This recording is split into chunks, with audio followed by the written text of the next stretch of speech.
on. Come on, we gotta go. We got to go, dog. Turn the camera around.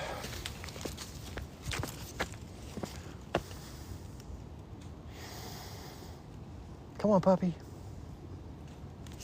Good girl. Come on, Ruby. Oh, get in the pool here. Hey, what's up, everybody? I'm out with the dog, and the dog is walking me again, as it usually turns out. What I don't understand is how can a creature that's like 1/3 my weight be like 10 times stronger? Because I swear, I can't let my mother walk the dog because my mother's arm would get ripped out of the socket. She's close to 80, and there's just no way.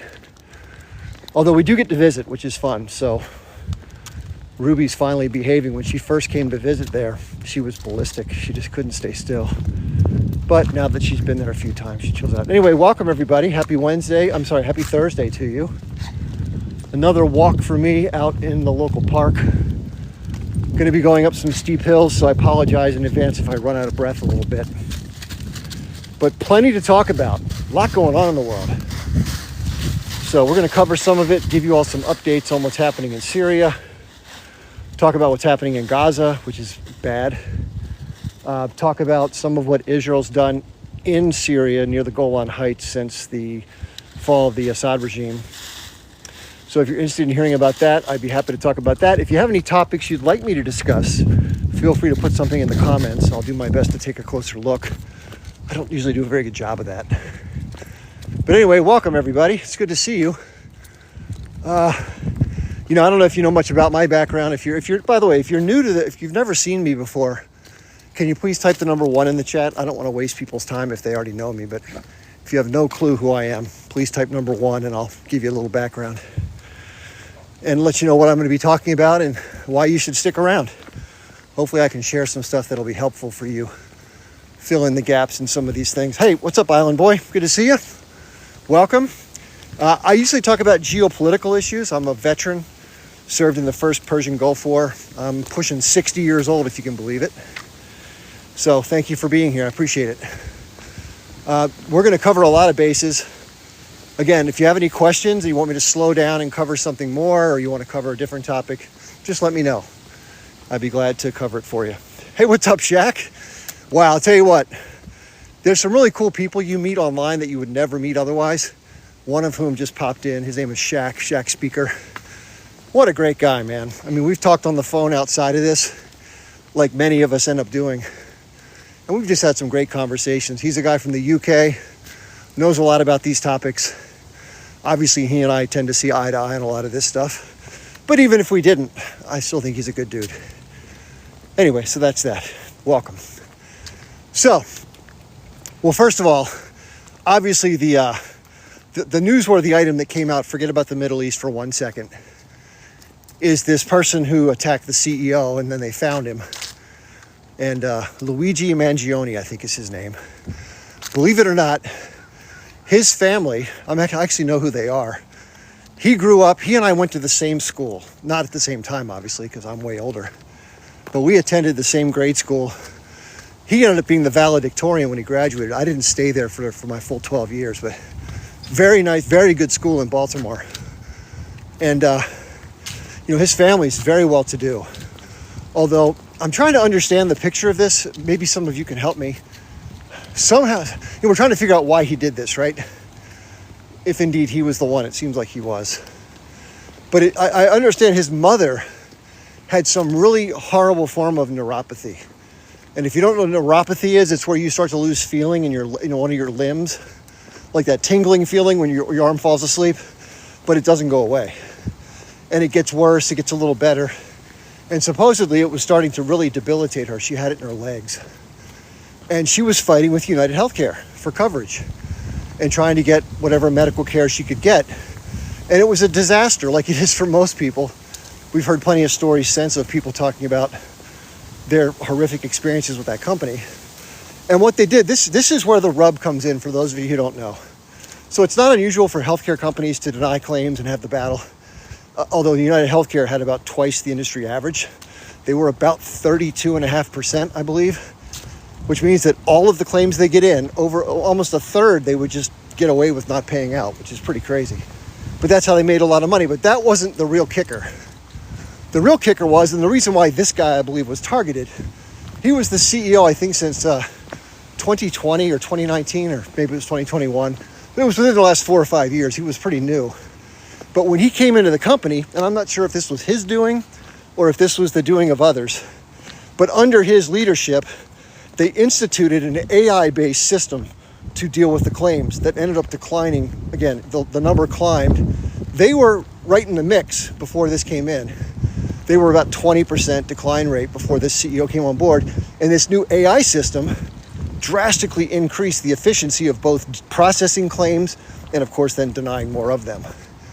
And I think that's what got this guy in trouble, is that it got obscene, right? I mean, it's one thing to be at the industry average, which is bad enough, around 18 to 20%.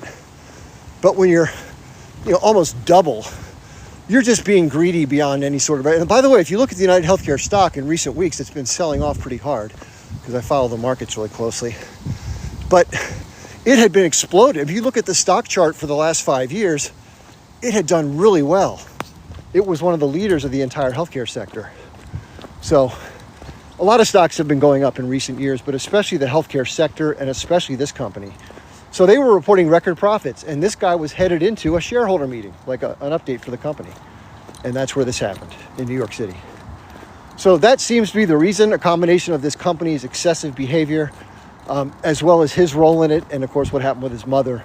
Now, the other kicker is, which is weird, is his family obviously is very wealthy. They own like a golf resort that I've been to before near my area, that they do a lot of corporate meetings. And the irony is, a lot of the healthcare companies actually schedule some of their meetings for this region at that facility that his family owns. It's called Turf Valley, or it used to be called Turf Valley Country Club.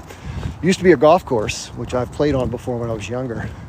But it's a very expensive property. It's probably worth $50 million or something. And they bought that, of course, so they're pretty well to do. So the question is, if the mom was having trouble with a health insurance company, the family could obviously afford to pay for the medical bills. So maybe it was the principle of it that he just, you pay for healthcare, you pay your huge insurance bill. Hey, Ruby, come here, relax, baby, please. Hope she doesn't start barking at deer. 1 second, girl, come here, calm down. So they could obviously afford the payments, but if she was paying, let's say, $1,000 a month, my mother pays $1,200 a month. She's 80. Or close to 80. She'll be 80 this year. And if you're paying that kind of money, like $15,000 a year or whatever it is, and then a company tries to screw you, you've been paying that money for, 20, 25 years, and eventually, so they've made like $100,000 off of you or whatever it comes out to. No, that's more than that, probably a couple $100,000. And then it comes time to get some help when you need it, and they start messing with you. That imagine how frustrating it is. Now, I'm super lucky. Since I served in the military, and I have... here we go. Sorry about this. Ruby, whenever she sees a deer, this is the whole thing. She's taking nature break. Ruby. Welcome to my world. Okay. We get it. Let me walk the other way so she'll calm down. Calm down, girl. Calm down. It's okay. All right, good girl. So when you pay all this money out for year after year after year, and then the companies try to stiff you, obviously that causes a lot of anger. Now, I'm lucky because I served in the military and I served in combat, so I'm eligible for the VA healthcare system. And there's a lot of problems with that system. There are a lot of problems, I should say. But I don't have to pay for it, right? It's a benefit that I get for free. Sometimes there's small copays for any medications you might take, but that's it. So I get... And it's not perfect, right? I'm going through some health issues right now. And in terms of like trying to diagnose what might be wrong, if you're a Gulf War vet with that Gulf War illness, which is what I have, they're not the greatest at diagnosis. So it's not perfect, but I sure do appreciate having it. I'm very grateful that I don't have to pay, $800 a month for private health insurance. I do have a small plan, which is like you pay like $5 a month. It's one of those Affordable Care Acts. And then you can at least get medication if you need it, or you can go to the doctor. They'll at least see you because you have to have insurance to be, which is crazy. I have a doctor that they refused to even see me unless I had insurance. And I said, well, can't I just pay you out of pocket? He's like, nope, got to go through insurance. So our whole system is effed up. But that's a whole nother story. We can get it. But it's more fascinating. I want to hear in the comments a quick poll. If you think the guy was justified, or you think he should be found not guilty by a jury, I want you to type the number 1. And if you think the guy was wrong for unaliving this guy and there's no exceptions, you can't type the number 2. I'm curious to see who thinks what on this, and then I'll tell you what I think. All right, so yeah, and this is the other thing. I don't know how you've in your travels, but I was really surprised. Sorry about the noise. I was really surprised at how many people were sympathetic. Yeah, we got almost all ones. Do you know we pay like $2 for metformin diabetes medication in South Africa? Yeah, this is the crazy thing. Even in Mexico, our neighbor, and in Canada, the price for these medications is next to nothing. Like, especially like things like insulin. You might pay like $12 as a copay. Some people have to pay $1,500 a month for their insulin if they don't get the insurance to cover that. You can't live as a diabetic without insulin. You have to have it. Otherwise, your blood sugars get out of whack and you die. So anyway, yeah, I agree with you. It's crazy. Okay, so Island Boy, our new visitor, welcome again, by the way, says number 2, no, it wasn't justified.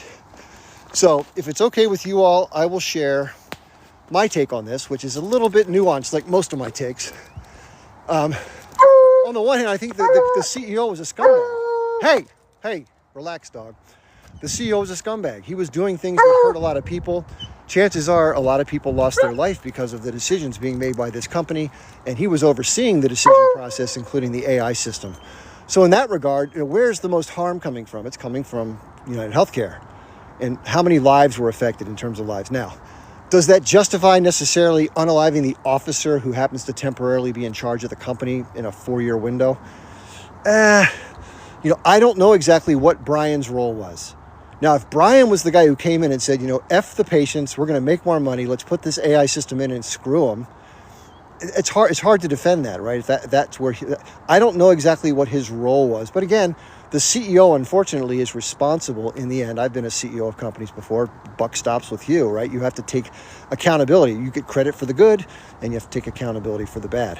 And in this case, the company was doing bad things. So in that light, if he was deeply involved and somebody decided because of all the anger and frustration, they took it out on him, it doesn't seem like it's crazy for someone to do that.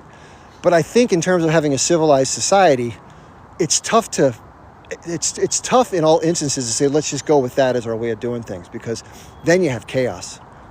So I have mixed feelings about this.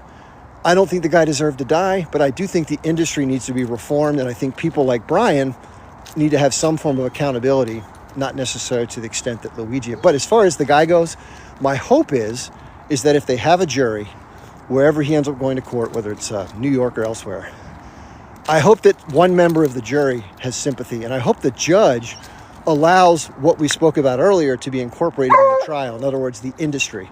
And unfortunately, in a lot of these trials, the judge says you can't talk about the industry. You can't talk about his role in United Healthcare. Like, they exclude certain evidence from the jury.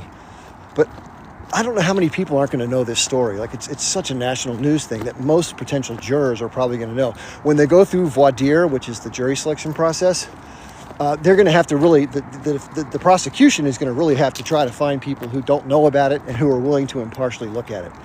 They're going to be asking a lot of questions about that. And hopefully the jurors are smart enough to answer the questions in a way that doesn't reveal maybe their true intentions. And all we need is one juror. Hey, what's up? All we need is one juror who doesn't want to agree to convict this guy, and that's a hung jury. And that's a mistrial. If the verdict is not guilty, then the guy can't be tried again. You can't have double jeopardy. So hopefully I'm sure he's going to ask for a jury trial. And his lawyer is a prominent Baltimore attorney right now. He may have to hire somebody in New York as well, because whichever state you're going to court in, you have to be a member of the bar in that state. So we'll see. The guy has family money, and I'm assuming the family's going to support him, even though I'm sure they're not happy for what he did. But anyway, it's going to be a fascinating time, and it's going to be, you think the Johnny Depp Amber Heard trial or the O.J. Simpson trial was prolific. This one's going to beat those by 10 times. So it'll be interesting to see what happens. Anyway, so let's switch gears back to the Middle East. And for those of you who don't know, and I'm sure you know this, but just, about 5 days ago, the Assad government was taken over by a bunch of rebel groups. I can't get into all the details of the conflict because it's just so intertwined and complicated, but safe to say that for a period of time during the conflict, which started back in 2011 when the Arab Spring came to Syria and the Syrian government, the Bashar al-Assad government, had been in charge at that time for about 42 years, including his father before him. And it's a dictatorship. So when Assad saw the Arab Spring spreading across the Arab world towards his country, it started off in Tunisia, and then it went to Algeria. The Algerian government ruthlessly repressed the protest. And Assad saw that, and it worked. Of course, I'm sure the citizenry didn't like being violently oppressed. And that's the route he decided to go. We know what happened in Egypt. A lot of tumultuous there. A lot of, Hosni Mubarak got taken out, a long-standing dictator. U.S.-backed dictator, by the way, which many of these tend to be. So the Assad government tried to hold on. So there were a lot of people who defected from the military. There was quote-unquote freedom fighters. And a bunch of different groups started joining in the resistance. Different militant groups, to say the least. And these were fragmentations of Al-Qaeda, ISIS, or ISIL, I guess you call them, and others. There's one group which has been rebranded, this is the biggest news. The group that sort of led the overthrow of the government is a former splinter group of Al-Qaeda in northern Iraq and Syria. So Richard Medhurst called this 50 flavors of jihad. But again, the current leader, this guy Jilani, is the head of this group. And the West, in preparation for these changes, which I'm sure the U.S. government knew this was going to happen, a lot of things were happening, which I'll get into, that preceded this most recent rush. But they pretty much had hand-selected this guy and had supported this group, which has direct ties. And these people have been involved in all those horrible videos that we've seen in the past 15 years, 20 years. These are the guys doing it. And this guy is a leader from the ranks of these groups that were doing all these horrible things in Iraq and Syria. So how then can the United States, which is supposed to be opposed to dealing with T groups, how can they somehow, and by the way, this is the crazy part, the U.S. government has had a bounty on this guy's head and still has it in place. The State Department still says $10 million. $10 million if you can capture and turn this guy in. And now he's the appointed head of the transition in Syria. Just put your head around that for a second. How crazy is that? So here's the thing. When it comes to terrorism, when it suits the interest of the Western powers, they're more than happy to support dictators or terrorists, as long as they're going after a common enemy of the U.S. government or the Israeli government or whichever Western power. And of course, when they're aimed at the Western powers, they call them out as terrorists and they put them on a list and they make a big deal of it and they create boogeymen out of them. So what the U.S. did was, this is smart, is leading up to this recent chapter in Syria, they've been trying in the media to rebrand this guy Jilani as sort of this open-minded, different, modified terrorist who now wants an inclusive version of Islam. They're Sunni, by the way. And the leader of, of course, Syria has a large mixture of different ethnicities and religions. A lot of Christians. Assad was an Alawite. So, and by the way, this new group it's not inclusive. The public image they're trying to create is one of inclusivity. Let's just have a democratic system. Let's everybody be involved. Meanwhile, in the first 48 hours after they stormed the Capitol and took it over, they're looting everything, unaliving Christians, unaliving, alleged loyalists to Assad in vicious ways in the open air in the street on video. I hope you haven't seen it. It's been pretty bad. So this is all a Western marketing campaign to try to somehow legitimize a pretty bad guy, or at least a guy in the past who's done some bad things. I have no idea. Probably not much has changed except for the way he's trying to portray himself and the way the West is trying to support him. Anyway, so we have ourselves in a situation right now where the West, seemingly in Israel, is happy to have this particular leader who is aligned with Iran out. So that's an L for Iran. In addition, and this is part of the conflict that it's hard to piece this together, so just bear with me. One of the allies, the key allies of both Iran and Syria, was Hezbollah. the militant group in Lebanon. Obviously, Lebanon is a sworn enemy of Israel. They've had their conflicts over the years, including an invasion and occupation in 1982 by Israel in Lebanon, as well as one in 2006, both of which has sort of ended in a stalemate with Israel withdrawing. Obviously, there's a number of people that lost their lives, a lot of combat, but Israel's never been able to formally eradicate Hezbollah. And their weapons, for those you don't know, if you know the geography, Syria is just south of Iran, and Lebanon is just west of Syria. So Syria sits between Iran and Lebanon. So the weaponry that's been given to Hezbollah comes through Syria. This is why it was such a key objective for Israel, and I guess because the United States supports them. This is a key resupply lane that's no longer going to be available, which is a huge hit to Hezbollah. Hezbollah, knowing all this and trying to maintain this alliance, had been in Syria fighting alongside defending the Assad government, along with support from Iran. Now that they've been pushed out, and the reasoning, the timing of all this, Israel goes into Lebanon, fights H Group. H Group has to go into Lebanon, peeling off some of their fighters. Perfect time to come in and try to push back the other fighters. Word got out that this was going to happen. And whether Assad issued this or whether it came from elsewhere, people got paid off. The army, which hadn't been getting paid, the Syrian army, for about a month and a half, maybe 3 months, decided just that was it. That was it. So this is how this all unwound. So now you have Damascus, which is in the southwest of the country. And of course, we heard about Aleppo being taken over a few days prior. These militant groups occupy these major cities. And of course, the public has been cheering for this. The Syrians who are opposed to Assad, who are wanting the rebels to win, the freedom fighters, they're ecstatic, as well as a lot of people who sympathize with Syria. They're eager to see what comes next. They're hopeful this will be a big change in history for their people. They can live peacefully. And my take on this is, hey, wait a second, not so fast. Because I don't think anybody truly knows what form this new chapter is going to take. And it could work out great, and I hope it does, because I want to see people live in peace and be able to live lives of dignified life and not have fighting and all the violence. But here's the thing. There is so much fragmentation in Syria that it's highly unlikely, given the cleavages between the groups, the religions, that this plays out very smoothly. And when you have hardened militant groups, T groups, that are used to using massive amounts of violence to achieve their objectives, the chances are it's going to be a pretty rocky road ahead for the Assyrians. So I'm happy that they're out from under one person who they hate, but I'm also weary as to what the future holds for them. So fingers crossed. Now, a lot of Syrians, and this is kind of crazy, you wouldn't think this, everybody thinks that everybody's against Israel. Not so.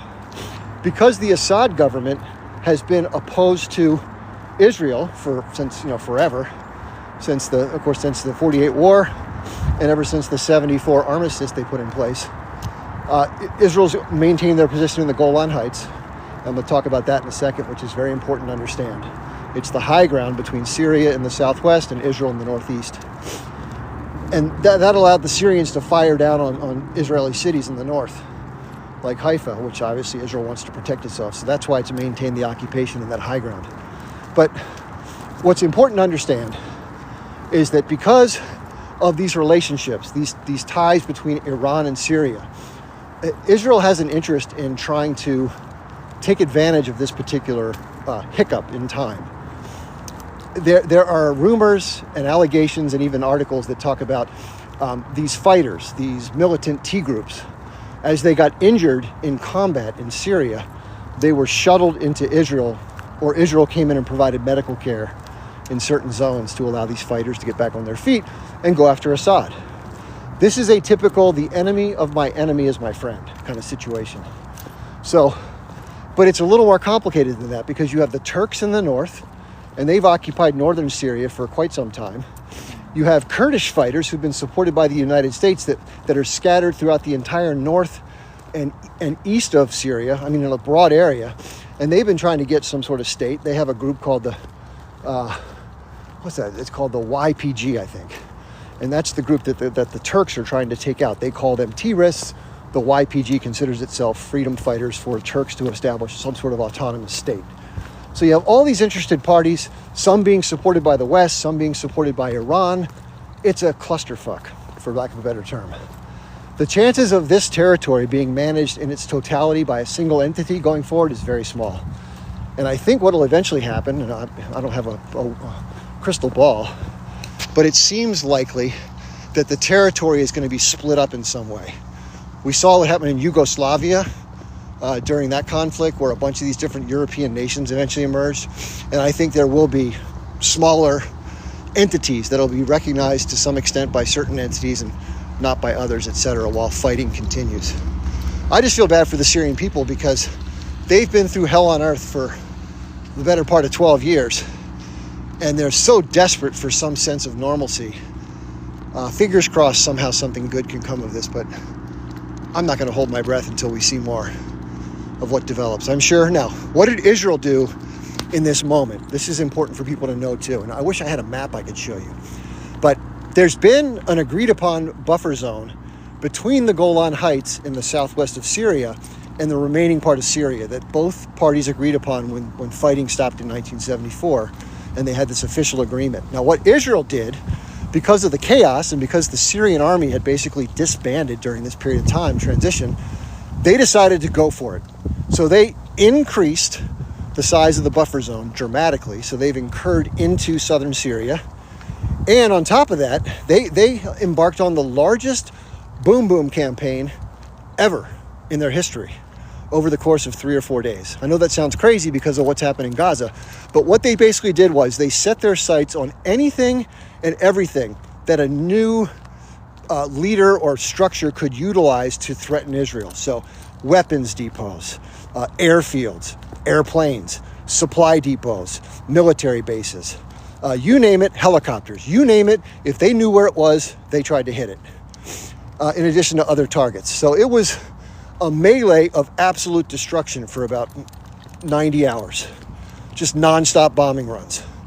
So this has completely destroyed the ability for Syria to have any sort of sense of independence and any kind of military capability, which is what they want. They wanted to neuter the neighboring state, which will then make it more difficult for Iran to help them rebuild and rearm them over time because everything's wiped out. In addition, the Israelis have been bombing the Damascus airport because it was a method of bringing weapons in from Iran by plane. They've been doing that forever. They've been doing it throughout the last year all the time if you watch the news. But they've also been bombing Hezbollah supply routes, which they're trying to stop the flow of arms from Iran into Lebanon. So these are all the moving parts.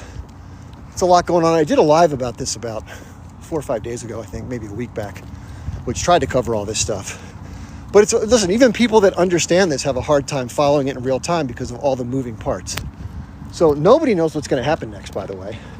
Maybe the Western powers, the inside of the CIA or Mossad, have a better idea. But I'm not in that group, so I don't know what the plans are. But I would imagine it's going to be more chaos, is the bottom line. I would not recommend any Westerner go to Syria. I've been dared to go to Gaza, which I would do in a heartbeat, because I don't think, not right now, of course, but at some point when things simmer down and the Israeli military is pulled out and stop bombing. And the bet we have is that the bet someone made against me is that I'll be immediately unalived or captured, like taken hostage. And we bet $5,000. So hopefully we can continue that bet. I'm all for it, but I would not do that with Syria. As an American Westerner, that I could be used as a resource by one of the groups that doesn't like the United States or Israel. So I wouldn't take that risk. That's crazy. Somebody says you never. The bet is with Alex. Alex is stronger, and I will definitely do that. I just can't do it right now because first of all, they're not letting anybody into Gaza. That's the first thing. So even if I wanted to go just for the hell of it, I couldn't go. Even certain media personnel aren't allowed in certain parts of Gaza or at all, depending upon what the Israelis decide. Remember, for those of you who don't know, there's a sector inside of the Gaza side of the border called the Philadelphia Corridor. You can look it up on Google. And that's currently where Israel occupies. And what they do is they control everything and anything that comes in and out, including people and materials. So during prior years, Egypt technically controlled their side of the border and Gazans controlled their side of the border. But Israel's had a permanent presence there since the conflict began so that they can stop. Their argument is they can stop things from coming in that could be used for military purposes. Now, under that pretext, they've also stopped a lot of other stuff periodically when they've chosen to. Again, this is something that I've pointed to in general for a long time. Let me repeat it in general so you understand the theme of it. So, Israel's very clever. They are very smart people. So, and they're also incredibly adept at managing messaging. I mean, they're like the best that ever lived. And the problem is, video has been their worst enemy, because when people see a video and then they hear an Israeli spokesman saying something different, like, wait a second, you're telling me this, but I just saw this. Which should I believe? I think I'll believe the video that I just saw. But within that, here's kind of the game plan they go with. They claim that they're a very careful military, that they're, quote, the most moral army. Then what they do is anytime there's a targeting operation, they claim, which is very convenient, by the way, and by the way, in fairness, this may be true, some or many cases, but it appears from the outside looking in that it's a little more extensive than what they used to judge. But they kind of justify what they do saying, we're going after terrorists. And they often say that the terrorists are forcing civilians to stay there, and therefore what happens to the civilians is kind of the fault of the terrorists. It's their fault. Or they say because they attacked on 10/7, war is war, so be it. People are going to lose their lives, so be it. Those are pretty convenient reasons to then slam the hell out of somebody, even if there's not somebody, a bad guy there, and just point to that and say, yep, bad guy, right? Similarly, when it comes to what's coming in and out of a territory, whether it's from the north or the south, you can do the same kind of thing. You can periodically decide to limit what comes in or slow things down, because you can say, oh, they're trying to bring in weapons, or they're trying to smuggle in X, Y, or Z, or we found this in this vehicle. Or you can turn around vehicles for stupid shit like a pair of scissors. And you can say, well, this week we're banning scissors from coming in. That's a weapon. Whatever, you get the idea. So they've had the ability to control the flow of aid. And by the way, just to let you know, a lot of aid has made it in from third-party aid groups. It's not coming from Israelis. It's not coming from the state of Israel. It's coming from third-party NGOs and other parties. But Israel has control over what comes in and what doesn't. So it's not that everyone in the entire Gaza Strip has been equally affected at the same time. But over the course of the conflict, in many cases, aid has not reached people in certain pockets of Gaza, and other times it has. It's been intermittent. But in the north recently, for example, there was an 18-day period when Israel sort of launched this massive siege where people got basically nothing. And the purpose of that was to force people out of where they were, basically kind of get everybody together and get the hell out. Because if you can't get food or water or anything, you can't survive. So you have to kind of come out and look. And then, of course, the Israeli soldiers gather people up and they move them around where they want to move them. And this is one of the allegations in the the ICJ case. It's something called forced displacement. The Israelis, conveniently, again, getting back to this theme of saying one thing to kind of cover things, their claim is, well, we're just getting people out of harm's way because it's a combat zone. The allegations from the ICJ is, well, no, you're not. You're basically trying to move people permanently out of the territory. And then once they're not there anymore, you destroy the whole place. And there's video after video after video after video of Israeli soldiers laying explosives in structures and just destroying everything in sight. It's just unbelievable. So, again, this is how they operate. And then they have a spokesperson say, well, that was a T-base, right? That was a base of operations where there was a tunnel or whatever. But nobody knows because no journalists are on the ground to verify any of this stuff. So again, I want to be clear. There are probably instances where these things are happening and therefore it becomes a legitimate military target. Fair enough. I'm not trying to undermine that reasoning when it's appropriate. But I'm saying it's awfully convenient when that is often said and then it justifies from their eyes everything they're doing. And we know from video of soldiers who are in North Gaza or elsewhere who basically are laughing as they blow shit up, right? There's no combat going on. Nobody's shooting. They literally are just chilling out, having a cigarette, laughing, and then kaboom, a mosque goes up, or kaboom, a school goes up, or kaboom, a residential structure goes up, or a community center, you fill in the blank. They've also attacked all the hospitals, sometimes boom boom, sometimes sieging them, arresting doctors, unaliving patients. I mean, it's just been total mayhem. And you take all these things together, even if some of the instances I referred to earlier may have been justified, but you take them all in total and you can see that it's an approach, basically, this is how I say it, it's basically a massive campaign of revenge is what it appears to be to most people, if that makes sense. So how does this tie to Israel and Syria? So the biggest winner of all of this recent change of government is Israel. So here's why they benefited. One, when they incurred into southern Lebanon, they destroyed a bunch of territory. Again, same idea. It's called the Dahiyya Doctrine. If you ever heard of that. In 2006, they did a lot of this when they incurred into Lebanon. It basically, and they're doing this in Gaza too. If you don't know what that is, you can look it up, Dahiyya, Dahiyya. And it was spoken to by an Israeli general. And it basically says this: hey, citizens, if you're going to allow the enemy fighters, these non-state aligned fighters, these what they call terrorists, if you're going to let them store stuff anywhere in your community, or you're going to let them operate in your community, basically mixing in with the civilians to provide them cover or whatever, even if it's not at your choice, they're going to destroy everything in your village as sort of a punishment to disincentivize people from doing it elsewhere. So when they went into Lebanon in 2006, as they were withdrawing, they did a ton of this. And they destroy everything in sight. I mean, if you have a village, let's say it has 115 structures, they might get rid of 80 of them and just blow the shit up. I have, Christ, how many is it? And I'd love to show you these sometimes, because this isn't involving people. It's just property. But they literally leveled, I think it's 27 villages in South Lebanon, where pretty much the before and after photographs from satellites, it's like you have a place with stuff, and then you have just barren ground, like just stuff destroyed. And this is standard practice. And again, this is all going to be part of the ICJ allegations. You're not allowed, when the military conflict is no longer going on and it's not being used as a military target, you can't just destroy shit. And part of the goal of the Israeli military is to reduce the threat to them. You know, it makes sense. But what they're doing to achieve that is against international law and is a war crime. They're basically mass destroying places so people can't return to them. And that's what they've done in North Gaza. That's what they're doing in Central Gaza. And they're moving their way south as they do this over time. And we'll see to what extent they choose to do it. I think the stat is over 80% of all the structures in Gaza have either been destroyed or seriously damaged. That's pretty amazing. But getting back to this doctrine. So what did they do in Syria? So they moved in this little air gap that's been created by this huge transition in history. And they took advantage of it. And they got rid of everything that could be used for military purposes against them, which I guess makes sense, but it's still not legal to do. You can't just go destroy somebody's shit because you want to. And they created a much larger buffer zone than they had before around the Golan Heights to further insulate that territory from having a chance to be taken over from that part of the border. So this is, listen, they were able to achieve a lot out of this. Now, if you take out the morality of it and the international law and you just look at what happened, they benefited dramatically from this. So it makes sense that they would have supported the rebels, because they knew if this were to happen, just a second, Danielle, I'll bring you up. If this were to happen, it would provide them the chance to do all these things. If there's one thing we should say, the Israeli government officials and the military and their intelligence agencies, they're incredibly smart people and they're incredibly good at what they do.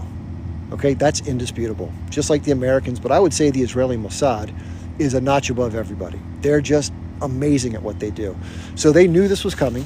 They figured out ahead of time and they had their military plans ready. And when this happened, this is what they did. And it greatly benefits them. So right now you have H Group up north on their hind legs, kind of licking their wounds, with a difficult way to get resupplied by Iran, which is great for Israel. You have Gaza completely under siege by the Israelis, and with the Gazans just being slaughtered, they can't do jack shit. You have the H Group there periodically engaging the enemy where they can, but it's kind of pop up and do this, pop back down kind of fighting. It's limited. So they're at great disadvantage, although Israel's goals, just to be clear, the two goals before the war started in 10-7, well, before this chapter of the war started in 10-7, were to do two things. One was to eliminate the H Group entirely, so they couldn't be a threat in the future and would not be a governing force in the territory ever again. That was number one. They haven't done that by a long shot. Number two was to return their hostages. They've returned some of them through different agreements in the past, or they had a raid one time that I think got back 3 or 4, and that 4 or 5 died in that raid. And they've come close to getting others, but recently the policy of the H Group has changed because of that raid, that if anybody comes close to retrieving hostages, they kind of have orders to neutralize, for lack of a better term. I don't agree with any of that stuff. I'm not saying I'm happy about that, but that's just what's been happening. Now, there's a lot of talk in Egypt. They're trying to broker a deal for, I think, 10 hostages to be returned in exchange for a 60 or 90-day ceasefire, something along those lines. I think among those 10 would be the 4 American hostages to kind of appease the Trump administration, which has been rattling its saber and threatening to do, amp things up if they don't return some hostages.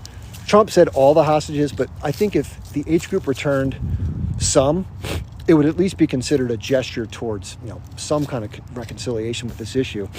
But obviously, if you're an Israeli supporter, you want all the hostages back. I would like to see all the hostages back.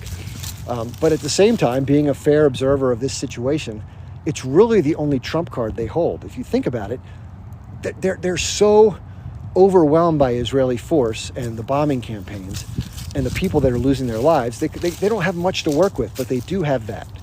And that's a big deal because obviously the Israelis don't want the Americans or the Israeli military to start, bombing the shit out of southern Gaza and have their hostages be put in places that are softer targets, maybe not underground, and then they're unaliving their own people. So this is why it's so frustrating for the Israelis and the leadership as well as people who support Israel. This is the one form of control that the H group, who they just absolutely hate with every fiber of their being, has over them. And normally they have total control over Gaza. And this is one instance where they don't maintain that control, and so obviously it angers them. And that makes sense for Gaza. And this is one instance where they don't maintain that control, and so obviously it angers them. And that makes sense to me. I'm talking a lot. I apologize. Danielle, if you're in the audience, I'm happy to bring you up. I don't see you on the list of guests, but if you want to request, there's someone named Daniela Amar, who's a very staunch pro-Israeli advocate who I've had the pleasure of meeting on this app on TikTok and been in many lives with her. She's a very strong, outspoken woman, which I respect, but we tend to be on the polar opposite side of things. So that's fine though. I like having conversations, civil conversations, and thoughtful, information-based, issue-based conversations with people.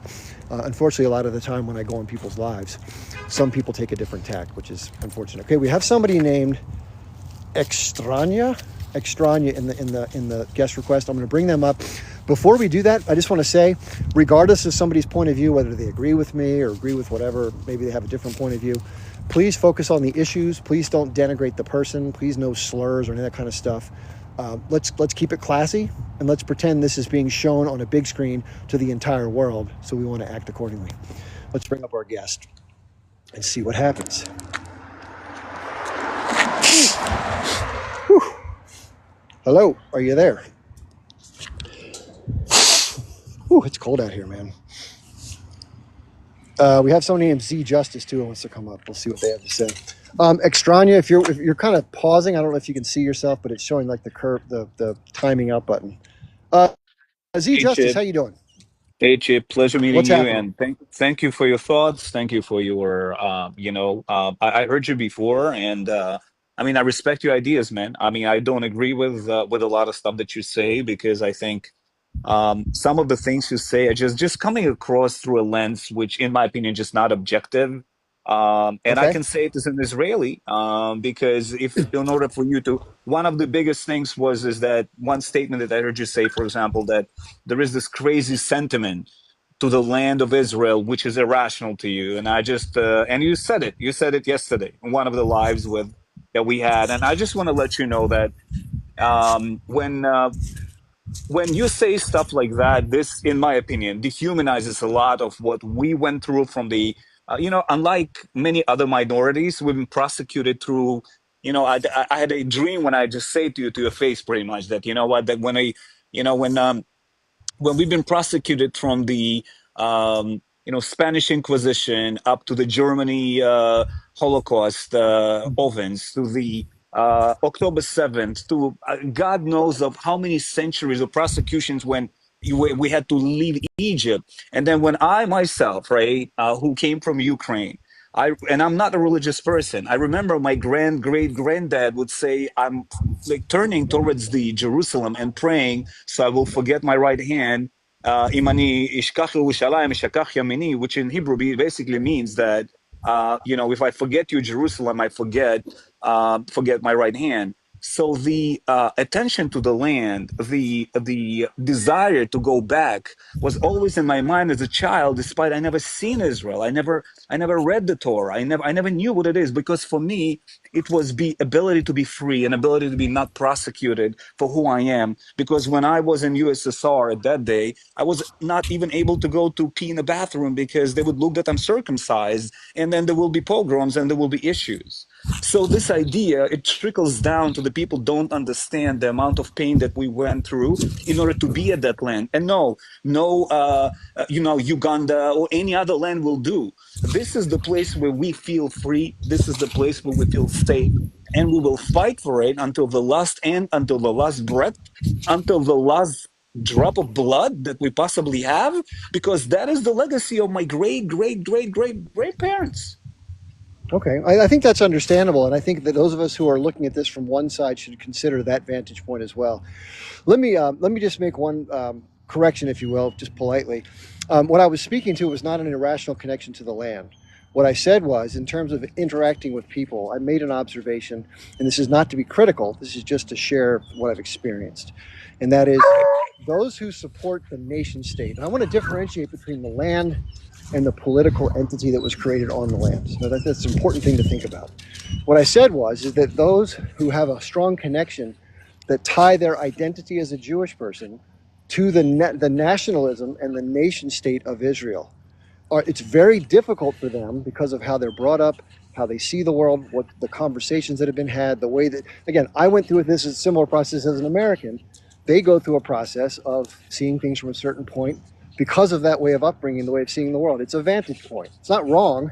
It's a vantage point. Okay. So it's very difficult to unintertwine that identity with the nation state. And as you heard a second ago, which is perfectly reasonable to say, there's a connection because of the historical trauma, which does play a role in this as well, with wanting to have this place perceivably as a safe place for their people to be free from said harm. Perfectly legitimate aspiration.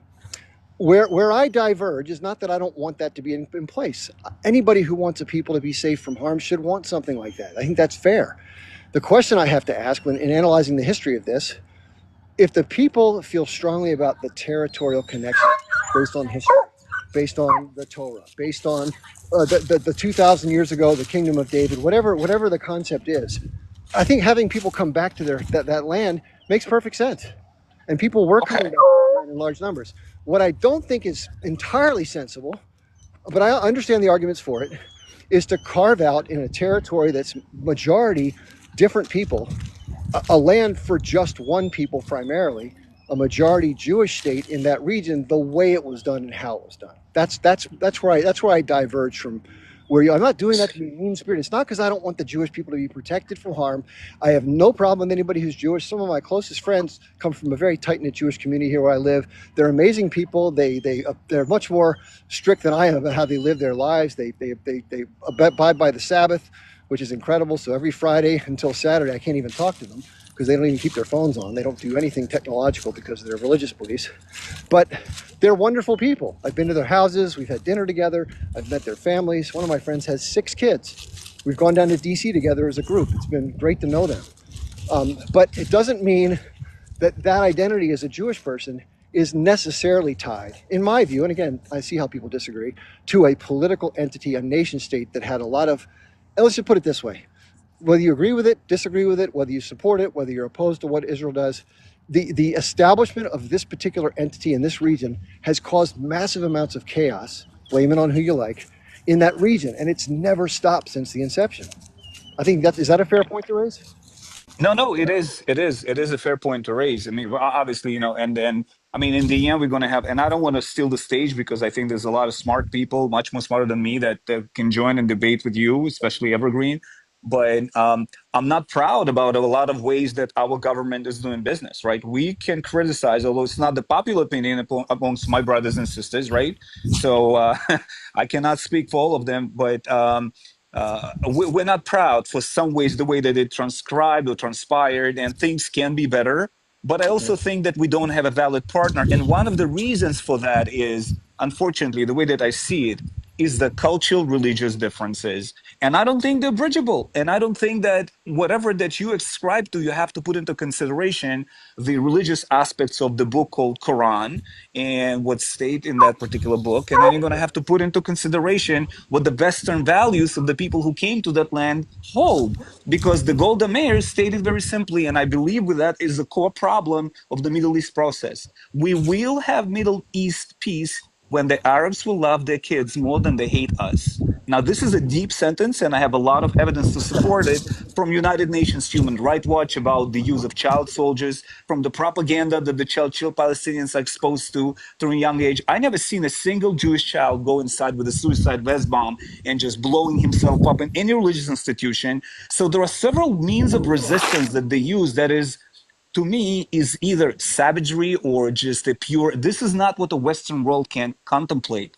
This is not something that anyone can. And now, if Israel is responsible, in the names, in the eyes of the international community, to improve their ways, to return the refugees, if you believe 700 been, rightfully displaced, it still goes back to the original argument that when the war started, they started in the most savagery way that we could have possibly experienced. And I think we're just responding back, and it's not pretty. And that's what Do you we're think doing. that, We're do just you trying to believe survive. now you said when the war started, do you believe that the war started on 10/7? No, I think it's all started in 1922, 1921, when there was the first Jewish. If you look at the history, you actually can see who was the first one who spilled blood on in the who was the first one, and you can educate me. But the way that I looked at it, it was the whole time pogrom in 1901 when the Arabs started to smash Jews, and this is where it's all began.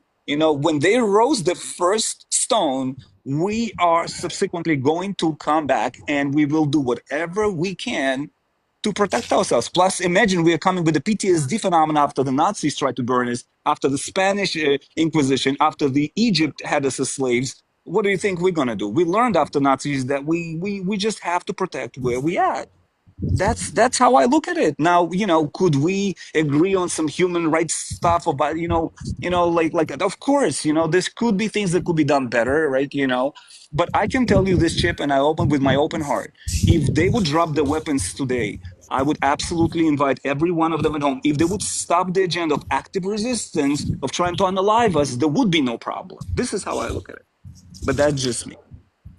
Okay, well, let me ask you this question. This is a fair question to ask. I know that what happened in World War II and the European anti-Semitism and elsewhere was obviously horrific, culminating in one of the worst disasters in modern history.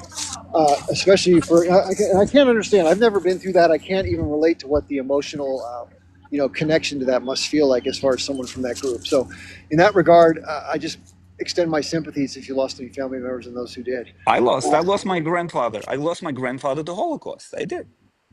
Yeah, I'm very sorry to Great hear that. grandfather. So, I'm sorry. Great grandfather. Great grandfather. okay, yeah, and it was hard. It was a horrible period of time, and I'm glad that for those who did survive, they got liberated eventually, and that regime was put in the dustbin of history because it was a disgusting chapter. But a question I wanted to ask you was, and again, maybe historically, it takes time to look all this shit up, so I know not everybody has historical accuracy. But in terms of that, in other words, I know that what happened in Europe was one thing. Do you believe that the Arab population in what has generally been referred to as historic Palestine, let's say from 1850 to 1950, do you believe that they had their heart set on exterminating Jewish people in that region? I don't think so. I don't think so.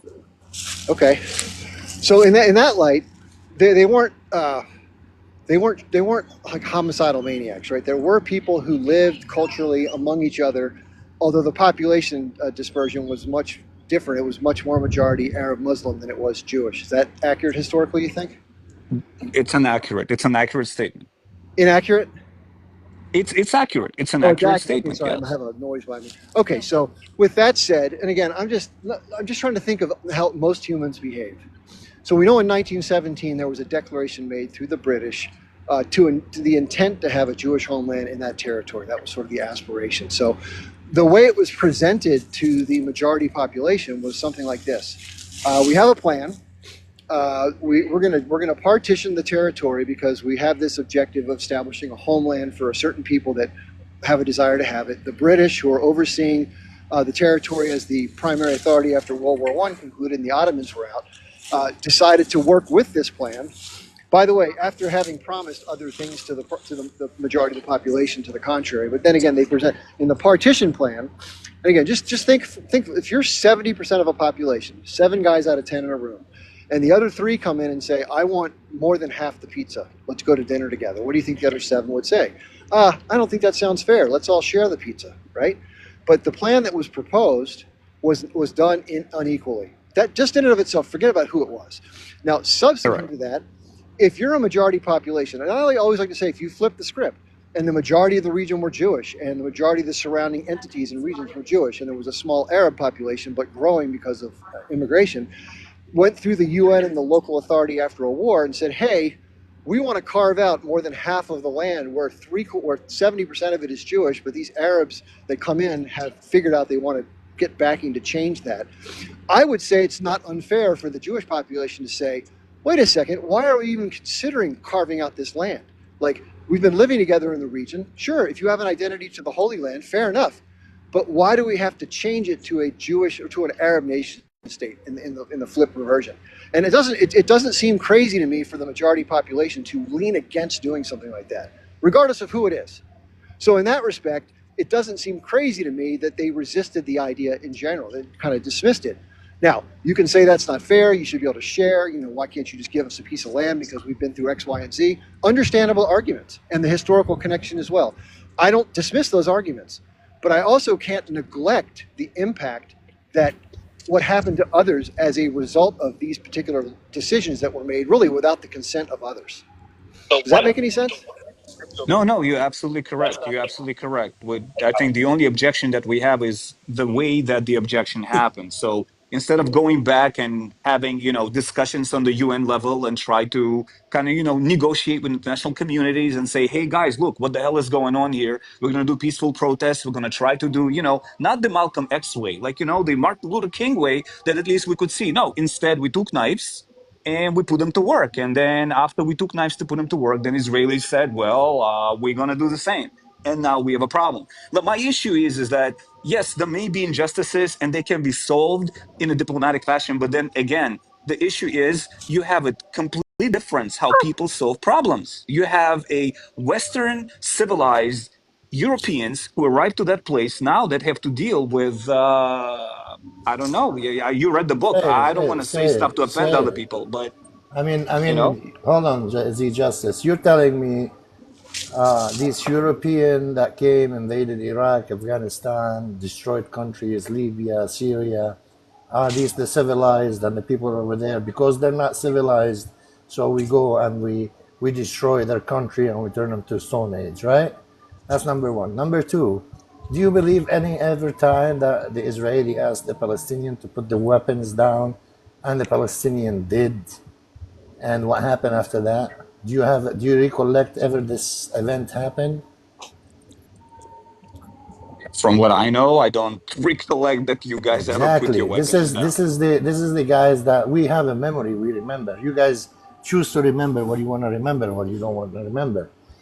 When the Israeli invaded Lebanon in 1982, they asked the PLO to deliver their arms, which is they did, to get on the boat and leave Lebanon. And what happened after that? Did you guys do that? The Palestinians put their arm down, and you guys stood on the port of Beirut and waved bye bye to the PLO from Lebanon. But what happened after that? Oh yeah, I don't remember us slaughtering you guys. That never happened. You don't remember? Have Nope. you ever Are you heard? what? Sovereign Have you ever heard of Sabra and Shatila? sovereignty again? And I knew you were going to say that, but again, Yeah. Israelis. Did any single Israeli ever pew pew the red event? We'll let you guys handle your Listen, business. Come on Z now. Z Z Z Z Z. We'll I let you live. handle your I business. hold You on, did this. It hold was on, your hand. hold on, hold on, hold How are on. you holding me responsible for that? Hold I get it. on. I'm not holding you responsible. An Israeli court held Ariel Sharon partially responsible for the Sabra and Shatila. And the second point is, I lived a I mile don't know. away from Sabra and Shatila. No, it is. It's like you can go look it up. No, I And know. I know. yeah, I know. yeah, and I lived a mile away from Sabra and Shatila. And I remember for a whole week, the Israeli firing flare on top of Sabra Shatila camp for a whole week. If it wasn't for the stench of death, we would have not known what was happening in Sabra and Shatila. The Israelis surrounded the camp and they pushed in the evangelist, the Lebanese forces, to do the job for them, along with Israeli soldiers on the ground. So that was the last time you asked the Palestinians to put their weapons down, and they listened. Okay. I mean, I could see how you feel about it. You know, I could see how you would bring it as as a point where that was maybe a starting point of a resistance. But if you look historically, that was not the starting point because the much prior to Sabra and Shatila, there were multiple skirmishes between Jews and Arabs at that land. And in fact, I could say if you read the Holy Quran, you could find a lot of stuff there that are problematic for peace between Jews. In Listen, fact, there is a guy here. I don't usually like to debate religion because I don't think you are aware. I'm a Muslim, and from my personal experience and what I was taught in my household and in my community, is that the Jews are a people of the book, and when somebody is that a deer? A real Oh one? my goodness. Is that a real deer? Ooh, still standing. It's Yeah, beautiful. Yeah, here we yeah. go. Here comes the howling. So anyway, But you know what? I just anyway, hold sorry on one sorry yeah. second. Yeah, Go ahead, go ahead. But I lost yeah. my train of thought.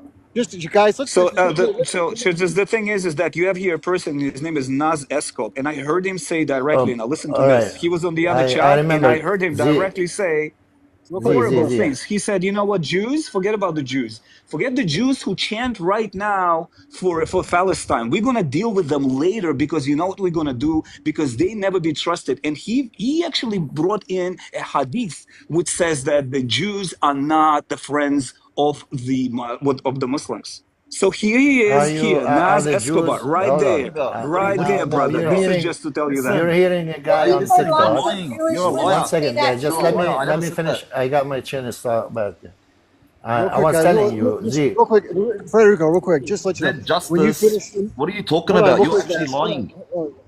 Hold on. You'll get a chance to say what you want to say. I'm going to bring other people in after Federico finishes. I got to give other people a chance. So go ahead, Federico. All right.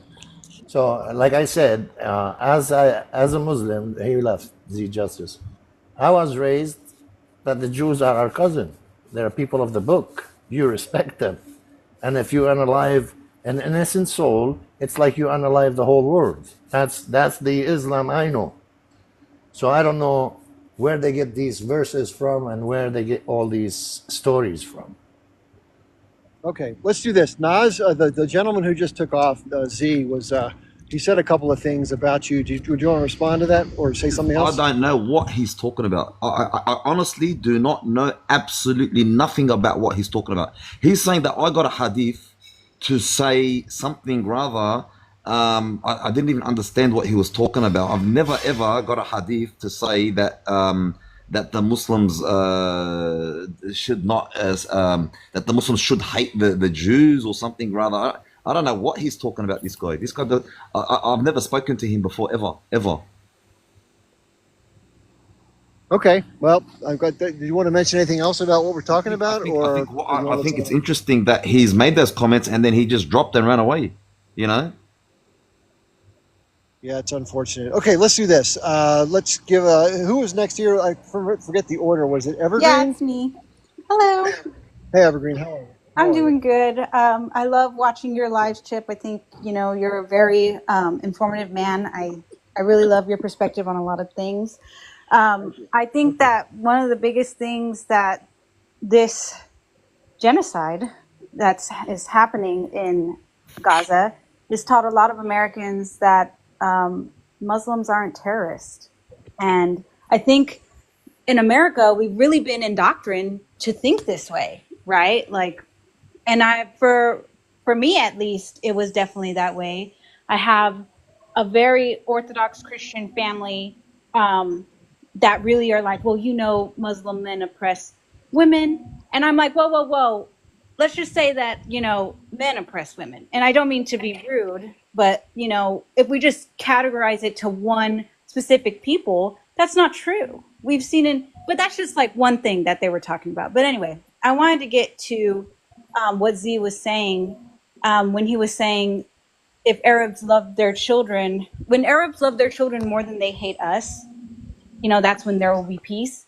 And I just think Right. that's I saw kind of where he was going with that, right? With like in the past, it has been, in the United Nations, it has been complained that Hamas did use children to be a distraction or be a suicide bomber. But that's just not, this indoctrination happens everywhere, and it happens in Israel as well, where they tell. I've seen videos of Jewish children saying, "Oh, we don't like the Arabs. The Arabs, are this certain way." That's indoctrination. Yeah, maybe it's something else, but it's still indoctrination. That's still teaching your children to hate another person. And so I'm like, Yeah. I that's agree. just not okay anywhere. So you can't say if Arabs love when they love their children more than they hate us, that's when they're peace. That's wrong. Well, But there's real one quick, thing Catherine, teaching. real quick before you go, one quick thought, and then I'll let you go. If you guys know the newspaper Haaretz, which is a very liberal sort of critical paper of a lot of government actions, and it's in Israel, but it's critical of it's like one of the alternative papers in the U.S. that criticizes the U.S. government, sort of thing. One of their most prominent columnists is a guy named Gideon Levy, and there's a video of this on YouTube. Here's what he says. His observation is that the unspoken truth about the majority of people who live in Israel is that there's this sort of, hidden bias of Jewish people being superior to Arabs. And it's just this mindset of superiority, which has been spoken to by others too. Do you want to say anything about that, Catherine? Or do you think he's right or wrong? I think there's definitely a people in Israel that feel that way, and I think that's absolutely horrible and disgusting that they have that ideal. But I think majority of Israelis do not feel like that. Okay. And I also think that so as you were saying, Chip, that you have Jewish friends. I have a Jewish friend as well that I met in a protest in New York. His name's Sean. He's a wonderful person, and he is critical of the Israeli government, but he's like, when did that become anti-Semitism to criticize the Israeli government? It's not. And I know Z was saying that he's felt very, oppressed, and it's true. The Jewish people have been an oppressed people, and Jewish people have been an oppressed people, and nobody can deny that from them. But at the same time, it's looking a lot like hurt people now. It's like if you scream never again for anyone, then why is it that you're doing it to the Palestinians?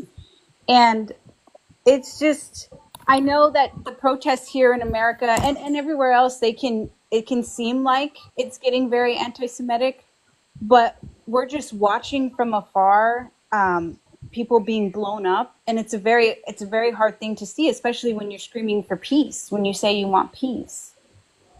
Yeah, that's a And good nobody point. can deny that the Holocaust was a horrific thing that happened in history. And I feel for them. I really do. Z said he lost his great grandfather. That's horrible. I can't imagine that. So let's not do it to somebody else. Now, as far as like, is Hamas should they have a right to rule Gaza? Well, I've talked to some Palestinians about it because I've said, hey, Hamas has done things that we don't agree with, like the attack on October 7th. That wasn't okay. There's, oh, well, Israel, they were just firing into the crowd, killing some of their own people. And I'm like, well, there's documentation that they really did kill 2 children. And it's been shown, it's been proven. So it's just, I asked them, do y'all really think that Hamas are these freedom fighters that they claim to be? Because if, like Z said, Hamas could have established themselves in a different way as far as like going to the United Nations, putting out there like, hey, we want this sort of freedom from Israel. Do you see how we're suffering? Do you see how these certain conflicts have happened and Israel has crossed the line? Never agreed. Um, Sadly, the That's what. Palestinian issue has been since 1948, and the world community, and the United Nations, and the Arab country, and the whole world never lifted a finger to help the Palestinian. That's the But sad it's. reality. That's the reality. That's the real deal. Okay, But I mean, like, if you look everybody at it, worked. Just let me finish. Everybody worked against the Palestinian. Everybody worked in favor to Israel. see, well, I can't deny that either Yeah, because one that's true. point And you made like, about bridge and I is understand that most people. go ahead, finish up.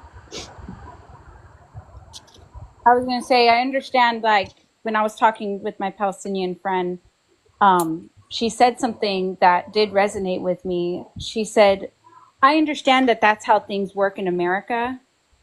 She's like, "But that's not really how it works here. And how would you feel if you were oppressed and nobody was listening?" Um, Good point.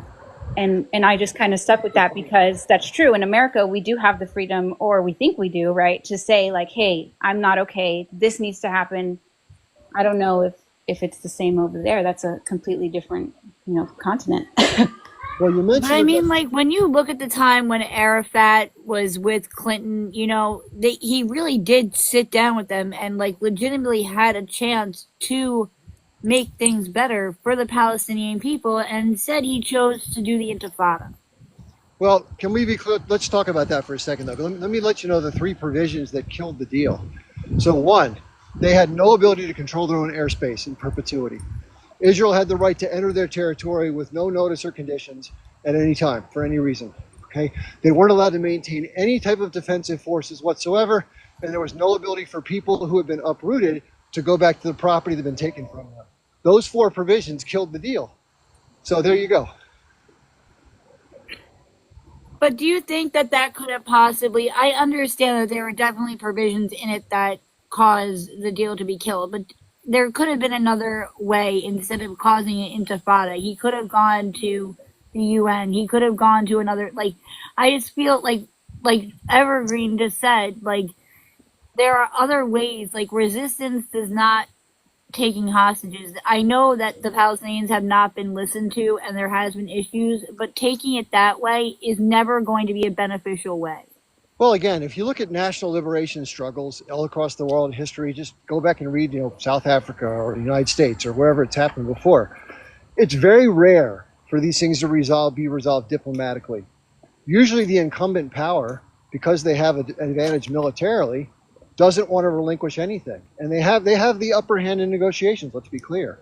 So do the Israelis. They have the backing of the United States. They have a much more powerful military.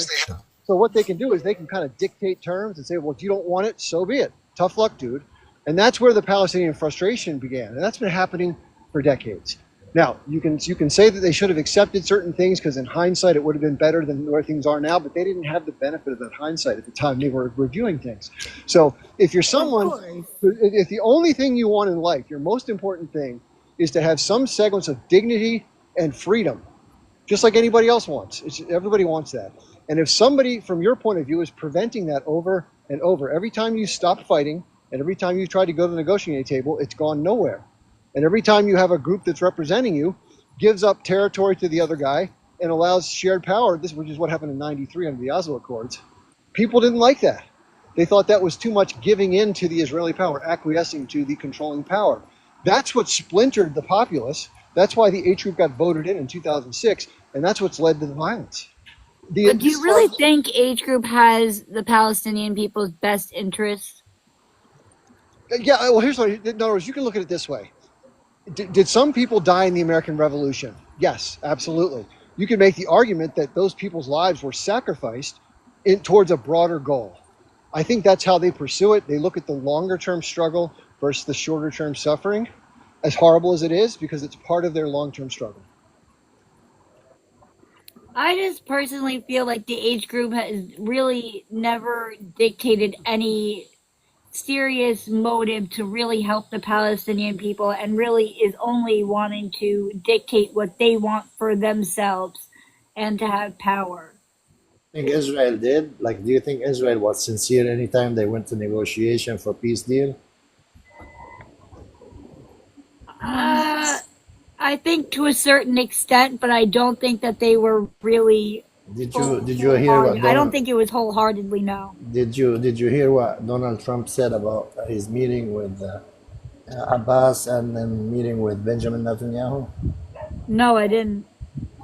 So Donald Trump said on national TV, he said, I went and I met with Abbas and I asked Abbas if he wants to make peace with Israel. And Abbas was excited and said, yes, yes, yes, yes.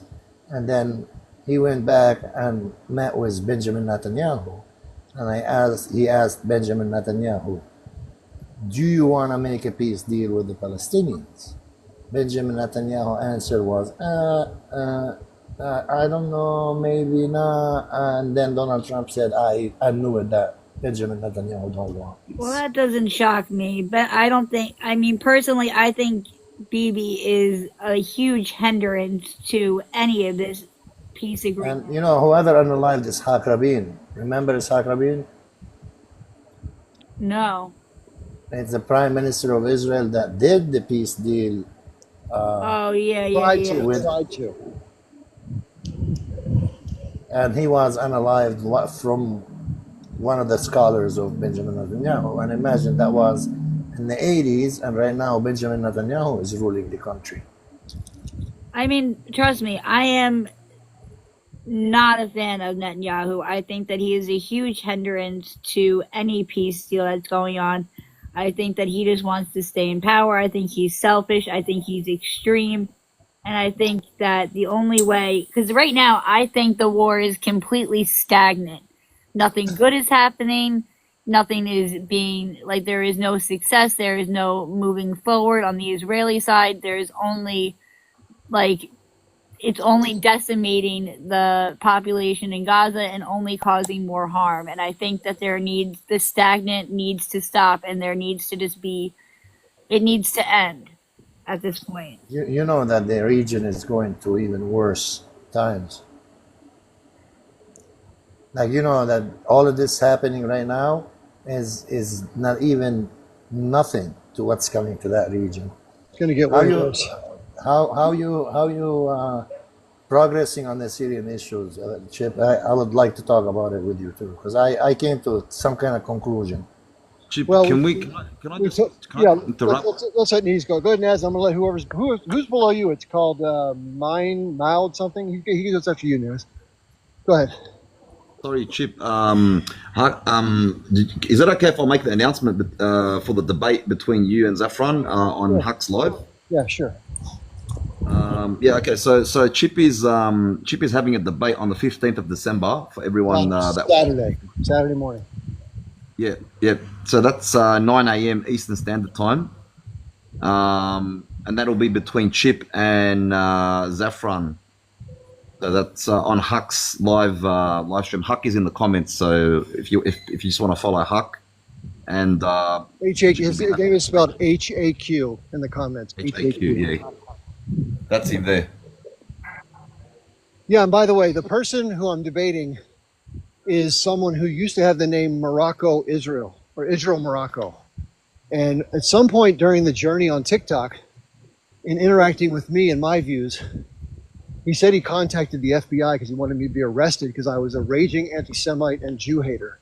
So That's insane. I agree. Anyway, a little backdrop. So it should be fun to have the exchange. I'll be polite as I always am, regardless of how he chooses to conduct himself. It should be an interesting dialogue. And thank you for I don't think that debate is going to last more than 5 minutes before he loses his temper and runs away. Wait, he used to go by Moroccan Zionist or something? No, that's a different person. He goes by okay. he goes by Morocco of Israel or Israel Morocco or one of those two. Okay, let's let the person go below Naz. Thank you, Naz, for reminding us of that. Moon Dum NG. Sorry about your name, I screwed it up. You want to go, Moon? Moon Dang? I can't read the small letter. I apologize. Mulan Domi, I think he's sleeping. Mondomi NG. All right, let me put him Yeah, on. his phone is beeping. Yeah, that's okay. Okay, so and there's somebody at the very bottom. I think they're on. I'm not sure who that is. I can't read your name because of the stuff on my screen. Would you like to go? Sure. I think one of the biggest issues that happens, especially across the globe, is that people only hear this loud Israeli narrative. And even as a Jew, I grew up hearing that narrative, but I also had the ability to live in the Middle East as a Jew in Oman, Bahrain, Kuwait, and have a very different perspective. Okay. But the biggest issue is that this all started back in the 1880s when the Zionists came. And what they did was the Balfour Agreement clearly stated that those living there, that whether they were of different religion, culture, they were not to be disturbed. And that was where the Zionists said, hey, look, we don't care. This is what our agenda is. And we're going to move people out. And everybody says, oh, the Arabs started it. But in all actuality, this all began when the Zionists underhandedly began buying property from people that lived outside of the region and then moving people out of their homes and off their land that they had been there for 2 millennia plus. They had lived there with us as inhabitants from the Canaanites moving forward, and they stayed through the entire Jewish diaspora. And for people to say like, oh, well, Palestinians are less than, is you don't see the full picture, because like, is it Farhad? He said like Muslims and Jews, like we're cousins all the way down to our DNA. Like we share the same haplogroups. And when you really look at the picture, Israel doesn't care about the land. I'm talking about the government of Israel. They care about the population, because if they incorporate or they allow the Palestinians to have a state, they are then the minority in the region. No matter how you look at it, from 1880 to today, they would be the minority, and they refuse to allow that to happen. And that's where we stand. They don't ever want to be the minority. I was going to say that it is time, that we all accept that the Jewish people and the Arab people, they both have ancestral ties to that land, and that's Absolutely. I mean, even people say like, oh, but look, Israel's not, I'll give you an example. They say Israel's not an apartheid. There's 3 languages on the signs. Well, there's 3 languages on the signs because during the British Mandate, there were only 2 languages, Arab and English. And when the Zionists came and revived Hebrew as a language, like Hebrew had died as like a common day language, they then started renaming cities. And so the British said, look, you can't make Hebrew the national language here. That's not going to happen. You're only 15% of the population. But you know what? We'll accommodate you. So we'll add Hebrew to the signage. And that lives today. Like most places that you go, it has English, Arabic, and Hebrew. Has nothing to do with them being kind. It has everything to do with that is a legacy of the British Mandate. I want to comment on the coin. A lot of people says on the coin it says Eretz Israel. It's like saying the Illinois is the land of Lincoln. It's Israel in it's the name of Jacob. Right. So it's the land of Jacob, not the country of Israel.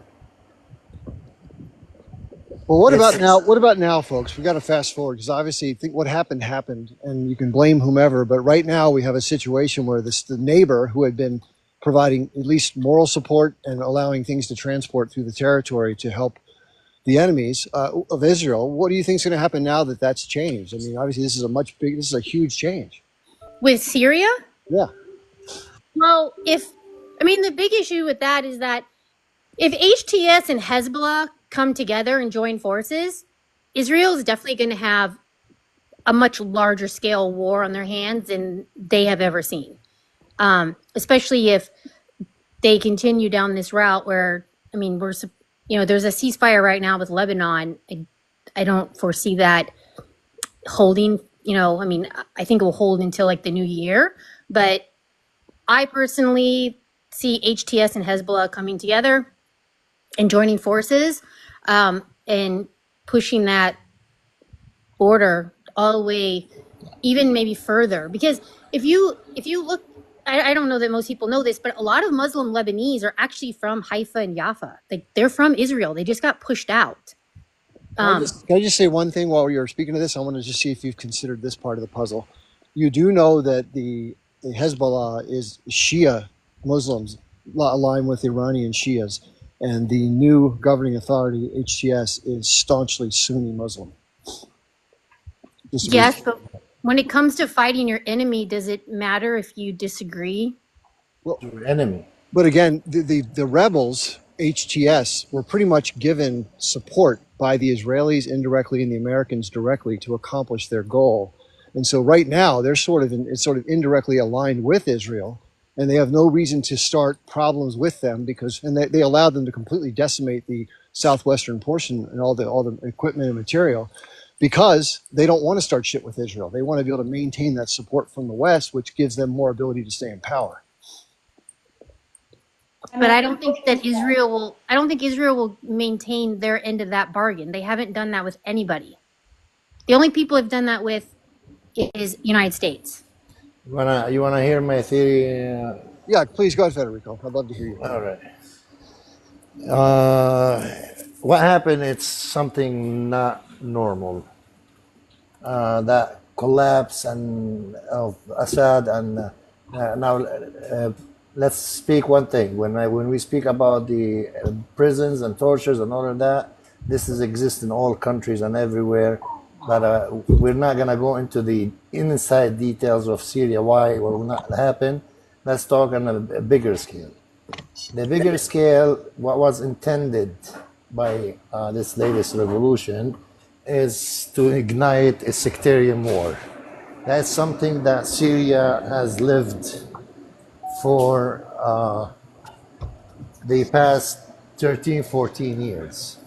And if the regime of Assad would fight these rebels, it means one thing we benefited from the Al-Aqsa flood, it was a big amount of unity between the two sects. And if we go to war in Syria, each group goes to fight back in Syria, and the Assad goes fight in Syria, then we have a civil war, then the diversion from Palestine goes back to Syria, and it goes to be back a sectarian war. I think the Assad pulled out on the advice of the Iranian and the Russian to avoid that civil war because, Syria can be regained again after all of that. And on the other part, you have the H group members and the Iranian members left Syria and they went to Lebanon. What I foresee coming is now the rebels have no intention of getting involved between a war that holds Israel and Hezbollah at the same level because that gives a reason to the Iraqi and the Iranian to jump in and say, hey, you have nothing to do. That's a war between Israel and Hezbollah. I predict that the next war, it's going to be head-to-head Hezbollah and the Israeli army. And if we talk about the chain of supply, and after 2006, the leader of H Group spoke and said, you know what, stop dropping on these caravan coming to Lebanon because whatever we need in Lebanon, we already have. And we manufacture all our stuff. So Syria became, I wouldn't say irrelevant, but now Syria is put on the shelf. The rebels cannot go against Hezbollah fighting Israel, but at the same time, they're not fighting a civil war. They have to be busy building a country if they don't fight between each other. So right now, what I see is we have Hezbollah and Israel in the ring head to head. When that gonna start? I think right after the 60 days ceasefire, and Hezbollah is gonna start retaliating on the Israeli attack. Right now, Hezbollah is maintaining compliance with the ceasefire. But while they're maintaining the compliance with the ceasefire, they're getting themselves ready for the next war. And that next war, it's going to be head-to-head. No one else can get involved.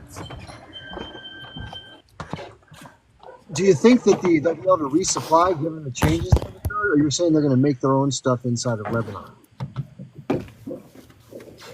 They do. They have, I don't know if you ever seen facility, look it up. It's called Imad 4, Imad 5. These are big facility carved in the mountain in Lebanon. Like not even bunker buster, nothing comes in there.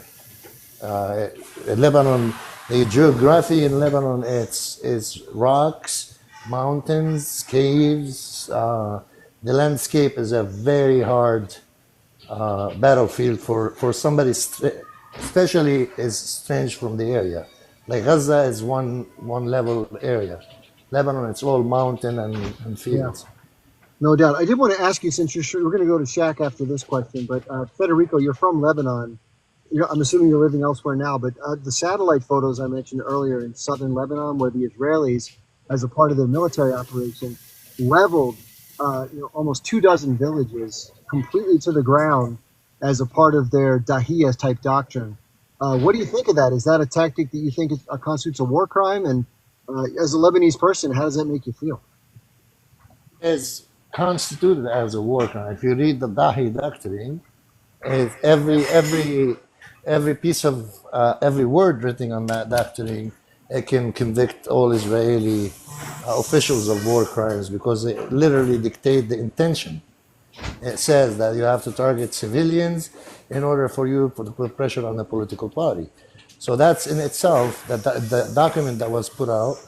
It's a proof for war crime.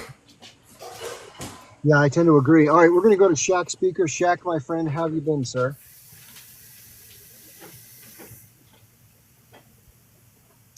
Shaq, if you want to jump into the conversation, or do you need a few minutes to take care of some other stuff? Let me see if I need to unmute you. Shaq, you there, or do you want to wait a bit? Hey, actually, I was going to say, jump to somebody else first, and I'll be free in about 5 or 10 minutes. All right, great. We're going to go to Rebecca. Hi, Rebecca. How are you?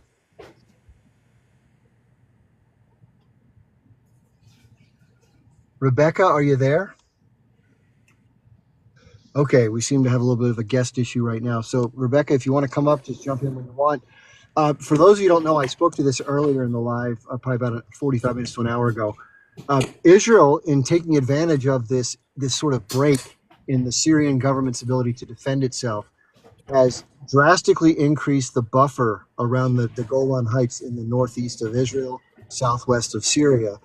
And they also went on one of the more prolific bombing campaigns in their history.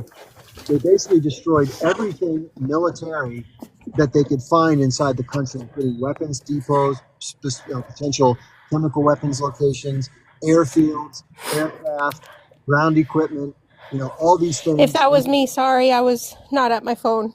Yeah, that's okay. Just listening. Why don't you come on in now if you want to share what you want to share? What would you like to say? Rebecca, did you want to wait a second and kind of get back in the rhythm, or do you want to say something now? Okay, so we seem to still be having a disconnect there. So what Israel did basically was they took, and by the way, this is smart from their point of view. They took advantage of a vulnerability during this change of government that they otherwise would never been able to do. And now they have a lot more control of territory, which further decreases the chance of them ever being attacked from that side of the border and relinquishing control of this territory. It makes it much more difficult.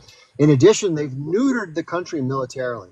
There basically is no military capability in Syria other than the minimum military capability of this sort of ragtag, groups of rebel fighters. So I think that's the goal. They want to have a neutralized state under the hands of, I wouldn't say friendly, but cooperative, kind of quasi, supportive relationships. Even though it's not ideal, it's better than what they had before. And with the U.S. State Department and the CIA involved as well, they're going to try to structure something that is a pro-Western client state that tries to keep Iran at bay and maybe even act as a launching pad into Iran at a future date, because again, Syria is on the southern border of Iran. And I have no proof for that, but we do know historically that a lot of the neocons, the more ardent conservative, projection of American power in the U.S. government, people like John Bolton, Lindsey Graham, Victoria Nuland, Antony Blinken, all these people, they want to project U.S. power, and they eventually want to neutralize Iran's influence in the region. It views them as a huge threat, as well as the up and coming state of China, and of course Russia. So, and that's an allegiance that the U.S. opposes. The alliance between Iran, Russia, and China is what would probably come into a conflict if it does blow up. I think Iran is playing their cards very intelligently. They're trying to avoid anything and everything that would give the Americans an excuse to escalate in the region, because although they're very capable of defending themselves, the amount of disruption to their society and the risk of the regime coming down is not worth the moral reason to antagonize both Israel and the United States at this point. Anybody have thoughts about that? I'd just like to say, Chip, I completely agree with what you're saying. And in addition to that, I think, I'm not sure what your thoughts are about this, but I think this Syrian issue that we have now hasn't just emerged over the course of many years, as some people put it. I think it's deliberately orchestrated by Israel and America for a number of reasons. One being that it's a distraction to the conflict in Gaza. Number two, you've got Donald Trump entering office next month, and they're setting the pathway for Trump to basically continue down this line of war, because Trump has said on a number of occasions that he wants to end the wars. And if you think about that, if the war between Russia and Ukraine was to come to an end, then that would basically make Israel look bad, and Israel would have to also end its war or genocide. And I don't think Israel wants that. Israel wants to continue until it completely dominates. So this situation in Syria is another distraction, another excuse. Although it's a real issue. What's happening there. I'm not sort of denying it at all. But and amongst other things as well, Chip, such as Syria. I'm not sure if you've heard about Syria recently trying to align itself with the Arab League, with the United Arab Emirates, Saudi Arabia, and Dubai as of only last year, May of 2023. So if Syria was to become part of the Arab League, you can imagine, Syria becoming a stronger country, and therefore by default, Iran. Syria is part of the Arab League. I thought Syria was is a actually part, from yeah. no, they were kicked out, but they are one of the founders. That's what I mean, was a part. So for those various reasons, this is what I think it's strategic. It was deliberate, and I just fear that it will cause another civil war within Syria. What I think is, you guys, when you guys talk about this issue or think about this issue, you have to remember that there is two players. It's not only one player. It's not one guy making the decision and things happening. There is a guy and there is another guy. This guy makes a move and this guy makes a counter move. And it may not look the way we want it to look, like I was explaining to Chip earlier. Assad leaving Syria has avoided a huge sectarian war in the region. Now, it may happen a civil war, but it won't be a sectarian war. They may fight each other, Yeah, but it won't. One second, Habib, 1 second. A lot of people will say when people I'm from America, and I always like to tell the Israelis I'm far more critical of the U.S. government than I am of the Israeli government, because collectively the American government does a lot more things globally than Israel does, mostly regionally. But to be clear, I'm not anti-American because of that criticism. I think it's important to differentiate between morality and the side that I take, which is I'm from America, so I'm technically on the American team. But I try to separate myself from my personal identity as I go through issues and speak to them in a way that gives some people the indication that I'm against my country, which is not true. But I still can point out the interests of the Iranians and the interests of Hezbollah and the interests of H Group in Gaza without necessarily supporting or agreeing with those motives or their intentions, but just to point them out and to show them why they matter within the context of the conversation. I talked about 9/11 with one of the pro-Israelis. His name is Moroccan Zionist, and he was dead set on the fact that what the people did on why they might have done it. That's the opposite of how I approach looking at things, because I think it matters why. I don't have to agree with it. It doesn't justify it, but it's important to understand why they might do something like that. Similarly, why did the H group do 10-7? Right? I think when people say, well, it was horrible, the atrocities they committed were unforgivable, and it doesn't matter why, nothing could have justified it. I'm not saying it was justifiable, but I believe why they committed the act was, one, they've been living under a siege in Gaza for since 2005. And when Israel decided to completely put the kibosh on their airspace, their borders, land, sea, air, the entirety of it, and control their communications, the flow of energy, all the things, they just have to deal with somebody else controlling them. I don't think any of us like that. And if the political process writ large vis-a-vis the Palestinian-Israel issue goes nowhere for such a period of time, any people will look at that and go, what the hell are we supposed to do? If we continue to put down our arms and just talk to people, it goes nowhere. More settlements get built. More of our people get killed. What are we supposed to do? More of our people get put in jail, et cetera, et cetera, et cetera. Basically, this external party controls and messes with us. Yeah, we fight back sometimes in smaller cases with, quote, T attacks. But in general, we're taking it on the chin 95% of the time. And we're punching back here and there when we can. Because of that, that frustration builds and it builds and it builds. This is not abnormal. This is why they went into Israel. Now, I'm not saying it justifies the things they did, the tactics they used, some of the atrocities that were committed. No, I don't agree with any of that.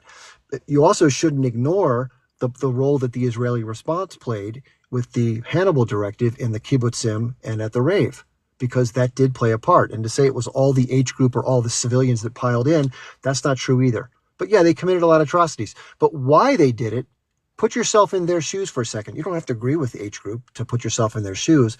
But living that way is basically, it's very demeaning. It's dehumanizing. Somebody controls your every act. You're walled into a small city for your whole life. You're born there. You live there. You're lucky if you have a job, because half the people don't. You're lucky if you have any kind of good standard of living. And then on top of that, you die there. You can never travel outside it unless you're lucky enough to get a work permit, because the Israelis are so kind to let you come in and do basically the labor they don't want to do themselves, like we bring in migrants to work in the United States. It's not like they're doing people a big favor and giving them jobs. They're giving them the shit work they don't want to do themselves. So if you're humiliated for decades on end, it would make sense to me that any people, forget about Israel, Hamas, just any people would do something to try to break from those circumstances. It's not hateful to analyze that, just to be clear. So I appreciate people's points of view. The reason I'm saying all this is someone in the comments made a comment about the way I'm looking at it. Why am I spewing propaganda? I'm trying not to. I criticize Israel because I don't agree with the things they've done. And I think that the changes that occurred in 1948 are the genesis of everything that's happened subsequently, that were kind of forced on the region. If you want to make the argument about the ancestral homeland and Arab colonization, and this is just a correction historically, you can make that argument, but I dismiss that argument, as do most modern scholars. And therefore, as most of us look at it, it's stimulus response. Forcible implementation of a Jewish nation state in a primarily Arab Muslim region, resistance, pushback, and the tug and pull that's happened since. I don't believe it's an abject hatred of Jewish people, although there may be some people who are anti-Semitic. I don't know, I'm not in their heads.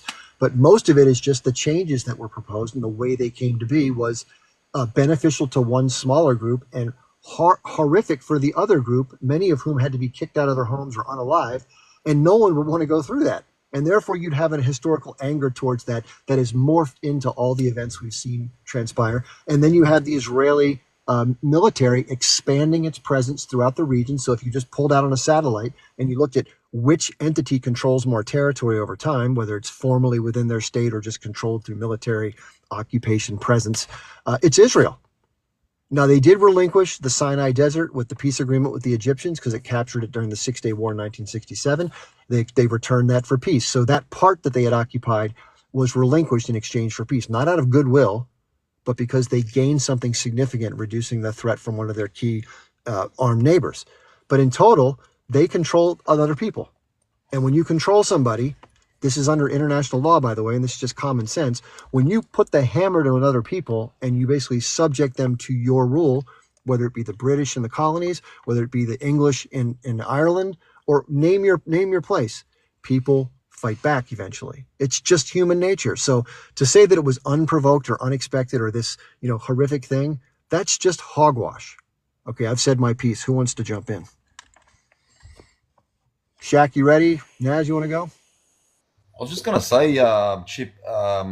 You know, these people who make these comments. I'm seeing the comments for myself as well, and obviously, you know, I've come across this myself personally. I've been accused of that on other lives, you know, and this is the thing. This is the problem that we're not allowed to. It's almost like we're not allowed to critically, sort of. Be critical of Israel in any way, because if we are, then we're labeled as anti-Semitic, and this is the problem. Because if that continues, if that subjugation of our narrative, our critique continues, then Israel will just be able to do whatever it wants, and it's already doing that, you know. Yeah, I agree. And again, if you look at what's happened recently, and again, you don't, people criticize me all the time for saying these things, but this is just how I see it. I'm just trying to be fair.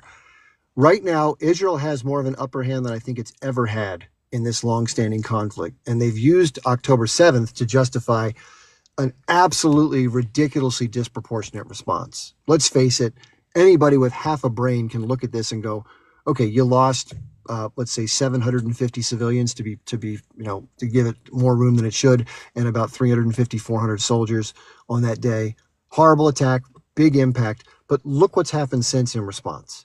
Okay, it can't be that they're just going after the H group with the amount of people that they've unalived. And it can't be that they've gone after the H group to destroy and to make like a parking lot of all the places in North and Central Gaza that they're doing right now. That's not a response. That is a devastating campaign of revenge, obviously. And listen, the anger is justified. If somebody attacked my people and did that, I'd be pissed, like happened on 9/11. Americans were pissed, and we wanted to take it out on somebody. That's human nature. But the Israelis have decided to take a particular course of action, which they feel is justified. A lot of people support the government and what they're doing. They've also incurred a lot of criticism, because the difference is, in the past, they were able to operate relatively in the shadows, because the media apparatus has been very friendly to Israel for a long, long time, both in print as well as on television. There wasn't many ways to get the specifics of what they've been doing out to the public, but that changed on October 7th and October 9th, because now people see things they would never see, and more people know about the conflict than ever did before. So in a way, whether it was intentional or not, because of the way Palestinians have kind of been shoved in the corner internationally, because the Ukraine war got a lot more attention than this issue ever did until this popped off, that's a W for them. And now more people are coming over to being sympathetic. You know, it's a complicated issue in terms of the back and forth, let's be fair, but people now understand the things Israel's willing to do and does do that impact the people and why they respond the way they do. And I think that's a total change in the perception. And the good news is, because people now start to question the narrative they've been told versus what they've seen, they're questioning a lot of other stuff, up to and including what just happened with this healthcare CEO. People are done being lied to, taken advantage of, and screwed by corporate America and the American military, apparatus, and they want change. So having a consciousness raised, I think this is a huge turning point in history. The consciousness that's being changed in the public, especially in the West, is a dramatic shift based on the 35 years I've been following. Any thoughts? Berger, you want to jump in? How you doing, Chip? I'm back, Welcome. by the way, as well, Chip. Thanks. So Okay, so Berger, just for one sec, Shaq was waiting to talk for like 30 minutes. Is it okay if he goes first, then I'll go to you well, of next? course, I didn't know. Sure. That's okay. That's okay, no Thank worries. you very No problem. great. By the way, great to see you. Great to be back on your lives again, Chip. And a fun. It's always a blessing to be in the company of Federico as well. Amazing man. Guys, do us a favor. There's 133 people in here. I'm used to seeing hundreds more on Chip's lives in the past. Please do one thing, and it'll cost you nothing. Just do a load of likes, and then press the screen and just share out and tap it. Bring people in. Let's get more people in. Whether there's the pro-genociders or the anti-genociders, just let's get them. Let's get everybody in. Okay. You were talking about Syria when I first jumped on, Chip. Syria is part of the what do they call it? The Eretz Israel, Greater Israel Project, and it's evidenced by the patch that the the T forces of the invaders wear on their arms, on their uniforms. Okay, and so the whole operation of this Mohammed al-Shara, I think his real name is.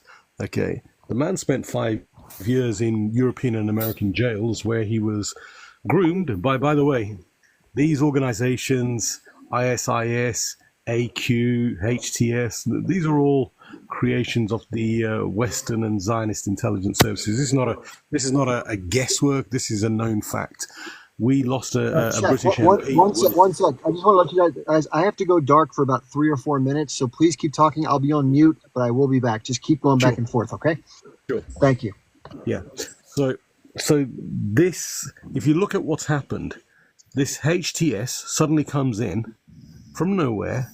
But it's not from nowhere because they've been planning and preparing and being trained and funded for the last 2 years. And they had a massive force. And they've been trained by the Americans and the Turks in Turkey. They come from 100 different nations. T mercenaries. Guys, keep getting the likes up. Let's get these likes up because the numbers on the viewers has dropped to 123. It's dropped by 10. So let's keep pressing the like button. And what's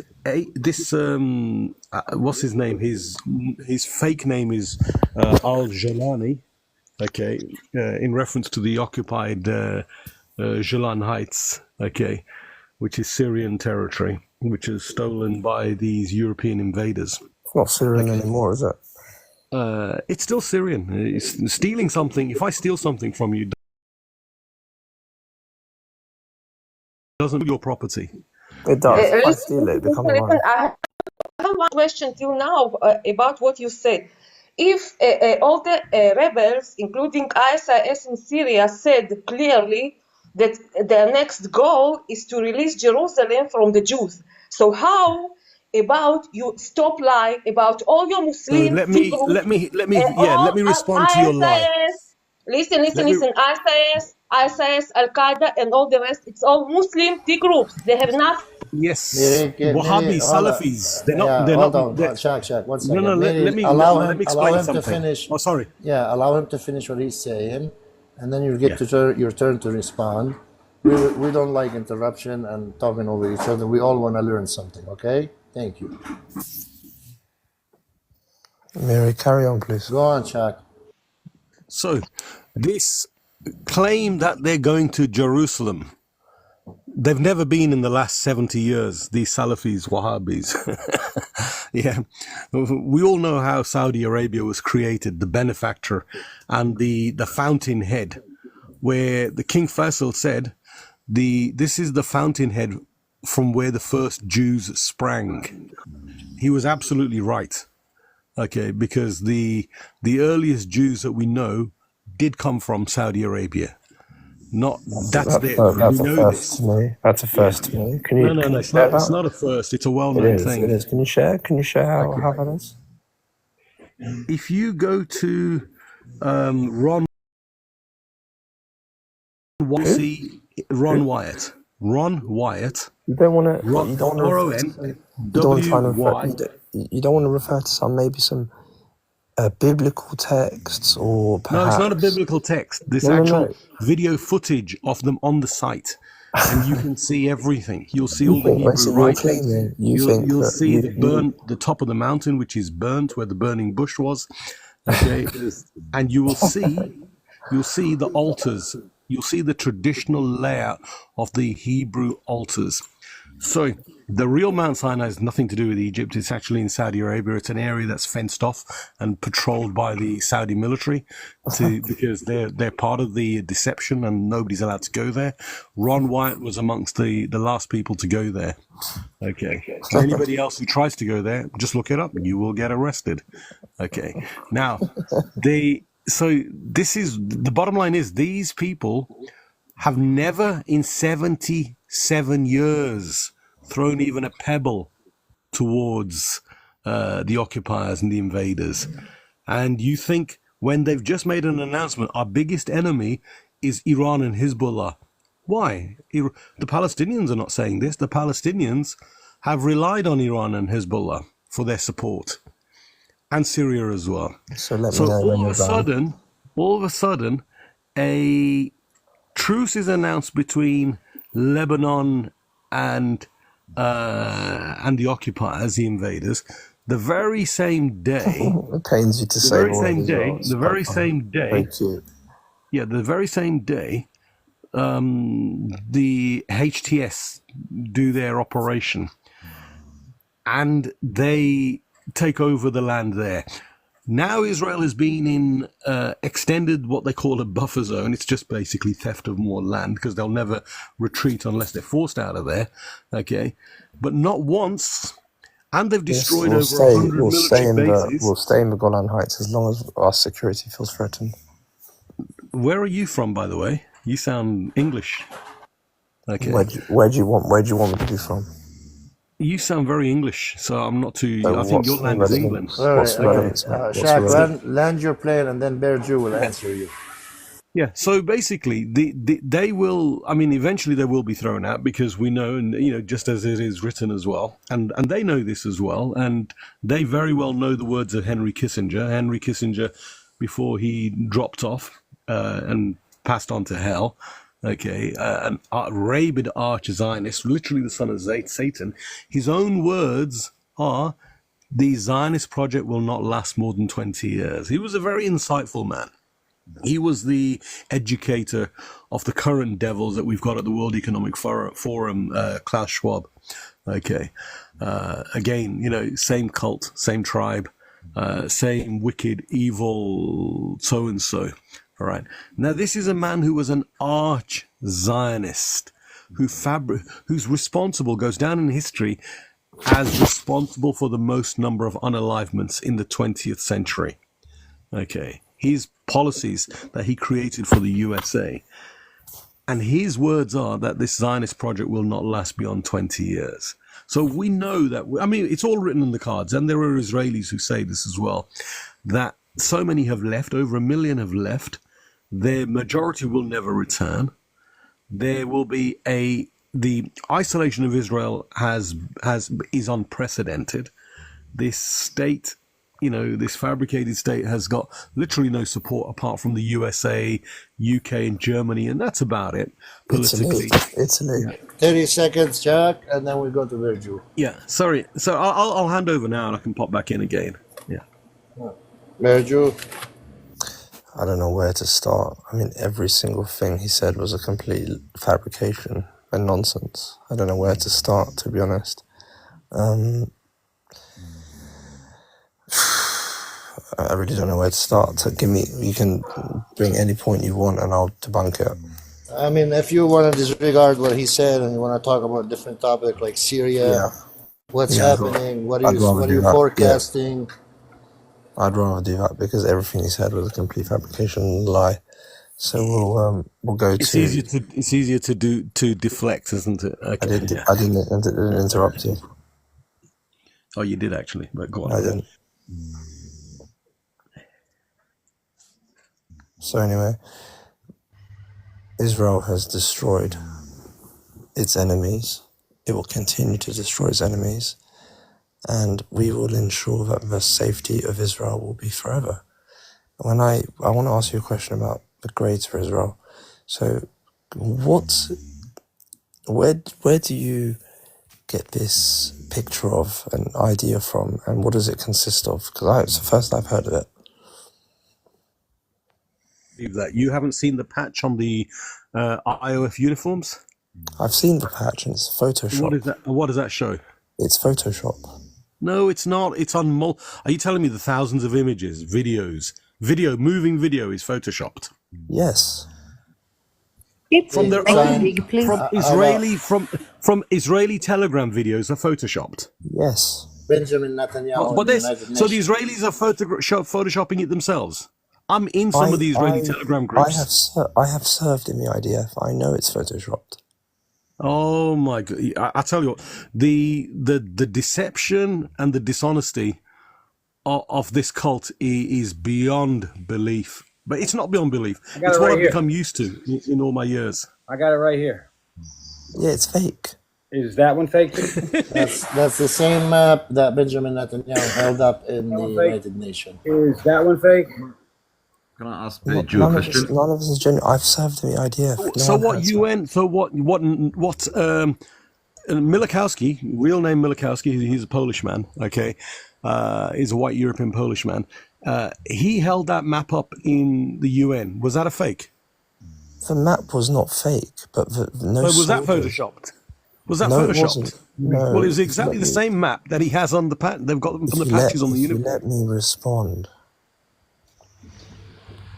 Just because you say something again and again and again, or draw something again and again and again, it's never going to make it true. But here's the thing: it's not fake. It's a choice for the soldiers whether they choose to wear it or not. It's not requirement by the IDF. It's a choice for the soldiers if they choose to wear it. It is not fake. You can say something fake. That's not true. That's not true either. That's not true either. The only badge which the Israelis wear is the Star of David on the side. Again, it is a choice for the ZGF soldiers if they choose to wear it.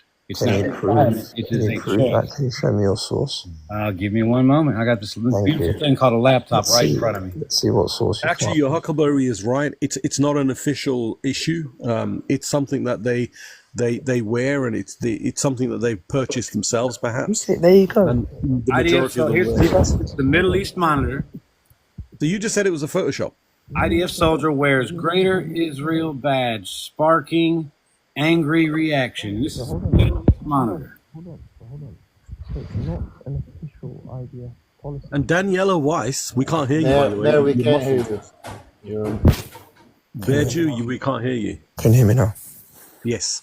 So Daniela Weiss, that lunatic white Ukrainian woman, okay. I don't know who she is. You know, the whole world knows who she is. The leader of the settlers. Oh yeah, who goes in and says, yeah, the old woman in the 70s. Okay. She openly talks about Greater Israel. We will own but everything. That is one person. She's the leader. She represents hundreds of thousands of the settlers, 700,000 of them. I don't agree. Images of an Israel Defense Forces soldier wearing a uniform badge depicting a map of Greater Israel during operations in Gaza has sparked widespread controversy on social media platforms in Arab countries. This map displayed on the soldier sleeve included not only Israel, but also vast swaths of territory from neighboring countries, including Jordan, Palestine, Lebanon, parts of Syria, Iraq, and Egypt. Yeah, so you're saying that because of one guy, you think it's the entire IDF's policy? It's not one guy, and we just said it's We're all not saying it. We just said it's a choice for these soldiers. It is not one guy, but there are plethora of them choosing to wear this because of the narrative and the mindset that's indoctrinated into these soldiers. That's up to them. It's not IDF policy.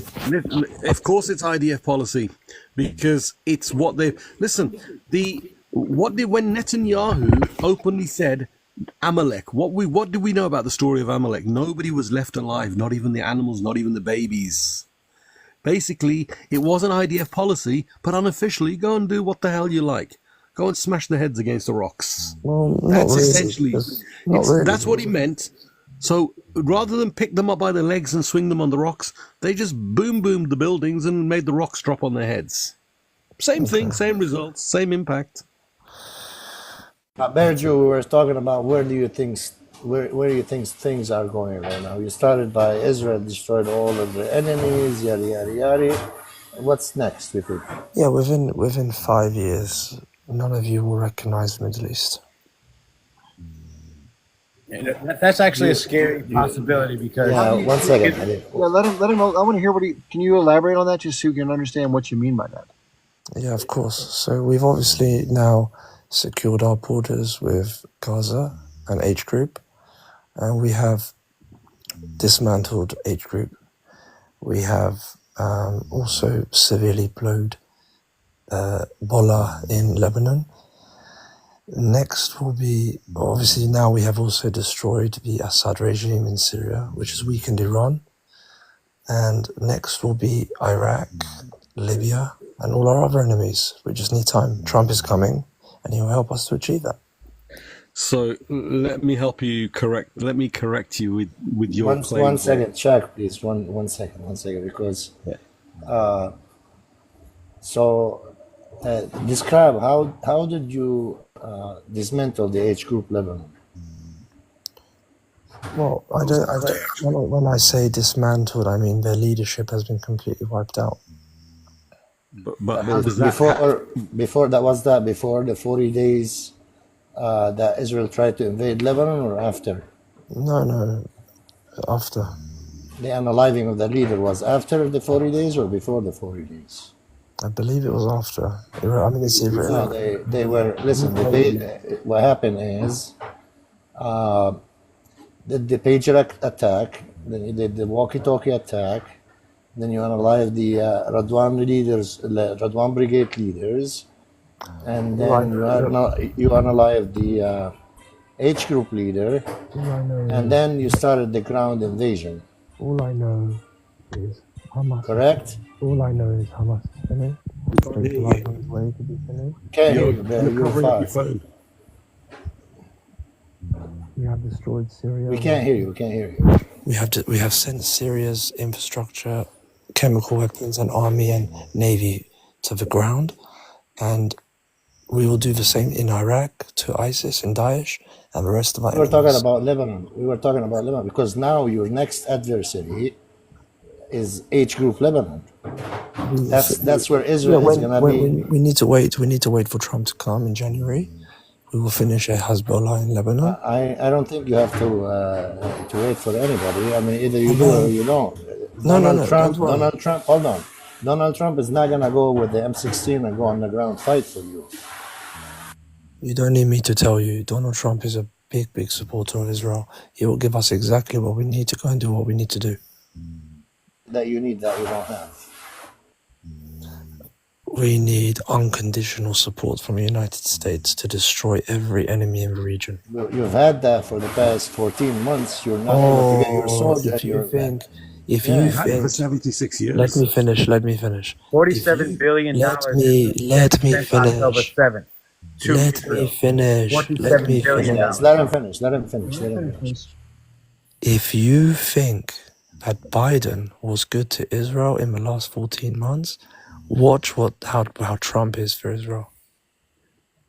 But what I don't understand, what is it that Israel Trump, needs to get the job done? Biden, Because, one second, let me finish. Because when Benjamin Netanyahu came to Congress, he said, give us the equipment faster, we get the job done faster. And he got what he wanted. no, And he he didn't. went, No, he didn't. No, he yes, didn't. he did. Nope, He did. nope. I Let me mean, tell you. what do Let you me tell in you. Gaza? What do you need in Gaza just Let to me get tell you. your hostages? Let me tell you something. If you think, let me tell you. But just one second, one more thing. Do you need the United States of America, the president, to tell you go unalive all the Palestinians for you in order Let me to do tell it, or you. you're already doing it? Let me tell you something. Biden was the worst president to Israel in a very long time. You watch and see how Israel will destroy the enemies once Trump comes in. You haven't seen nothing yet. You know Explain. what? How do you This, explain if Trump that is that big supporter of Israel? You know that right now most of the foreign policy are run by Donald Trump right now because he's taken over. You know what So Trump's gonna. You know what why Trump. do You know you what think? Trump. One second. Why do you think when Joe Biden was president, when the ICJ wanted to issue an arrest warrant for Benjamin Netanyahu, they were threatened by the Biden administration, and the minute that Donald Trump gets elected, an arrest warrant for Benjamin Netanyahu and Gallant get issued. Don't you same think day, that next day. contradict? Don't you think that contradict your statement that Trump is a big supporter? No. Because then how come he allows an arrest warrant? Not only he chose in his administration as a I'll Zionist tell state. you why. One second. Let me explain my whole view so you can respond. How is it that Donald Trump chooses the most Zionist people in the United States to put them in his administration, and none of them, I repeat, none of them came out to condemn the arrest warrant? Because we don't. The arrest warrant is useless. We're not part of the ICC. We don't reckon. The United States and Israel doesn't recognize that court. It's a complete farce. How come they didn't come out and condemn it? because they don't regard it as relevant. Joe Biden threatened the judges. He said, if you issue the arrest warrant, I will sanction you from coming to America. Beju, can I ask you a question? Why is it that, I mean, it's not real, just simply has this attitude all the time about annihilating its so-called enemies rather than working with the international law and dealing with it from a legal framework? Because it's a great question. Because Hamas and their enemies don't work on legalities. They work on force. It's always been the way of the Middle East. But the international law covers T groups as well. It covers the problem. Everyone. T group. So-called Israel is has had more UN resolutions broken. I mean, Israel has broken more.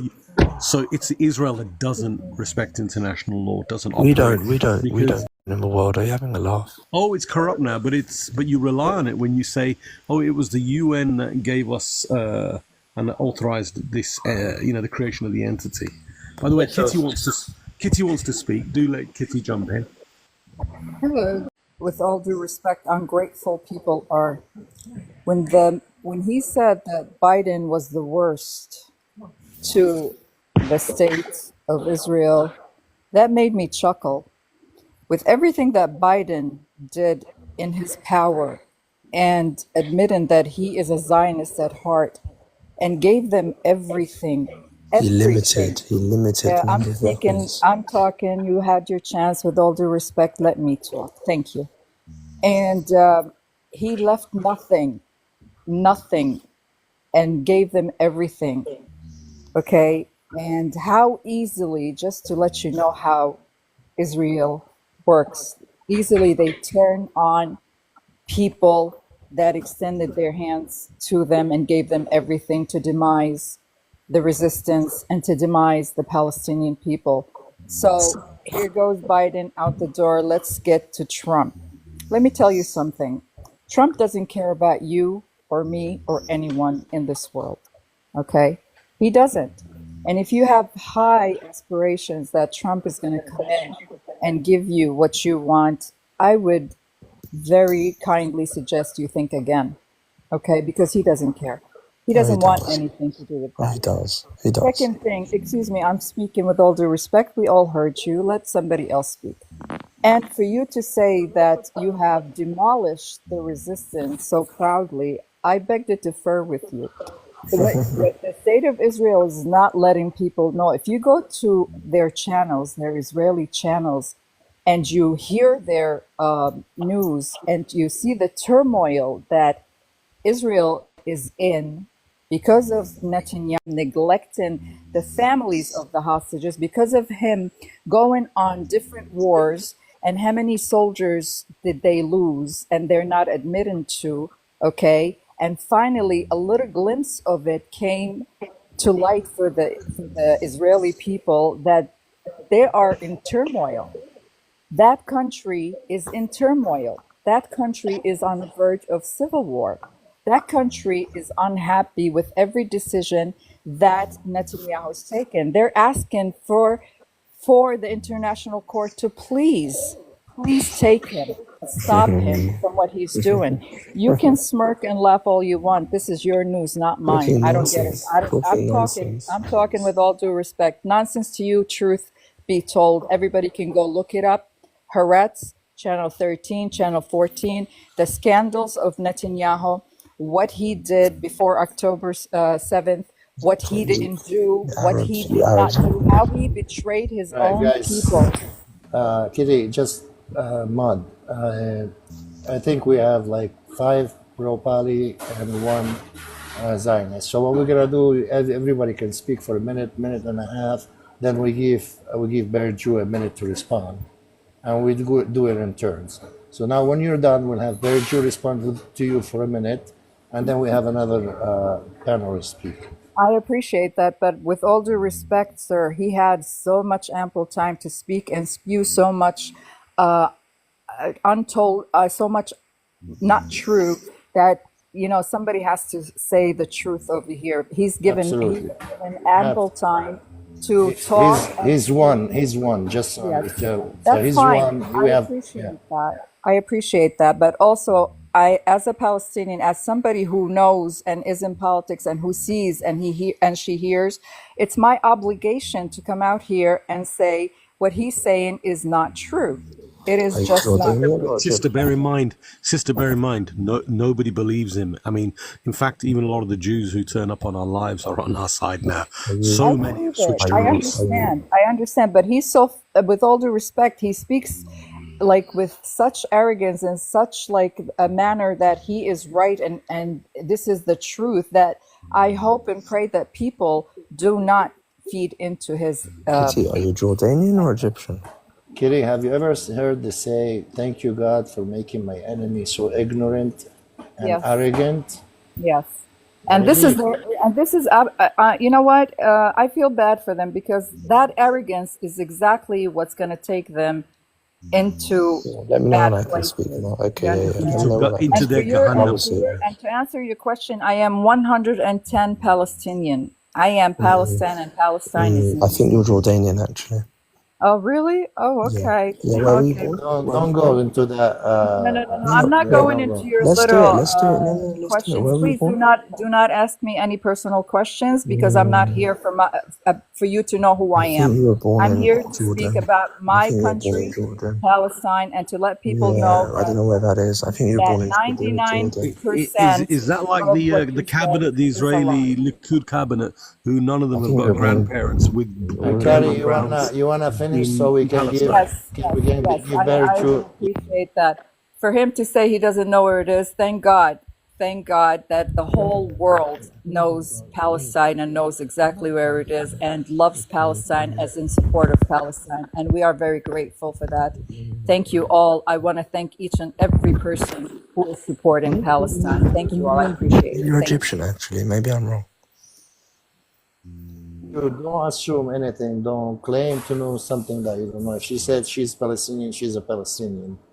It's not. It's not. Hold on. It's not up to you to speculate who she is or where she talks from. Palestinian. Just respond to what you want to respond. Sure. So we can go to the next. Sure. In the words of Hassam Youssef, son of Hamas, the term Palestinian was coined. The gay spy who's paid by desires. From his own Let him words. finish. From his own words, the term Palestinian was coined by Yasser Arafat in the 70s, and I find It's it mentioned in the Bible when stop Abraham interrupting came me. to the land. Mute He him. came I'm amongst the talking. Jack, let him Palestinians. speak, and then you go next. Chip, do you want me to expand the panel, bring more people up? Chip. Yeah, that sounds good. There's somebody named Catherine waiting to speak. She had to leave earlier. Does anybody want to cycle out? I don't want to drop anybody without them volunteering, if possible. I'm gonna leave in a few minutes. Okay. Do you want to finish? You want to say something really quickly before we? Oh, here we go. Yeah, got thank space. you. Here we go. Yeah, I just want to say, look, you know, it's a funny old thing, the Arab-Israeli war and the war between the Muslims and the Jews, which has been going on for thousands of years. This is just another, small hiccup in that history. We don't fear. I'm just gonna throw it out there. How about Golda Meir? She was a Palestinian. I'm in the And middle. Arab. Hold on. Popper just came out. We're gonna take turns, and you get your chance, please. Thank you. As I was saying, this is another hiccup in between the war between the Muslims and the Jews, which has been going on for thousands of years. This is a religious war again. This is not anything else. It's a purely religious war. We will win again. We always do win. You have never won a war previously. Good luck to you, Allah. It may help you. He's never saved you before. Maybe he'll save you one day, but I don't see it happening. So anyway, enjoy yourselves. I have to answer because this was against me. First of all, it's a Palestinian-Israeli issue. It's a land issue. It's a theft of the land. It's an occupation. You have to understand that you know it. In your heart, you know it. You know exactly what this war is about. Don't say it's a religious war. It's not a religious war, because if Yes, it it was, it is. wouldn't Yes, it call is. the Yes, it religious. is. Yes, it You is. would see all the Arab Muslim world will be there. It's a land. It's a theft of the Palestinian land. It's an occupation. It's an Fuck illegal you. Fuck occupation you. by the If it United was Nations, by if it was only international about law. So land, please do I not, think you do haven't read not. the Hamas charter. All right, guys. I You dropped know what? her. He showed his One colors there. second. One second. Yes, he Berju, did. we don't. He's We gone. don't. He's Said gone. We He's don't. gone. F He's gone. you One second, guys. to One all of second. us, He's listening. He's and listening. he didn't even think One about second, Puka. One second. One Christians second. and One second. Muslims. One second.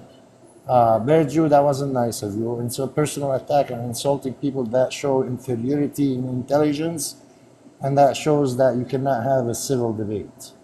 If you are willing to have a civil debate, you can request, I can bring you back up. But insulting a personal attack on especially on women, that is very coward of you. I think you know what, we don't need him back because of the way he just spoke. He's done this before. I mean, he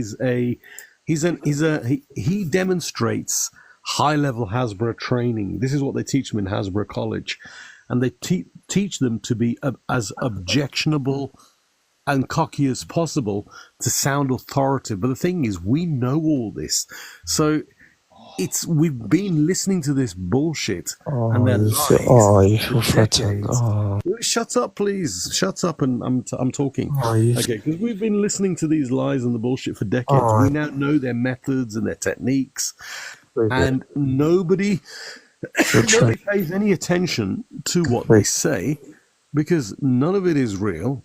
These guys are from every corner of the earth.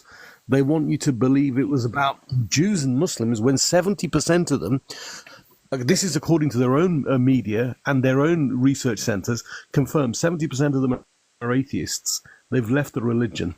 So then they invented this concept of an ethnicity. But then they forgot that there are black Jews, white Jews, Chinese Jews, Indian Jews, Iranian Jews, Afghan, Pakistani, European Jews, okay, Jews from China. And they want you to believe, they think you are so fucking stupid, they want you to believe that these are one ethnicity. Yeah, That there's a It's DNA, ethno-religion there's a Jewish because it DNA. has, like, do you not know what an ethno-religion means? Okay, Catherine, I'd like to address we this know Too Far it's a Lady about the fabrication. charter really quick. I'd like to address this Too One Far Lady second, about the charter really quick. She said the Hamas charter. In 2017, the charter was updated, and in the words of Hamas leader, he said the Hamas leader explained the original charter has now become a historical document and is part of our earlier stage in our evolution. It will remain in the movement's bookshelf as a record of our past. So we're not going to pull this charter BS. Educate yourself before you speak on Listen, something. before you mute me, I got one thing to say. I'm looking forward to my flight. Looking forward to my flight to Israel, Kitty. Bye, stupid You know guy. what? I've You seen talk too your much. soldiers. Hold on a second. I've seen your soldiers who are just exactly like you, who came out and made videos. Where are they now, my friend? Where are they now? Where are they now? Where are your Hamas? Where are your Hamas? I want you to go there. I Where applaud are you. your I want want you to go over there. I Yes, need stupid guy. you to go over there. You keep this Because where are conversation. you now? You know what? I understand your butt hurt. I understand. Where is your that the world Sinwar? is Where on is you. Sinwar? I Where is he? understand the Where is world Our Sinwar? hero. Where's your who is Netanyahu? Israel. Benoit I is in Jannah. understand. Hi, David. Where's Martin. Netanyahu's son? I know you're upset. Netanyahu's son. Please. I understand. But you know what? Berju. Go Hold on, away. guys. 1 second. In your Berju, Israeli the- history, hold hold on a one- second. Yeah, Just Kitty, let me just say 1 this. second. Just 1 second. Let me One just sec- say this before 1 I second, forget it. please. Yes. 1 second. Okay. Berju, Sinwar is gone, Nasrallah is gone, and you have not achieved one military coup. So stop bringing this, where is this guy and where is this guy? It's not going to help your case. Speak something intellectual where either you convince us or we convince you. But it's going to be very hard for you to convince us. Go on, Kitty. Thank you. In your little history, the 76 years of occupation, Netanyahu is the first leader to be prosecuted by your state. What does that tell you?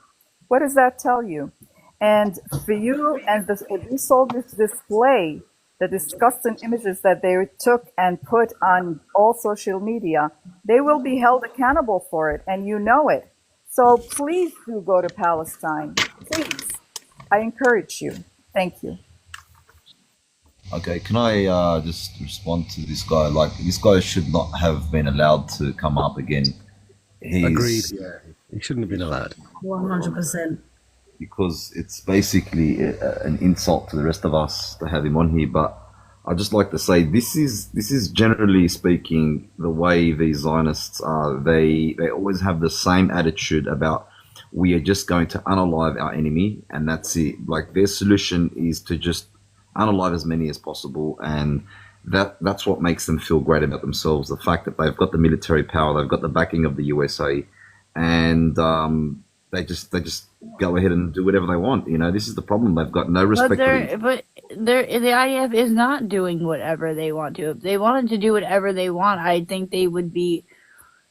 If they wanted to end the war, if they wanted to end the war immediately and not draw it out, I think they would have done mass, like, carpet bombing that you claim they do. But that's exactly what they've done. Haven't you seen the Gaza Strip? Have you not seen the videos? Have you not seen the footage? There's nothing left. That's what happens in war. That's what happens when you No, it does not happen invade in a war. country. That's what happens when you do. That's what happens when you commit G-side and you kill 250,000 people. So, if it's a G-side, how is the population increased in Gaza then? Because other displaced down by citizens 4 go there. million. 1 second, Can I guys. just Hold answer on, that? hold on. Can I answer? For Can I a answer? genocide, all you need is intent, and the intent was there. Yes. Other displaced Intent citizens have been 100%, but it's sent not there from answering the my north. question. Catherine, can I ask you? You know, if there was a H cost, during World War II, how come the Jewish Almanac reported an increase? There was no 6 million drop. There was actually an increase by a few 100,000 from the 14 million worldwide Jewish number. Look it up, Jewish Almanac. Look up the figures from 1939 to 1947. We're not talking about worldwide here. No, I'm telling you. Because you're So great. Like, if I was saying the worldwide, I did not say the worldwide population. Don't come up with bullshit. I'm talking about the because population inside of Gaza. Can I say inside something? of Gaza, because they've pushed in loads of refugees. They have not. Are you trying? So They populated the place with so now refugees. people have come to Gaza. So now they have pushed people into Gaza. Yes, that's what's happening. That's what happens when 85% of your infrastructure in your homes are destroyed. People have to be displaced somewhere. And you asked a question about a genocide, and I'd like to address that very quickly. The anatomy of a genocide consists of five things. 1, unaliving members of the group, unequivocally has happened. 2, causing serious bodily or mental harm to the group, unequivocally has happened. 3, deliberately inflicting upon the group conditions of life calculated to bring about its physical destruction in whole or in part, has unequivocally happened. 4, imposing measures to prevent births, unaliving 17,000 plus children, and white phosphorus has unequivocally done that. And the last stipulation, allow me to turn my camera on, turn the green screen off to address this one, because nobody likes to acknowledge this. Give me one moment. Another fate of baby and other Palestinian children is unknown after Israeli army forcibly transfers them out of the Gaza Strip. And if you want to talk intent, you don't lock 2.3 million people. Okay, so into a Catherine, 25-mile area and drop 50,000 explosives on them without having intent. Hey, no, I'm sorry. You I've guys- been waiting you guys a little think, bit. A little bit. I've just been Pooper, waiting a little bit. your turn. I just It's your wanna turn. But say- do you guys want me to do showtime, 1 minute each? Is that fine for you? That would be lovely. No, Like, I need 10 seconds. I'm not gonna lie. So, all right. So you wanted to know, like, oh shit, I forgot. Oh no. Yeah, I've been fighting you guys for ages. It's all right. Ignore it.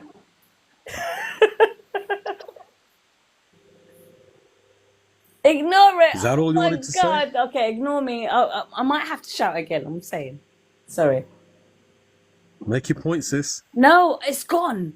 Okay, I fought for a long time. Okay, no worries. Keep thinking and we'll come back to you. Thanks. Chip, if you can hear me, there is a Queen Chamber. She's private. I can't bring her up.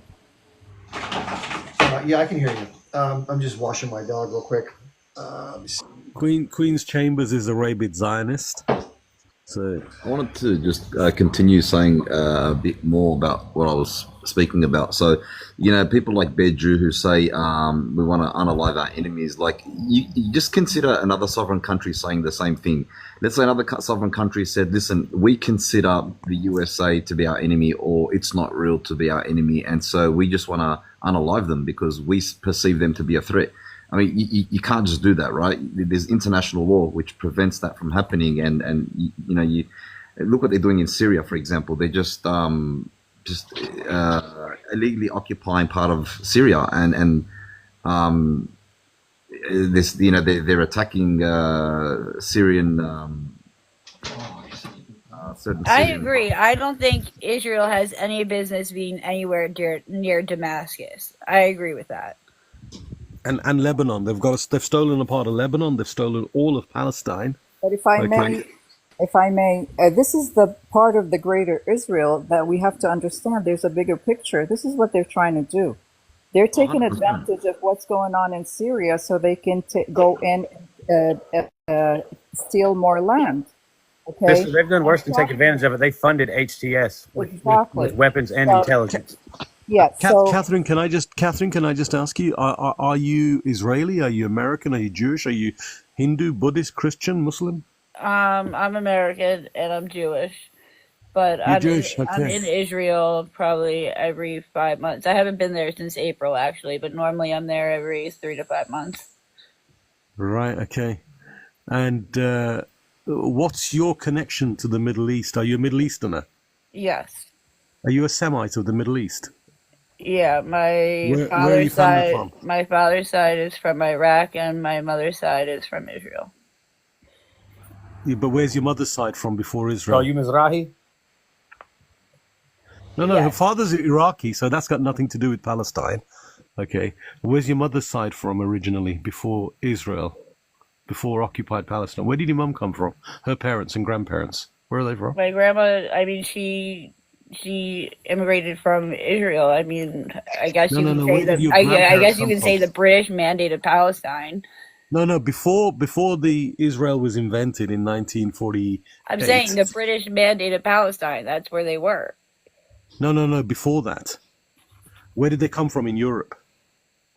They weren't in Europe. So your dad is an Iraqi. Okay, so he's definitely got no business there. Okay, neither of you. And if your mother was a Palestinian Jew, okay, and her family were Palestinian Jews, then why are they not siding with the Palestinians? Why are they betraying their own people? Betraying their own people. I don't think. You've just told me they were there from before Israel was invented. They were from the Jewish families there already living in Palestine. Therefore, they're Palestinian Jews. Okay, because there's no such thing as all Palestinians are. There's no such thing as Palestinian just for Muslims. There's Christians. There's Druze, there's atheists, there's communists, there's all sorts of religious groups. Betraying their own people. I mean, I think that's a ridiculous statement. I mean, my family sides with Israel because my family thinks that there is a reason. Like, why? So they were already living in Palestine. These white Europeans came over as refugees. The refugees decided to stab their kind hosts in the back and steal their land. That's not what happened. But that's exactly what happened. We know that's what happened. How do you explain? This is absolutely ridiculous. So let me finish. I honestly don't guys, have let me finish. Let me finish. So your Palestinian Jewish family decided to betray their own. Oh my God! Arab I'm sorry, people. Chip. I can't do this. I can't listen to this garbage. Okay. Well, you have to. This is the truth. Check real quick. Why is what he, she left? I was going to ask you, why do you think what he's saying is incorrect? And I was going to have you answer. If you want to come back up and answer, I'll give you the floor and no, uninterrupted. Yeah, I want to hear. Because she can't answer it because she knows it's painful to answer the truth. I've probably had more conversations on pro-Israeli lives than most people on TikTok. And I've heard the arguments in favor of their point of view, so I understand them quite well. they kind of go along the lines of this. God gave us the land 3,000 years ago. There was a kingdom for 150 years or whatever the span was. And then therefore the territory is rightfully theirs. And that the Arabs during the Muslim conquest took their territory and expelled the Jews, the Romans, etc. Therefore, anybody living in Europe is legitimately from the Levant. Therefore, when they came back, they're just returning to their ancestral homeland. The Arabs are selfish. They hate the Jews. They wouldn't give us any land. All we wanted to take was this small sliver in this giant Muslim world. What's the problem? Why do you hate us so much? That's kind of the thing that I hear. Yeah, that was completely disingenuous, Chip. You know that. That's kind of a summary of what I That's usually never been the argument. You've been on our panels almost every day for the last 2 months. That is You've the never argument. once heard that argument. I did come up, however, to answer this guy who asked that ridiculous question. They didn't betray their people. Their people were the Jewish people. No such thing as a Jewish people. The Arabs during that time were actually at war with the Jews. There was an entire civil war between the British and the Arabs and the Jews and the British, and the Jews and the Arabs. There was an entire civil war. This is look. So this idea that her Hasbro family speaking. betrayed their people. You're coached and is trained to say absolutely Arabs when it's the bullshit. Palestinians. I The never Palestinians listened are to not a Arabs. ridiculous statement. Coach is a disgusting Islamophobic person who likes to insult prophets. I'm not and stuff. Let me ask you, Islamophobic. Coach, then why did you get on my live talking about Muhammad's a PDF file as soon as I debunked you on genocide? You are a disgusting person. But if you're saying it's civil war, Oh, I remember this Coach explain guy. the McDonald papers. Explain the white papers. The Explain McDonald papers? Yes. Okay. So after the British mandate, The white the papers Zionist said that entity. no more Jews could come in. Yeah. Shut your mouth and let me finish, and then you can rebut me. After the British mandate, all right, they come in and they restricted the immigration in the land of purchase because the Zionists were causing mass unemployment and unrest in the cities. So the white papers restricted that. Then the McDonald papers come and further restricted that because there was more attacks from the Irgun, the Leahy, the Stern Gang, the Palmach. Then after that, they started booming the King David Hotel, and that, along with geopolitical pressure from the U.S., caused the Brits to turn over the mandate to the UN. It was not a civil war. There was Zionist entities dressing up as Arab citizens, Palestinian citizens, because Arab is a blanket term and it's disrespectful. They dressed up as Palestinian citizens and used that to try to gain favor from the Jewish people to continue their attacks. No. Yes, that's No. recorded history. No, it's not. No. You just sort of made that up, but congratulations, Huckleberry. Yes, and to answer your question, I did say Muhammad was a PDF file on your live because you allowed somebody to slander Judaism trying to use the Talmud Slander Judaism, and calling anti-Semitism on my live. and allowed somebody to call Jews PDF files, and I responded with That's a lie. That's a lie because No, if they would have it's said not. anything disrespectful toward Judaism, they would have been instantly and dropped. yet you allowed it. And yet No. you allowed it. You're a liar. I have the Yeah, clip. you I'd like you to allowed play the it. clip. So play the clip. Play the clip. You'll hear the guy saying it to me. You'll hear the guy asking about the Talmud. There was only me and Go you for it. speaking at the time. Play There was it. only me and Play you it. speaking at the Play time. it. And we were speaking Play about it. G-side. And as Play soon as I it. debunked you on genocide, Play you it. went straight into Play it. Muhammad is Play this, the clip. Muhammad is Just that. play You're a it. disgusting Play the person. clip. Play Of the clip, course. big guy. Play the clip. Play what clip? He Listen. says he has a No, clip no. of me being Islamophobic. I'd respect if you played it. Anybody can go to my page and watch it. I No. would respectfully ask you not.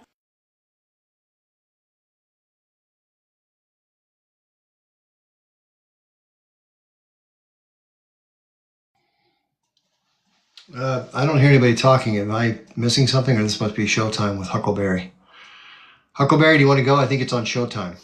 Missing something, or this must be Showtime I with thought it was still. Huckleberry. I thought it was still on fire. Huckleberry, do you want to go? I think it. Let me fix that reverb. Yeah, but no, the conversation you and I had, Coach, was between me and you was about a genocide.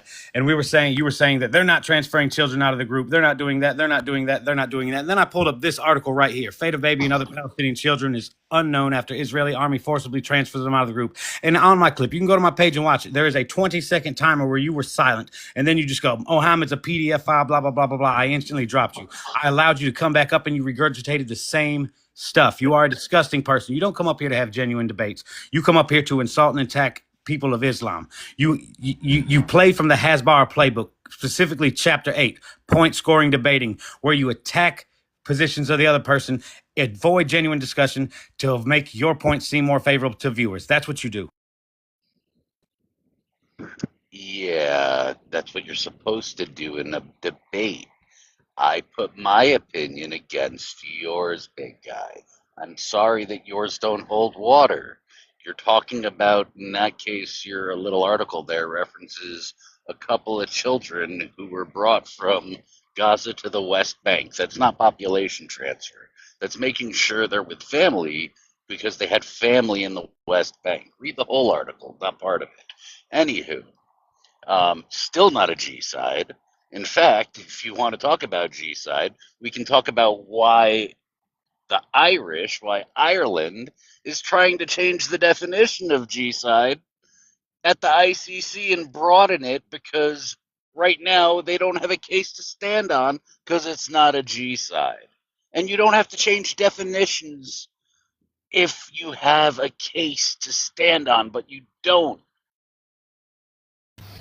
So again, more hate speech from these type of Zios who just don't know how to hold an intellectual conversation and don't know how to answer questions such as, what is Israel doing illegally occupying part of Syria? Why is Israel taking it upon itself to strike targets in Syria? And things like that. They say hate group, but there's no hate group in Syria.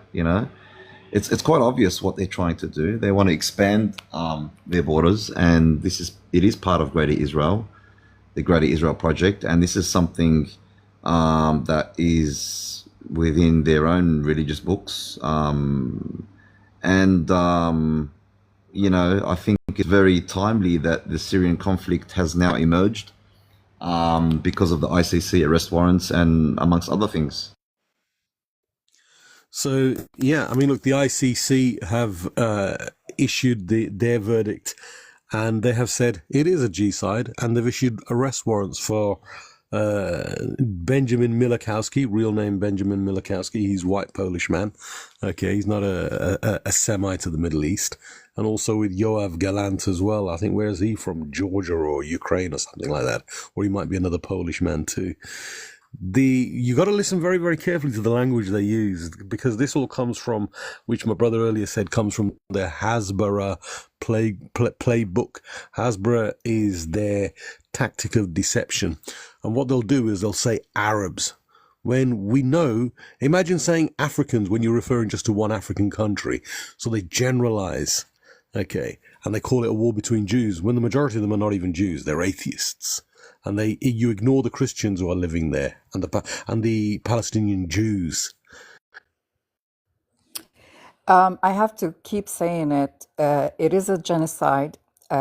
He knows it's a genocide. The world knows it's a genocide. And I have to say it again. It's not a religious war. It's a land that was stolen, occupied.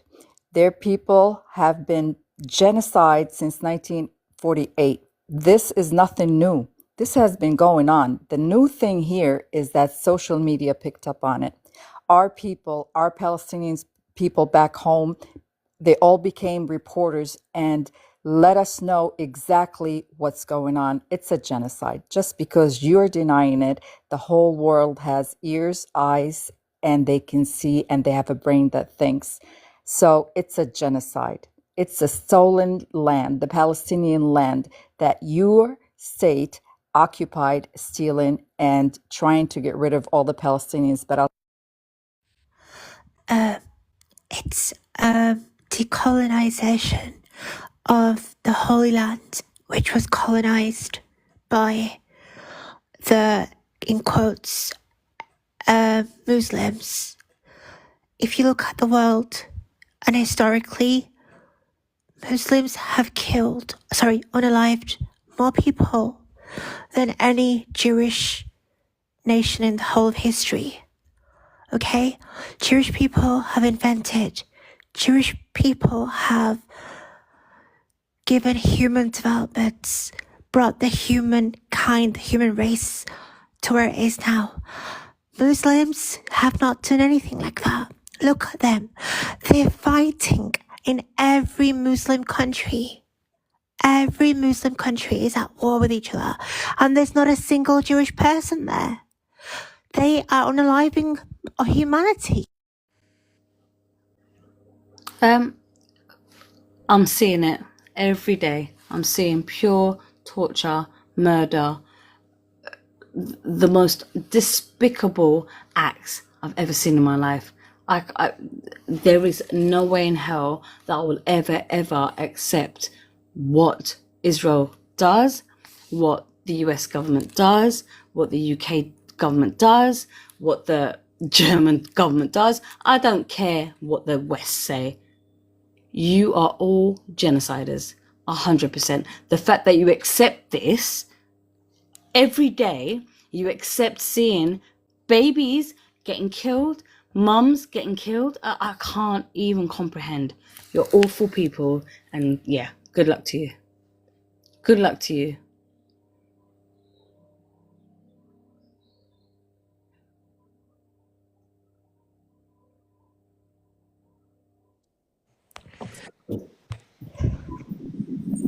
Before we to address the Hasbara playbook, May I respond to that, since there were like 8 values I wanted? All right.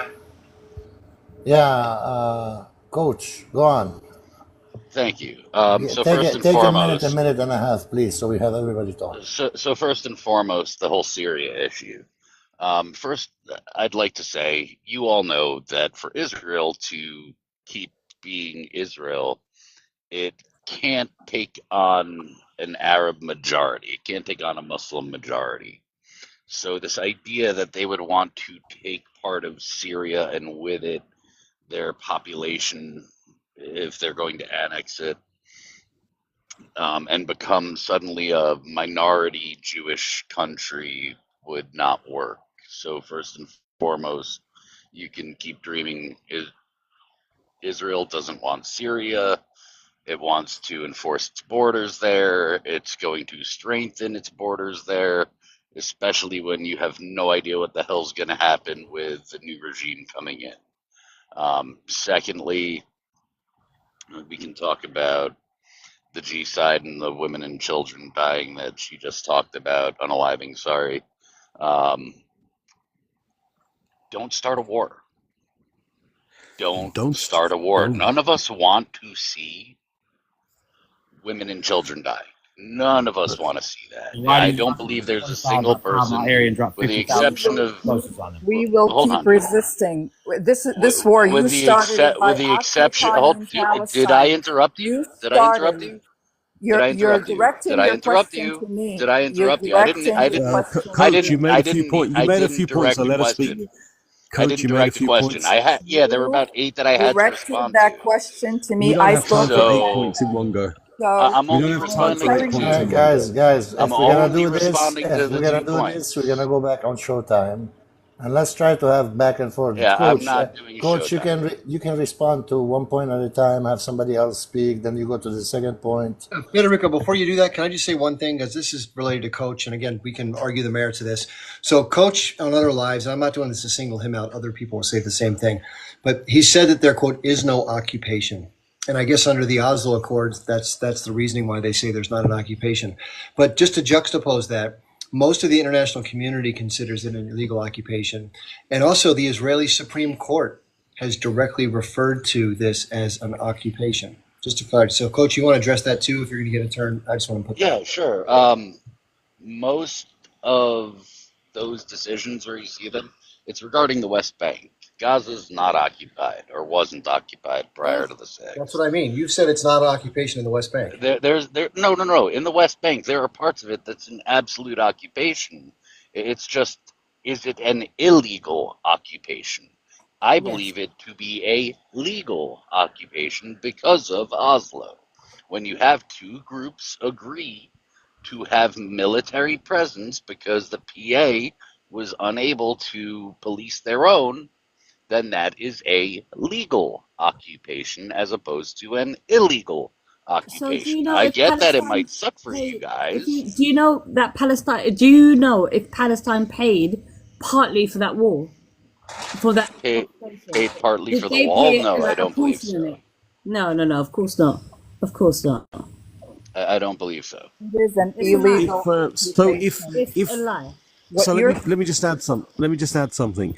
So if Iraq found that Iran was struggling to police its people, Iraq has a right to come in and start If they subduing their made people. did Iraq and Iran enter into an agreement and a treaty of sorts with one another to do that? No, but there is no treaty between But there an is. It's called occupier and an Oslo. occupied people. It's called No, Oslo. your Netanyahu said It's your called Oslo Oslo. agreements mean nothing. Your Okay, well, Netanyahu there's Say that. they It doesn't mean nothing. anything to you. there are It means nothing to responsibilities for an you. occupying force. And some of the responsibilities for an occupying force are humanitarian aid, such as food, medical, air, and other essential needs. Now, allowing water 3 days out of the week into the West Bank is not facilitating humanitarian needs. And the practices of a checkpoint or practices of an occupation include three things: checkpoints, barriers, and a two-tier justice system, all of which is in place in Gaza. That is unequivocally a checkpoint by the definition of international law for an occupation. Mm-hmm. Again, I'm not disputing the fact that there is an occupation there. I am So what? saying there's a difference between a legal occupation what and an illegal illegal. So, What occupation. It's Coach, all Coach, illegal. there is what no will It's it such all take? thing. illegal. Sorry, let me just ask, It's Coach. What all will it? illegal. What it is, Coach? What will it take? No, it's inconvenient. What will it No, it's take for all a Zaire? illegal. So, Coach, what will it take for a rabid Zaire, okay, to put their hands up A and say, rabid Zaire. yeah, we are actually That's what you want. unaliving people randomly. We're G-siding hospitals, tents, refugee camps. Randomly, we're dropping £2,000 bombs on civilian housing and tents. This has never happened anywhere else in the Not world, in in tents, the but in modern world. housing, yes. You No, know, no, 100% tense. Not in tents. We've had tents on fire. Whole not, tent cities not have in gone up in Gaza. fire. Well, yes, that was Incendiaries. from and a how is secondary Multiple. explosion. how is an No, occupation not not secondary. It's just illegal happened again exactly? last That, week. no, it was Nope. so. Nope. What But happened 2 Nope. days was there ago, they did was it again. Hate You're a group liar. are keeping there was a secondary weapons. They're explosion. And keeping driving Yeah, weapons tanks among over the civilians. tents. They are Who are you? deviants. The hate Who group are are you? deviants. How can you not understand that?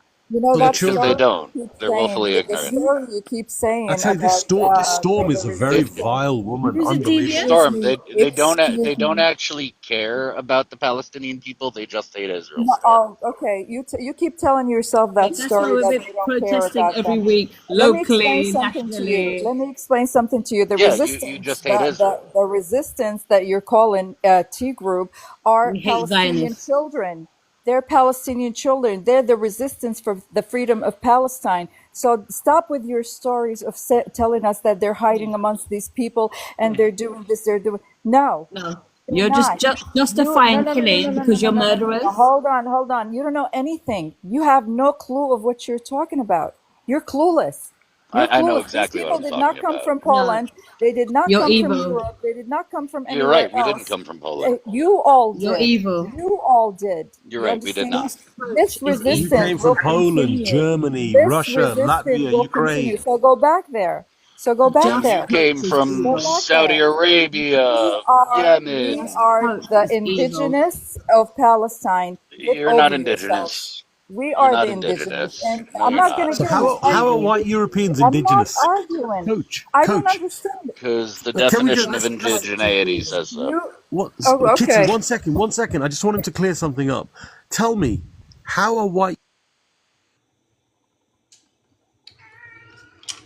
All right, guys, we just don't want to talk over each other because I'm trying to listen to understand anybody, and I did not understand anything from anyone. I know we are all have emotion. Now, none of you is gonna ask coach a question, and coach is gonna answer you the same way you wanna be answered. You're not gonna get that answer. And at the same time, with you, coach, whatever question you're gonna do, no one is gonna give you the answer you wanna hear. So it's just a debate. You give your opinion. He gives his opinion, and that ends right there. We personal attack and fighting each other on the panel. We're not gonna go anywhere. I'm gonna remove the show time so we all can try to speak, but take it one at a time.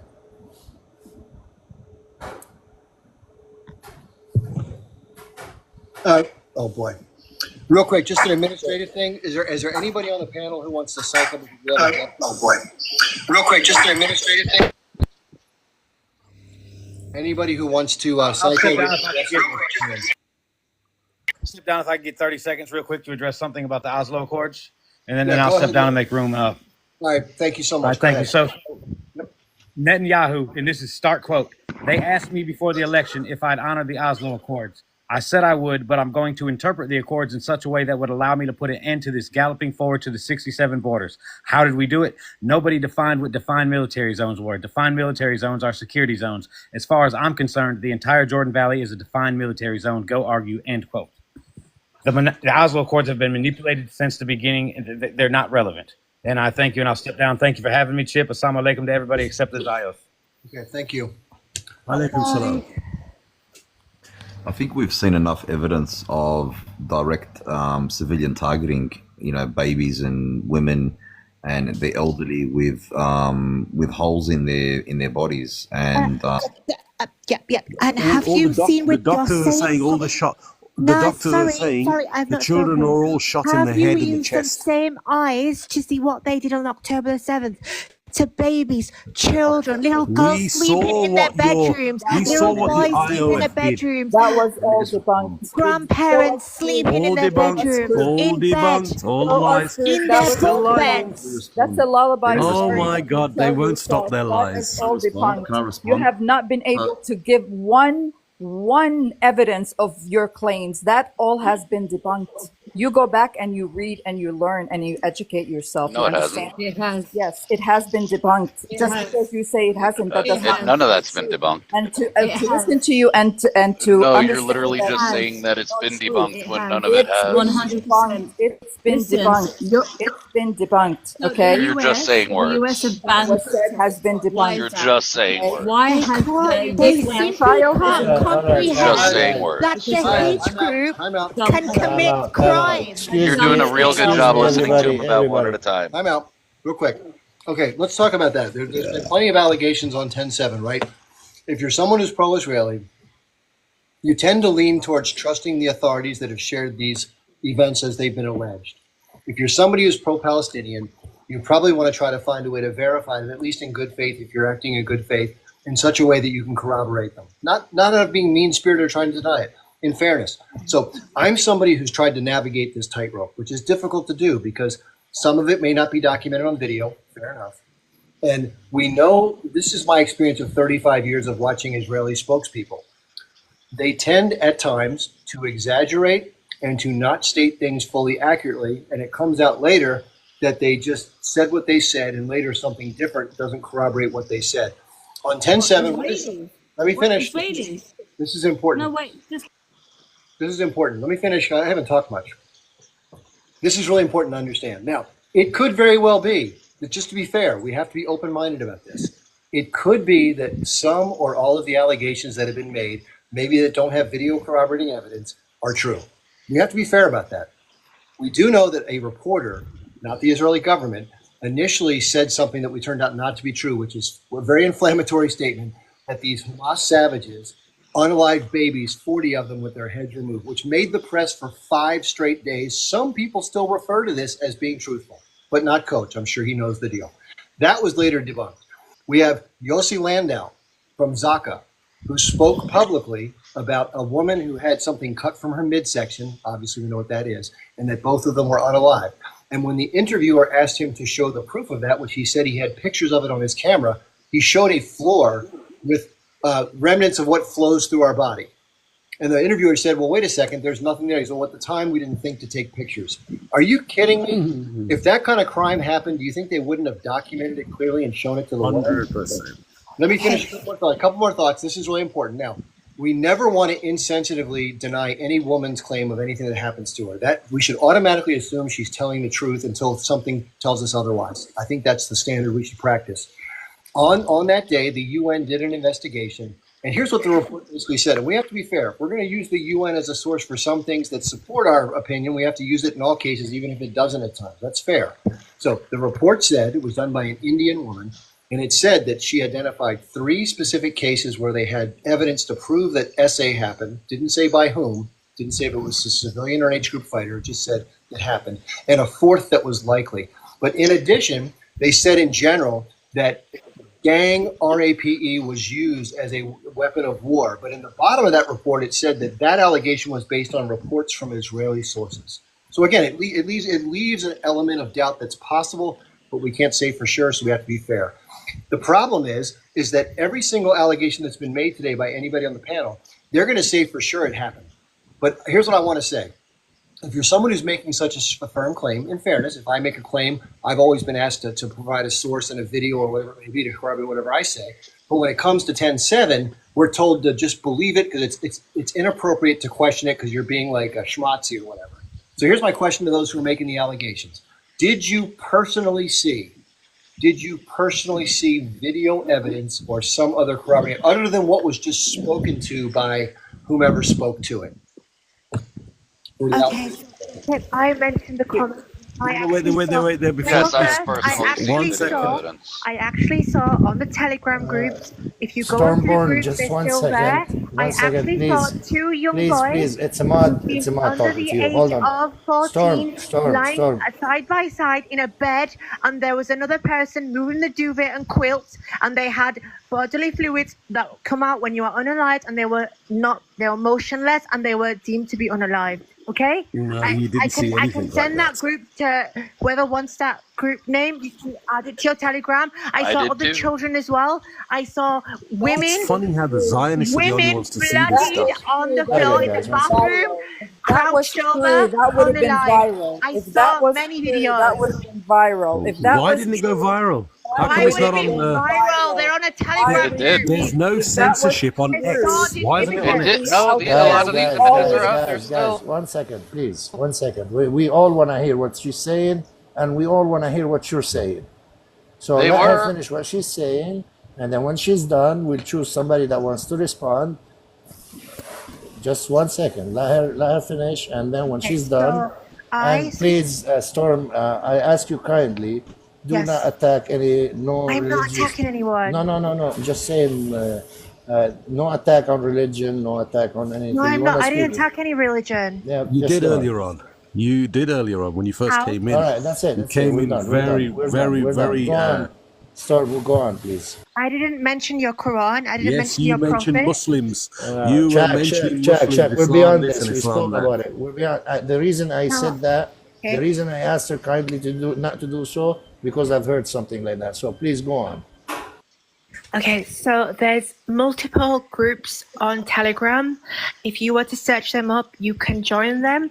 And in there, in the history of them groups, there is footage, video footage, photographic footage of what happened on the October 7th, which was filmed by the perpetrators, yes, and also people who attended the scene afterwards.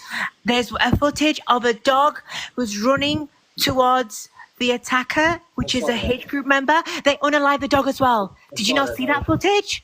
They're going into houses in the kibbutzim, attacking innocent people, children. They're taking a child, well, he's about 14, group you 15, go maybe 13, and they've got a Storm. weapon What against him is and that? telling him to take us to the neighbors' houses and knock on the doors.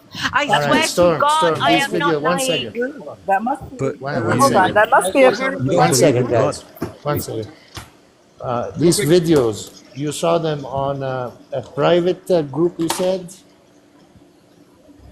On Telegram? Private. On Hamas's private. Telegram channel, yes. So Hamas, you guys want to convince us? 1 On second. Hamas's You Telegram. guys want to yes. convince us that Hamas made a Telegram and posted their own crime on Yeah, Telegram? they still and do. Then you can't They still do have innocent Telegram. Israelis unalive the child. Hamas claim it. What do you want about? Hamas steals. 1 second. Yeah. This is really important for people to understand. Listen, people can say what they want about me, whatever, I'm biased. But in all sincerity, I swear to you on my dead father that I made a sincere effort to investigate any and all of these things that people have mentioned, including things like Telegram groups, Hamas.com, wherever they pointed me to go or whatever they sent me to look at. I spent all the time it took to review it. Here's the work that I did. I've spent over 8 hours probably looking through these horrific videos, many of which were shown in the 45-minute presentation to journalists that were directly filmed by the H group members from their GoPro cameras. It's horrible. There are civilians at bus stops. There are older people. There are people in cars. There are people in the kibbutzim. There are people at the rave, all of which have been acknowledged by me publicly on the lives. And I don't like having to say that. Now, here's where things get a little blurry. And I'm being totally sincere and not mean-spirited when I say this, but sincerely. I've had probably 150 people on lives like this make the kind of claims that we're hearing about what I call more egregious atrocities. Let me say what they include. People being put into ovens. Babies or people having their things removed from here up. Not people who are unalived and then it happening, people who are alive as it happened. I've seen some soldiers on the ground who had it happen after they were unalive. That's horrible, but it's not somebody being done live, which is the worst. As far as I saw some people that were burned, I saw some homes that were burned. We're not sure exactly how that came to be, but I saw the aftermath of that. It was horrible. Here are some of the things that I haven't seen. Okay, I watched Screams Before the Silence. I've watched other documentaries I haven't seen the one about the rave, but I want to watch that one too. Because what I want to be able to do for people, honestly, is I want to be able to acknowledge what has happened. And if there's legitimate evidence that does indeed point to something having happened, like I mentioned the UN report, I'm trying to be fair about this, then I think we have to acknowledge that.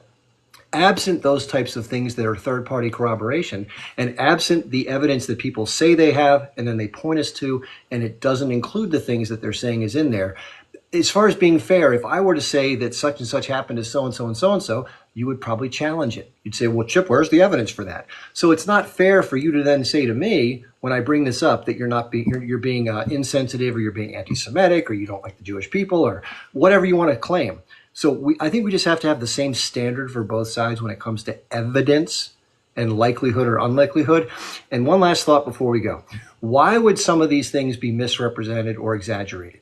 Could it be that because of the next steps that Israel intended to take, which we've all seen how this played out, it's been pretty harsh, that it gives legitimacy because of the unbelievable anger and just disgust that people have based on some of these outrageous accusations or allegations or things that really might have happened? I don't know for sure, but I do know that that's possible, that it could have been used as a way to enrage the public to justify what has been an incredibly disproportionate response. Is that unfair for me to put it this way? I'm not sure. If you can show me the evidence, please direct me. No one has ever done so, ever, in over a year.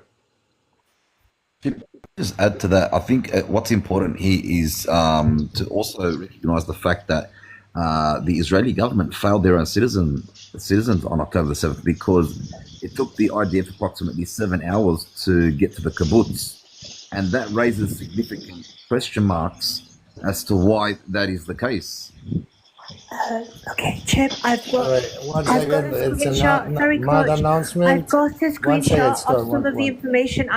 All right, it's a mod announcement. The conversation is very, very good. Everybody is talking. You know, we're not fighting, we're not screaming, we're not yelling. The views are going up. So please, I ask all of you, if Chip, you want to make your screen big, tap on Chip Barnes' screen, like the live, share the live, help achieve the goal. If you're not part of the team, join the yellow heart on top, become part of the team, and let's keep it going. A nice conversation.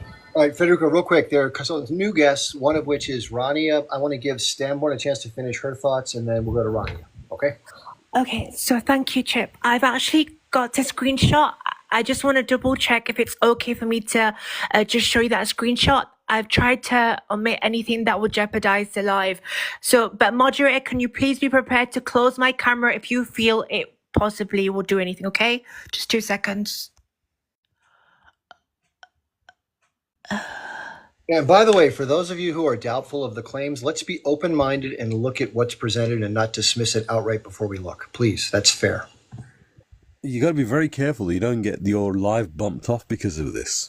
I understand. If it happens, it happens. I'm not trying to... No, Chip, you can close my camera. That's the Telegram group I am a member of since October. What's the name of it? What's the name of it? Okay, 2 seconds. That's all we need to know. We can find it from there. I'll put your minimum. Turn this off. I don't want to risk your... I appreciate that. In other words, if anybody else has any other websites... Can you turn my camera off so I don't risk the live, please? And I'll... yeah, there we go. Just the names of the groups. By the way, somebody sent me a name of a group. It had over 600 videos, which took me about most of a day to look at them all. A lot of them are repeats. Some were from Syria, believe it or not, because I've watched those before in the past. But none of them included some of the more egregious things. Just somebody's got to show something. Coach says he's seen it. This guest says they've seen it. Somebody just please share it. I want to. On this one, there's 3,000 videos, but a lot of them, obviously, like you see, when the ones that are from the actual day itself are back in. You have to scroll back to the timeline history of October, November last year. So I'll just post the actual link. Chip, If you the common search theme for is this on, if this is the one, I've just posted a link. Yeah, Chip, the common theme is for the last 14 odd months is that they're the only ones who've ever seen these images and videos. We've never seen these. And, you know, X, there's no censorship. You can put the most violent post or video or picture, and it's remarkable. Nothing gets taken down. So Not none true. of these... I've actually had to It's get taken very down. true. I'm on multiple groups on X, follow a lot of people, Guys, and hold I'm on. watching Shaq, real quick. the Sorry. most gruesome stuff. All that matters, The most guys. If you have the goods, I'm not being disingenuous. I will do the work that it requires to verify whatever it is you're sharing. I'm not going to do it in a disingenuous way. If it turns out to be the case, as I've done before, I will happily share it with my audience because I think that's the right thing to do. However, if you send me Yossi Landau at a meeting saying something happened and breaking down crying, that's not saying that it happened. If you believe him, that's your choice. But he also could be making shit up. It's possible. Well, Yossi Landau is the head of Zaka, who's also been under investigation for being a PDF file. Well, whatever. Okay? That's not And important. That's not important. Lots of other That's crimes. yeah. Who cares? I'm just It worried is about. important because I just, it's criminal hold on, intention. if the guy sleeps with 15 children a year, but he saw something happen and he has the video of it, that's germane But to then this he didn't. conversation. But you remember the videos. He showed some images, and the reporter said, "But there's nothing there that you claim." I know. And I then saw he that. was losing his breath. He couldn't. He didn't know what to say. Let's get the name of the Telegram group. What's the name of the Telegram group so we can go and take a look? And Chip, I've just posted it in the chat. Can you say the name out loud? Can you say the name out loud for us, please? HAMAS. Yeah. ISIS is massacre. So it's HAMAS. HM. So one real quick. HAMAS. IS as in is, and then MASSACRE. No, ISIS, as in that group that was obviously in the Middle East, Hamas ISIS what? is massacre. Hamas ISIS massacre. Okay, so Hamas ISIS is massacre. okay, Hamas ISIS, so ISIS massacre. Yes. Okay, I'm gonna go to Telegram right now on my computer screen while you all talk. Well, I want to bring you. Okay. I want to bring Ronnie in. Thank you for sharing that.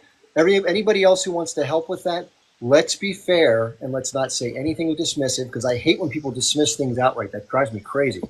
Let's take a look, and if we can find something, let's look at what it is, and if we can't, let's discuss it, okay? That's fair. I want to let Ronnie come in. She's been waiting really patiently. Hi, Ronnie.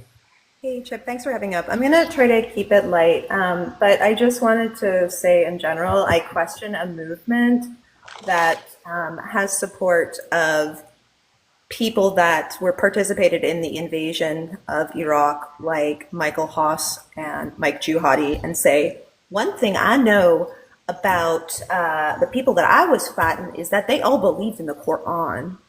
These people go on to solicit photos of the hostages to elicit like sort of a sympathy and give them a free pass in the Jewish community to be bigoted, and people in the Jewish community use those individuals as bullies and henchmen in their causes. And also I wanted to talk about something Coach was talking about, which he said to somebody on this panel, I don't know who it was, your people are from Syria and Jordan and other places. Yes, guess what, Coach?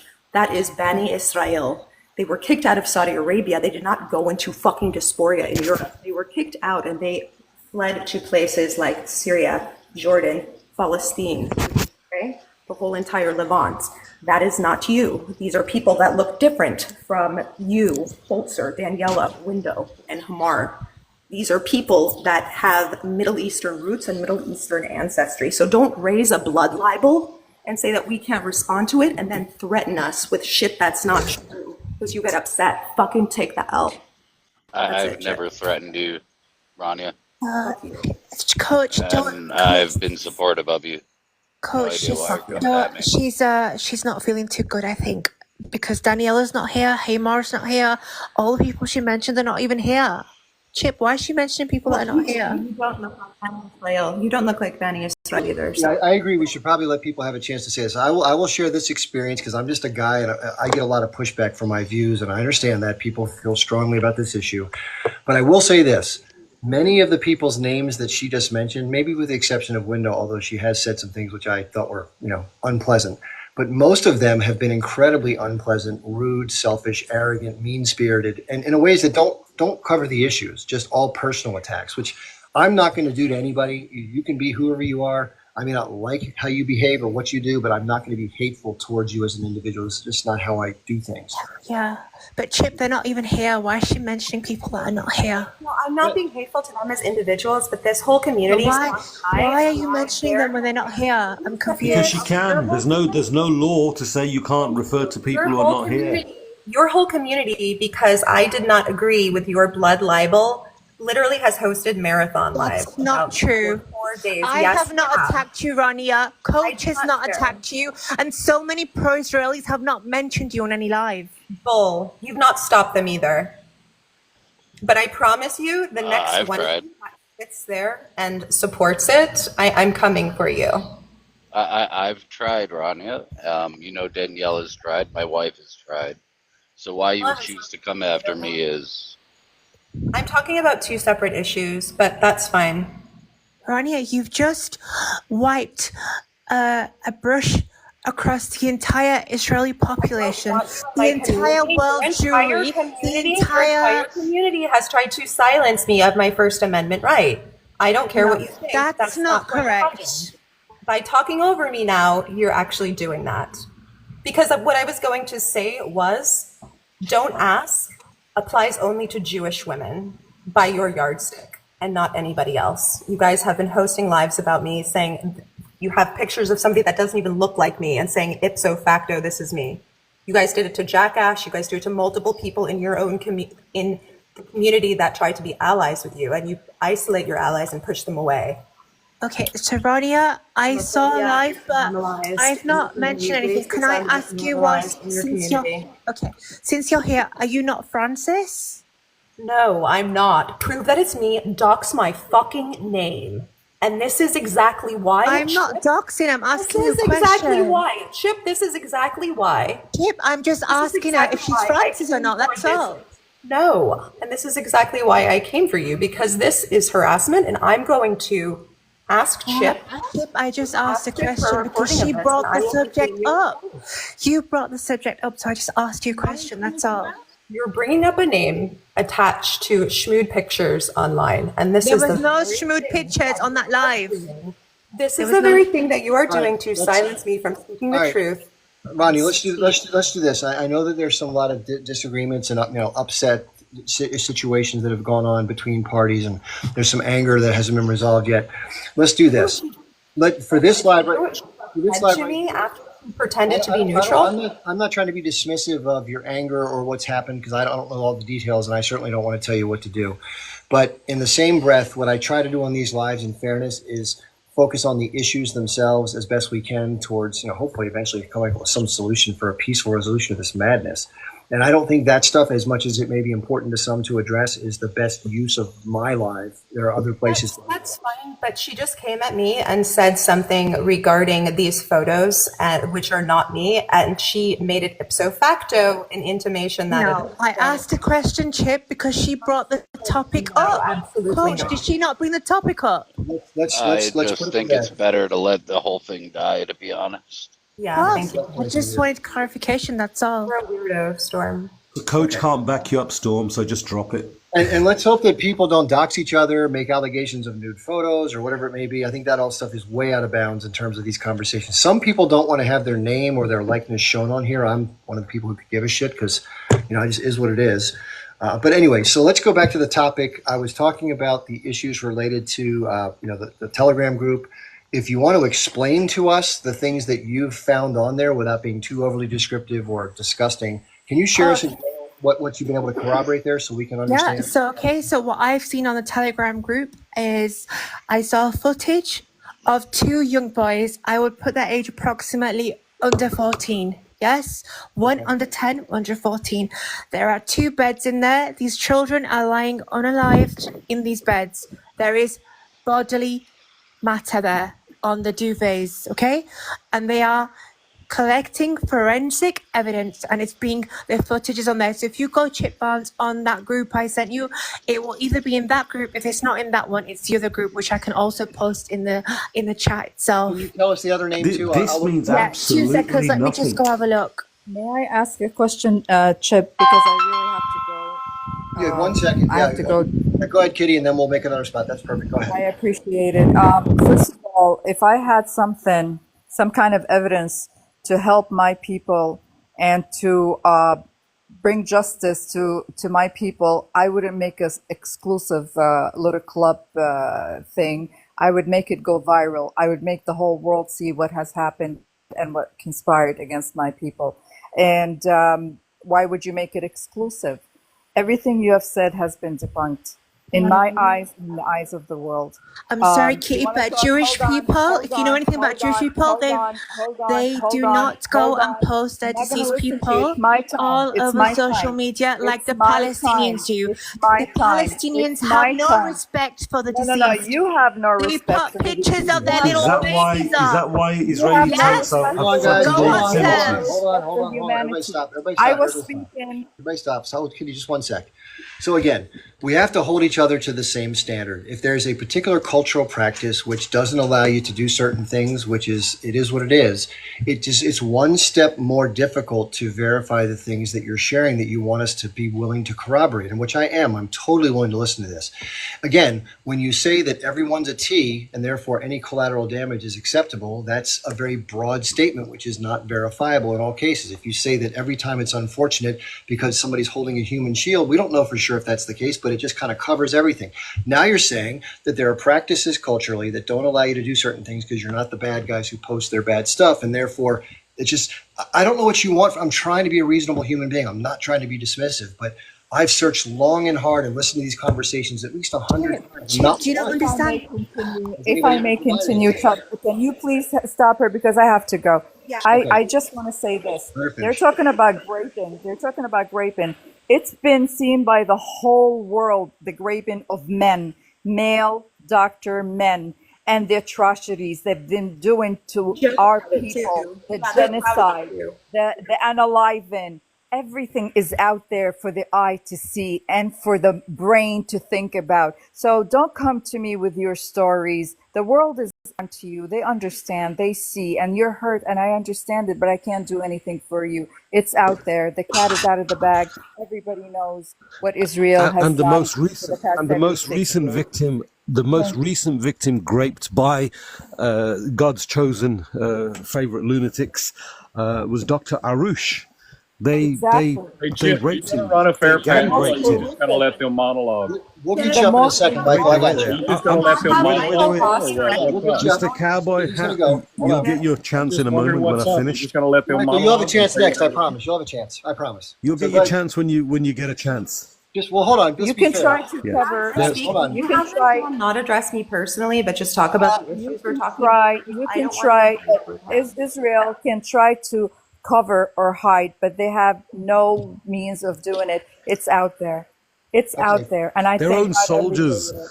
Thank Shaq, you. their Shaq, own hold The on, Shaq, soldiers are hold on, leaving Shaq, and Shaq, speaking Shaq, hold and on. joining, Hold breaking on, the Shaq. silence. I don't want You're to just gonna let reach it be a anybody. free for all for Kitty, the hold on, pro Michael. Hold pallies? on, hold on. I'm trying to You're just manage gonna the let it panel. be a free for all for Hold all on, the give me pro a pallies? second. I'm trying to manage the panel. When everybody talks, it's really hard for me to do that. So, Shaq, to be fair, we have a new guest that I'd like to hear from. He's been waiting very patiently in the chat. Kitty, are you done so I can pass the mic to Michael? Yes, I am, sir. Thank you very much. I have to leave, unfortunately, but I thank you very much for having me up here. I hope to No come back worries. again. But All right, Kitty. just to know that I am an indigenous Palestinian woman, and we will get our freedom. We will. Thank you. Okay, here's what I want the panel to do. When I pass the mic to Michael, everybody please, for gosh sakes, please stay on mute. If you're angered by something Michael says, which is probably going to happen, make a mental note of it. Let him share what he wants to share. And when somebody gets the mic next, we can speak to it, okay? That's what we want to do for everybody. Thank you very much. And Michael, please go ahead. Welcome.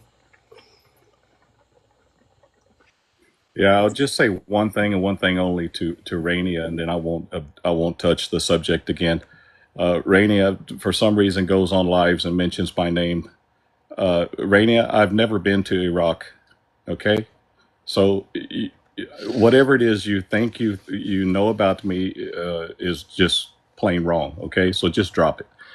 Second of all, the lady that was here speaking before, she may be an Israeli, I don't know, but I'm probably the only one on this panel who's actually been to Israel and seen Gaza and toured all the devastation and saw the tragedy that unfolded there on October 7th firsthand.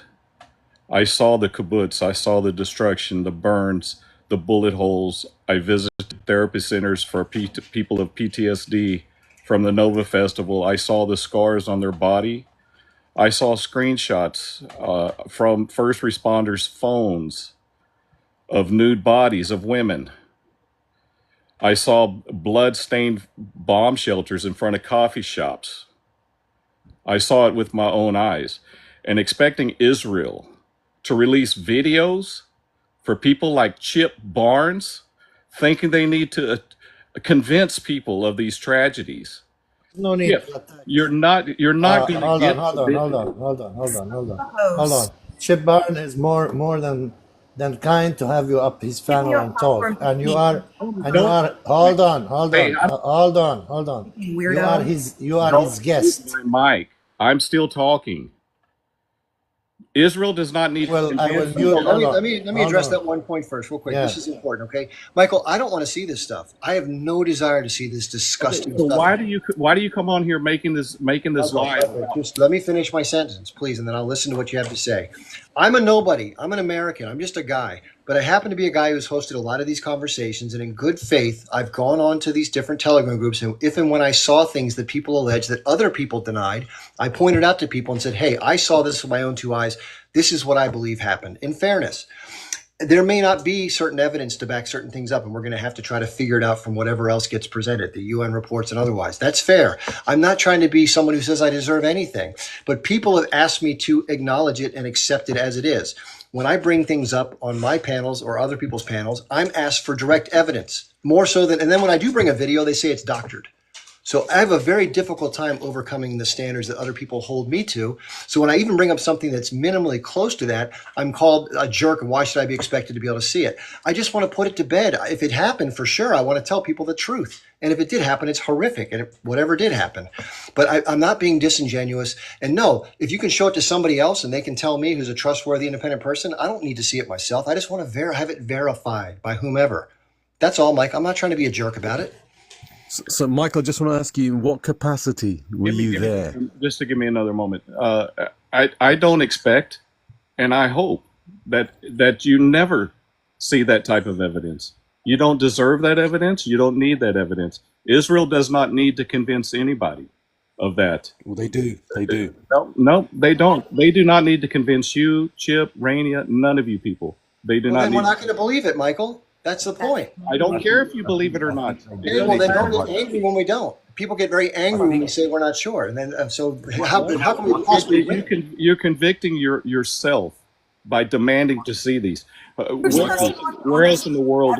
Everywhere? Is that how it works? So journalists can see this, but we can't. Hang on. If there's a trial in the United States and someone's convicted, does the general public get to see the evidence that the jury got? No, everybody doesn't get. The people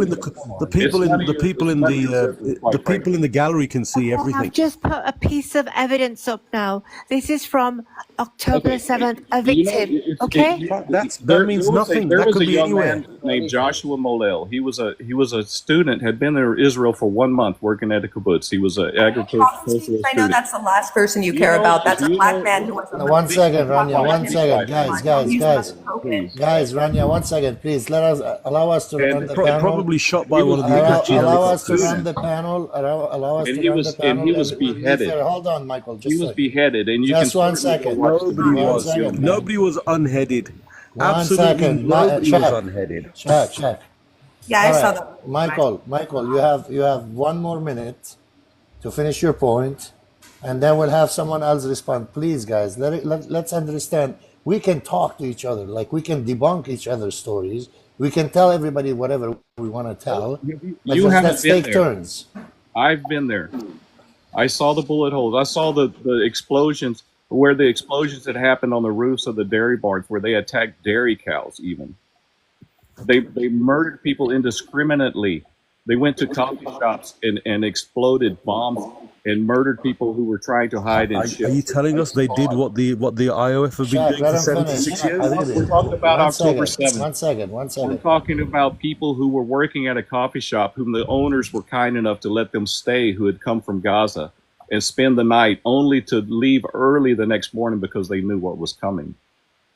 I saw where Hamas had written on the side of the kibbutz saying, "This is Gaza."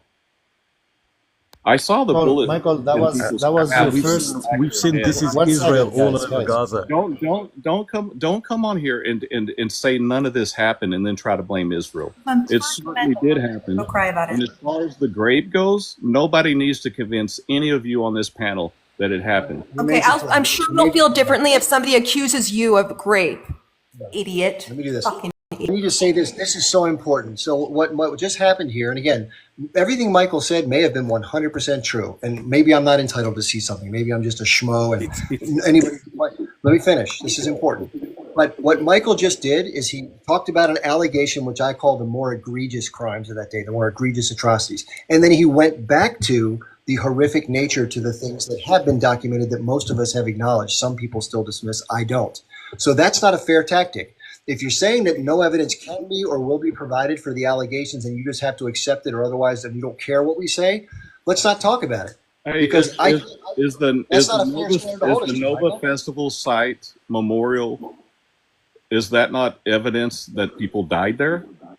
No, I didn't say that. I'm saying did, that but who going did back the to the unaliving? other going back to the other crimes that have been acknowledged by most of us who have seen the footage is not a fair tactic when we're trying to determine what the evidence may be to support the more The egregious nude claim. bodies of photos. Where are from they? The first responders Chip, Where I've are got they? them here. Do you want me to put them on my screen? were. I want you to give me a point where I can go look at them. That's all. I don't want to see them on Yeah, TikTok I Live. sent you the link. No, I've sent you're you not the going to link. get them, Chip. You're not going to get them. Michael, So whatever. you Then I'm She's not already said she's going to send the continue to link. hold lives about it and say it never happened. But then in you're good just faith, because they're never Michael, gonna I get can't them, Chip. corroborate it if I can't find any way to Then verify don't. it. Then I'm don't. not. I'm not. Nobody I said cares. Nobody So, cares so if you believe it or Well, not, Up Chip. here, Michael. Chip, can I just jump in a sec? Guys, let me jump in. So, Michael, so we are, but first of all, let me ask you, in what capacity were you there? Are you an Israeli? No, I'm not an Israeli. Do I look like an What Israeli? was your, I don't know what, Israelis look like you, white Europeans. Lots of them. Okay. That's not anti-Semitic, is it? They're how is not that- even Semites, they're white Europeans. Oh, that's Okay. not anti-Semitic. So, Get back to the you know what a subject. Semite is? So let me ask you, in what capacity were you there? What business is it of yours? Well, I you were was- I there, was so this there- is quite I was important. there as a concerned, platform. as a You're making concerned our- American, as a concerned human being. Well, you said you went into They're my Gaza. friends, There's no because I'm a reporters are Christian. allowed. Reporters aren't Because I'm a allowed in Gaza. Christian, So who and paid I for your had trip? friends there who were hurting, so I wanted to So go. you, and you went into Gaza. I went 800 meters to the border of Gaza. Yes, I was as close Okay, as so I could. journalists journalists can't go within 10 miles of Gaza. I'm sorry, Okay. man. I can show you photos of me there, 800 meters. I No, can no, show I'm sure where you the did. airdrops were 100%. almost I know falling you on my went head. there. I'm not doubting you went there. This is the strange thing. This was in March. Journalists, independent journalists are not allowed within 5 or 10 miles of They Gaza. didn't have the connections I had. I went through security checkpoints. They've got connections. The journalists have got credentials and connections. Look, Okay. I went to So the, it's very strange 800 that meters to the border, and Hamas and was you're- still trying to cross into the kibbutz, and they were being protected by the IDF. And do you know about the 28 Apache helicopters? Which Let's take his word for it. Okay, that's fair. Let's not question his word on that. no, I take his word for it. I have no doubt that you were there. It's just that we're a little bit puzzled about under what capacity and what the purpose was and who paid for your trip. I went to bring as much love and support and help your friend? Who is your friend Rudy? Who is your I friend took Rudy? as much. I One went second. to support my friends there as much as I could. That's why. Michael, who is your friend Rudy? Rudy is not my friend. He exposed you for getting paid to do that trip.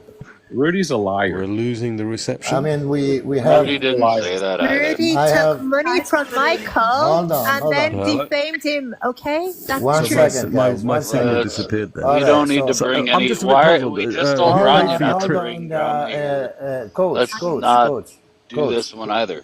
Coach, I'm not gonna bring anything in. It's just Hello? his friend Rudy Unless said you want to that, let and Rania do her he job. did not deny. He did not deny. Hold on, he did not deny it. So I take that his friend Rudy is somebody you know.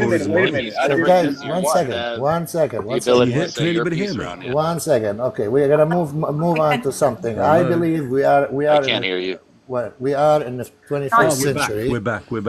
Chip. You guys back? Can you hear me? Sorry, Michael, can you hear me? Yeah. Can you guys hear me? I think Yeah, we can hear you. we've got problems with Chip's signal strength with All his right. Wi-Fi. So just let me throw one thing in before you guys carry on with the conversation. I am a child that I live in the 21st century right now. I'm 50 years old, and I know if there was a video somewhere, it will not last hidden. These video would have been all over the net. And I don't accept anybody telling me that, we did not allow them to see it. These videos do not exist because they're not circulating. What videos are you talking about? You Any video, suppress any video, them. any video You you report claim. my accounts when I go and do Hold my live on. streams. They're propelling Listen, you guys, you can say whatever you want. I'm a free man that I believe what my eyes sees. We have looked for these videos. We have searched for the graping videos and all that bull stuff that you guys say that there is. We have not seen any of these videos. And you're not So going to. you're don't gonna worry. say And we don't Michael, care. We don't care. that Michael, haven't seen it. so you went, You're not you went going one to. time. Don't worry about it. Hold on, guys. I allow you to speak when you speak. I ask everybody not to interrupt you, so please don't interrupt me. Michael, you made a trip to a kibbutz in Israel, right? That was the first time in your life that you go to a war zone. One of the places I visited, yes. That is the first time. Okay. So I am Lebanese, and I can tell you the images you saw in Kibbutz Berry, we have been seeing it for the past 50, 60 years, done by the Israeli.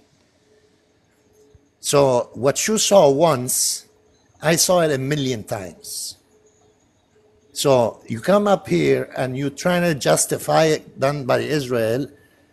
That is not acceptable. You know, either if you're not an Israeli and you want to defend their cause for a reason or another, just say it out. I don't give a shit who you are, whatever they do to you, that's good. But then you come up here and you look at one side and you don't look at the other side and you criticize somebody that has been studying the case for the past 25 years, Chip Barn, and you come up here just because you wear a cowboy hat and a white beard doesn't make you intellectual. Doesn't make you intellectual. Oh, that's very, very kind of you to use ad hominem. This shows you have no argument. Have an argument. Yeah, you attack my beard and my cowboy hat. That's all you got. Right. Yeah, because this is how you represent yourself. You're not representing yourself as an intellectual guy. You're representing yourself as a guy with a cowboy hat, ignorant, doesn't know what he's talking about. You're in the United States? I am in the United States, yes. So you're in the United States. You haven't been there since October 7th. I have. So I live in the on the United ground in States Israel. now, but I You're have sitting in lived the all the United States Israeli. talking about my cowboy hat and my white beard. What's up with that? Jack. What is your problem with me? Hold on, Rania, hold on. What is your problem? What is your You problem? think you sound tough, but you're just What talking is about my cowboy hat and my what is your beard. problem with me being in the United States? Fuck, do you have your camera on? We're not scared of Hold you. on, Rania. I want to see. Mainly just to irritate you, Rania. That's the sole reason why I did it, just to irritate you. And it seems to. So what is your problem, Michael, that I'm in the United States? Well, you're claiming that you studied this and you know about the last 40, 50 years, and Chip studied it for 25 years. Chip's never been over there. He's never been in the region. 30 years. He's never been in the region. Don't speak for him. He's trying to speak. He doesn't really know. Plus, I question his judgment because of his past posts. It makes me question anything coming from Chip Barnes. Likewise with Michael, Michael, I asked you a question earlier, but I lost the reception earlier. Who paid for your trip to occupied Palestine? You mean Israel? What if you call it Israel, but we all know it's occupied Palestine? Who paid for that trip? Who do you think? You think I need somebody to pay for my travel? I've been to 30 countries. So you just went as a tourist after October 7th. You just went to the tour. Yeah. I mean, it's a very odd thing, this, that if that's what you want to think, go ahead. I told you what I did. I went to therapy centers. I went to Hostage Square. I went to the kibbutz. The host is speaking. Did you also go and see people when the host is speaking? I have a question for Mike. The whole trip was to bring support. Please mute him. I know you made a trip there. Support and to show some love. That's what the whole support. That's a laudable reason to go. I'm sure the people there appreciated your visit, and I'm sure that was important to you. What I wanted to ask you was, you said that Rudy, if you don't know, is a guy who has a channel name of the Moderate Democrat. He does a lot of videos, does a lot of lives. And he's been a staunch Israeli supporter as well as, supporting the Democratic Party and other issues. But Rudy's had a lot of lives. And so the claim that I heard from Michael earlier is that Rudy's a liar. Can you just say, Ronnie, what was alleged? Because I don't know the backstory on this one. And then, Michael, why would he want to lie about this? That's what I want to know from you. I don't even know what she's saying. Or what? About lying about the trip, because it just doesn't add up. Like we were saying, that reporters aren't even allowed talking about the Gaza border. Do you want me to show you you can go look at my he was offered, like a pro bono trip there. I just think this guy has like histrionic personality disorder, or like anybody believes anything you say. Okay. Well, you're not part of my community, brother. Nobody cares what you and think. I say that very loosely. You're somebody that joined up on this cause because you hate Arabs and you hate Muslims. You don't care about Okay, Rania, what's your excuse? Rania, what's your excuse? I heard you on live attacking Arabs. Rania, I heard you on live attacking in Arabs. Muslim countries than you have. One at a time. I have probably spent more time in Muslim countries than you have, Rania. For sure, absolutely not. And my husband is a Bedouin, and we've spent time there, and I've spent time in Hawaii. So you want to put your life on it? That'd be dumb. Do you have any evidence I'm anti-Arab or anti-Muslim? Well, do you have any evidence whatsoever? You immediately questioned. I commented on Jackie went on somebody's live. I can't remember. I think it was Kapar, and she went on a complete anti-Islamophobic tirade.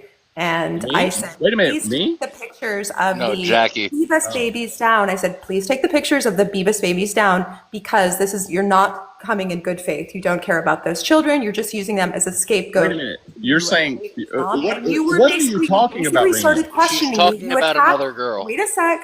You attack all of the advocates first. Please, Arab, get it Middle through Eastern, your head. or Muslim. You're and talking both about in a the community, different Michael. because you think You're that we talking should about have a different to carry Mike. your favor. Oh my We don't God, have to. Rania, he's not wrong. You're talking about the wrong You're Mike. talking about the wrong Mike. Rania. No, I'm talking about you and Mike Giamatti. No, you're talking about the other Mike. I love the Beavis babies. Please, God, bring them home. But they've never been my profile picture. Get it through your head. Well, I'm just saying for I've never people been that through have your jumped on the Talking about the bandwagon wrong of this Mike, cause that in are the military, Christian Rania. Get it and through your head. Arabs Jeez. and Muslims, stop You're using their talking pictures. about Michael John, Rania. Jeez. So, Michael, can I ask you? Time out. Michael, can I ask you? Time out. That Time out. 70%. Michael, 1 second. 70. Time out, Sorry. Jack, real quick. So we just to let everybody know, I appreciate everybody being here. This is a very spirited discussion, and when people talk at the same time, nobody can really hear what's saying. I want to hear what you have to say, each of you. There are just real quick. Just real quick. I won't get to it. There are five. Let me finish. There are 4 people I think waiting in the guest area. So if there's anybody willing to cycle down soon, I'm sure they'd appreciate a chance to get up. Here's what I want to do. But if not, I'm willing to drop, but I don't want to drop before her. Okay, no problem. So whichever order, I'm trying to be fair and just let people know. But if you want to stick around, people, I'm sorry about the wait time. I wanted to ask Michael a question, and I want everybody to listen because I'm curious to know this. Michael, you obviously have a strong support for Israel. What is it about Israel that you feel is so important for you to support? I'm a Christian. And? What's that got to do with it? And they're my friends. But what is it Based about? on what? What is it? Okay, you're a Christian, and they're Chip, your Chip, friend. if you're not a Christian and it's not written on your heart, you won't understand. So there's no point in me trying to explain it to you. Well, you're not a Christian. I mean, Michael, again, this is getting back to some of the same types of obstinate choices to respond to stuff. Can you, in some words, explain for the audience why you support Israel rather than, we're just curious what's driving? Perhaps if you could explain why, as a Christian, it's at a you level feel that it's of important to. spirituality that the words would be. I can't explain it to you in a way that you would even appreciate or understand, Chip. So I put it in the simplest terms. I'm a Christian, and it's written on my heart. So can I ask you then? I hope that's good enough for you, because that's the best you're going to get from me. And I hope that that conveys. What's the rabbinical position of Jews on Christians and Christianity? There's some Jews on this panel. You can ask them. No, but I'm asking you as a There's Christian. there's a Jew in the box above you. Ask him. No. I'm not interested in the opinion of a Jew. I'm interested in the opinion of a Christian. Dog. It doesn't matter. It matters what are God's views, and God's commanded me to. Well, this is where we're getting at. What has God commanded? Because I've spoken to Christians, and they're totally in opposite to what you're saying, because the oldest. First of all, they unalived, this is about 6 months back, they unalived 2 Catholic women heading to church to pray. Then that same church was the 3rd oldest church in Christendom. The Zios deliberately blew the place apart. This is your church, by the way, as a Christian. Okay. And I just want to. Can I just jump in and and answer this? And then the priest, wait, I'm speaking. Then the priest of that church came on an interview on camera and said they targeted us on purpose. There's nobody here, just us. This is the Christian community. We're the oldest Christian community in the world. We are the original Christians. We are the Semitic Christians. We're not Johnny come lately European Christians. Okay, Do you know the only place in the Middle East the Christian population is growing is in Israel? Okay, yeah, of course they are, because of these Schofield Bible nutcases who've been brainwashed with the Rothschild-funded Schofield reference Bible. Okay. Shaq, can I just answer this guy and then I'll drop? Yes. I'll just answer this guy and then I'll drop to the Schofield Bible Christians. Okay, so listen, Michael.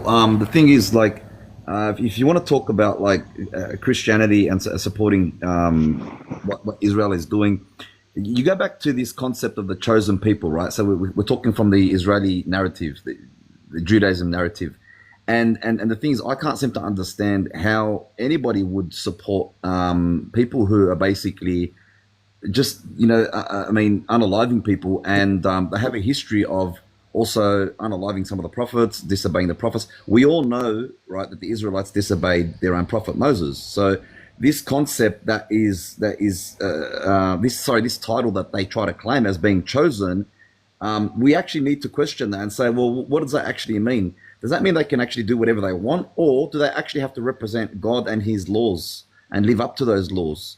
So, to simply just say, well, I'm a Christian and I have to support Israel because it's mentioned in my Bible, we actually need to readdress that issue and redefine what does it actually mean to be chosen.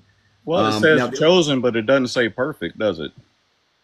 Well, it's not about being perfect, So you want to hold them to a standard to be perfect? Come on, man. Michael, can I just add a question? So do you believe like bare minimum morality would the be Jewish nice. people are the chosen people of God? Say what? Hello? What did you say? He asked, "Are the Jewish people the chosen people of God?" Hello, Michael.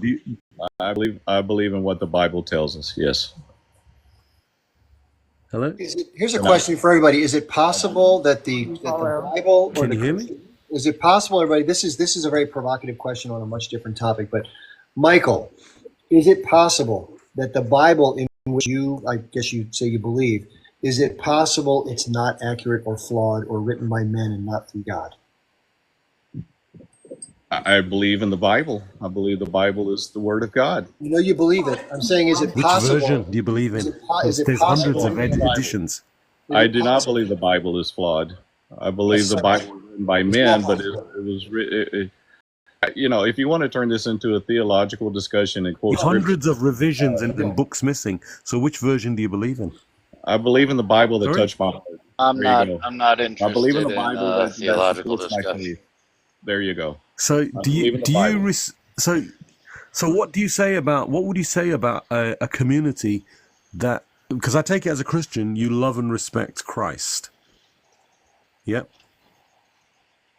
Can you hear me? I'd say it goes much further than that, but go ahead. Hello? Can you hear me? I can hear you perfectly well. I would say it goes much further than that, but go ahead with your point. Why are you so butthurt Okay. that Michael as a Christian supports Israel, Shaq? Why are you so butthurt? No, I love Christians. Why I've got are Christians you in so my family. butthurt as a Christian? He supports Israel, just as millions and millions, 95 million Christians plus in America support Israel. Please mute yourself. Thanks for the propaganda. It's not propaganda, it's fact. I can. So, Michael, I don't know if you can hear me. I can hear you, yes. Can I just ask you, I take it you love and respect Jesus Christ. And I told you, Can I answer answered that? you. Is that a yes or a no? I answered you respectfully 3 or 4 times that I would say yes, but that doesn't go far enough. But go ahead. Right, okay. So, if I disrespected Jesus Christ, okay, the Messiah, would you appreciate me?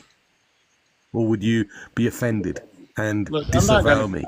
I appreciate what you're doing here, but I'm not going to get into these. Can you just answer that? If I showed, no point if I in it. insulted Jesus, what would you think of me? I would say take it up with Jesus. I would say don't do that, but if you're committing a sin, No, but your job is to defend Christ. Listen, I would just say I hope every action you take. But as a Christian, your job is to defend Christ. I would say that every action you take is either going to have consequences that are going to harm you or going to bring you closer to God. I would hope you choose a path that brings you closer to God. We're losing the line here. It's very the line's very erratic. I'm not hearing anything. Shaq, let's bring in Hank. Hank, you haven't had a chance to come in. Let's let Hank speak. Would you like to say something, Hank? Can I just have a question for Michael before we do that? Well, 1 second. Let's just see what Hank has to say, and then I'll go to you next one, I promise. Okay, no problem. Yeah, so like something that that I heard, this idea and this saying that the people that live in the area or the people that are from the area don't look like you, white Europeans, yada yada yada. If you guys can talk about diaspora and you cannot realize that the persecution and the movement of the Jews throughout the history of time have scattered the Jewish population due to invaders, due to being chased out of the Levant, then you know nothing. Because my DNA goes against everything you're saying. Because guess what? I'm as white as they come. But my DNA says that my ancestors are, in fact, from Mesopotamia, Levantine DNA, Iranian. So it's ridiculous for you to discredit somebody. Because you're just going by the maternal halotype, which if we all did that, I mean, I can go by my haplogroups also. And I don't know why you guys threaten other people, but about blood libel, but you're the first to bring it up. It's really wild. No, I'm listening to you saying. I thought you didn't go by blood libel. See, this is where we go to discrediting me immediately. Yeah, Hank, let have you heard of? speak because I'm getting exhausted of this. Okay, Hank, have you heard of the Israeli geneticist, Professor Erhan Elhaik? No, I haven't. I know what my DNA report says. Have you heard of Professor Erhan Elhaik? He was an Israeli geneticist. Okay, so let me explain. His research. Somebody's breathing. Can you put your mics on mute, please? So, Professor Erhan Elhaik is a top Israeli geneticist. About 10 or 12 years ago, his research, and bear in mind, from the Hebrew University, top Israeli geneticist, his research said 96.4% of the Ashkenazi Jews, Ashkenazi make up 80% of world Jewry, the world Jewry, not Israel, okay, 96.4% of their DNA is East European. It's non-Semitic. He was faced with death threats. He had to leave. He's come to England. He's in Sheffield now. I've met him here in Sheffield. Okay. The man spoke the truth, and he had to leave. If you want other books, you can go to Arthur Koestler. But The you're 13th Tribe. totally okay. Here's what I'm trying to explain to you. Okay, let's go into haplogroups. Okay, which I can show you also where the archaeological finds, where they have extracted DNA from archaeological finds from the Bronze Age. Mind you, the Philistines didn't come in until the Iron Age. The Naphtarian. I have a 2% match to the Naphtarian find. This predates any Philistine in the Levant. So to discredit and say that Ashkenazis or people are just white Europeans, you're trying to erase history. And this That's not true. no, stop. Please don't interrupt. Nope, we're looking at history to qualify it. No, stop. Go ahead, Shock. Stop interrupting. Actually, you're interrupting the Shock because he was saying something. So can you stop and then you I can was go? responding to him, and you guys don't let people respond. This is how you That's try to not win an true. argument. This is a really fair panel. Michael just was talking for 2 hours. Because they kept asking me questions, Ronnie, including yourself. Come on. Yeah, but you were allowed to speak. Hank, That's go what ahead I'm and finish. saying. Go ahead and finish, Hank, and then we'll go to Ronnie for the question she wanted to ask.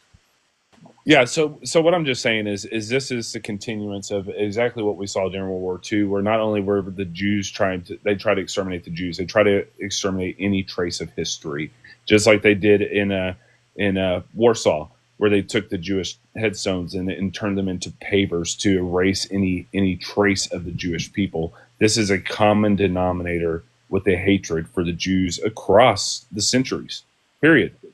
So continue to keep trying to erase history. I've got all the DNA proof. No, we don't have to. We don't need to erase history because the bottom line is the majority of you don't have the brown skin that I've got. That is good for the sun. That you need for the sun, and this is why Israel. That's a has the ridiculous argument. second- Because there's plenty of, You don't have the melanin. There's plenty of white Arabs. No. And yet, you know what we do have? They're We light-skinned have a Arabs. state you Completely don't. different. They're light-skinned. You know what we do Arabs. have? We have a their state genetics. and you don't. Keep crying. Okay, that's Keep going. irrelevant. Fine, you're the one who's shaking. I'm So- not talking to you. Ronnie, So- I was on your live when I saw your husband, the white butt with a white butt walking He's on your not camera, white. public He's from naked. Saudi Arabia. But I mean, Since you guys when has there literally been white have people in to- Saudi Can you Arabia? drop her? Chip, can you drop her? Thank you. Okay, you're not gonna personally attack anybody here. Like I said, you're not gonna bring Thank the you. family member or anybody. If you do, you're gonna get dropped. Now, try again. So, be nicer next let me time. just Well, real quick, Shaq, before you go. So let me explain. I wanna Let ask me you- explain this thing. Shaq, real quick. The second highest Shaq, rate of Shaq, skin Shaq, cancer. Shaq, one sec. I want to ask a favor of Coach. So, Coach, if somebody makes the argument about skin issue as far as the region, and you say, well, we have a state, don't cry, what does that have to do with the argument? So just let's keep things congruent with the argument and not flip to some other, blah, blah, blah, blah, blah, blah. Okay? Let's be adults here. Go ahead, Shaq. So anybody who can do a Google search on this, and it just comes up. The second highest rate of skin cancer in the world. It's the white Europeans in occupied Palestine, which they've called Israel, because they're not adapted to the skin. Their skin's not adapted to the sunlight. Okay, and so it's just a fact. You go and look it up. It's actually. I have looked it up, an and that's not true. It's not reported in the Haaretz. It's reported in the Times of Israel. I've Go got to the articles. No, that Okay. their second leading cause area of skin cancer is not true. It's not. It is. It's actually false. And, It is very false. it's got better in recent years. By the way, this was about 10, 15 years ago. It's got better in recent years because they've got better, what do they call it? Sunblock. His Okay. rates So, of hold on. so they got sunblock. And white The Israelis. countries are with the highest white rates of skin Israelis. cancer Am I not Middle Eastern? Am I are not brown? Denmark, the United States, Germany, United can you make me Kingdom, big and real quick? I'll Canada. just put my DNA out there for you. No, because you guys go by blood quantum. And this is why they do the skin harvesting. Oh This is wow, why Israelis, 11% North the African. IOF, Wow, bow down, guys. they take they've got the biggest skin bank in the world because they need it. They unalive young, healthy That's people, another lie. and this is one of the reasons why they do this. And in fact, their health minister came on TV on an interview and said, yeah, we have the biggest skin bank in the world, and they're going, it's absurd for such a small population why we have the biggest organ and skin bank in the world. Unbelievable.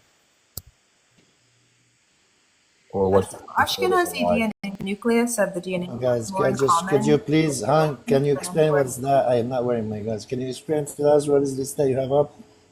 so I'm just showing that, you know, this white European Ashkenazi whose great grandparents Yeah, you're immigrated to the still United white. And honestly, to Yeah. qualify as anything, you have to be honestly 35% or more in the United States on the census in order to like check that you're something. So just FYI. But yeah. So I need you to process this in your brain. Use at least part of your brain and listen, okay? My great grandparents immigrated from Poland to the United States back in the 1920s, okay? Their parents were born in Russia and in Ukraine, okay? So they've been there for a while, okay? So to look back and see this Iranian, Caucasian, Mesopotamian, Egyptian, Coptic, Levantine means that back before my ancestors, my ancestors from a time ago, were in the Levant before having to head to the diaspora. This is what you guys ignore. You try to say that all of a sudden Jews came in 1948 and that's when it happened, and it's a ridiculous argument. Okay. Of course, I Well, wouldn't be. one, I thought you guys didn't go by blood quantum. Two, how DNA works, Well, it changes. I've heard you discredit They can DNA. You know, you always talk about people's wait a DNA. So sec, I put it in front of I you, and you wasn't the get one to angry. bring it up. You can only go by a comparative sample that's already in the system. So it's only an approximation. On showtime, I think we need to rearrange some order in here. I'm gonna take my minute to do a mod announcement. Please share the live and like the live. And subscribe to Chip channel and like the yellow heart. And everybody, let's take a deep breath, relax, collect your thoughts, and let's do it again.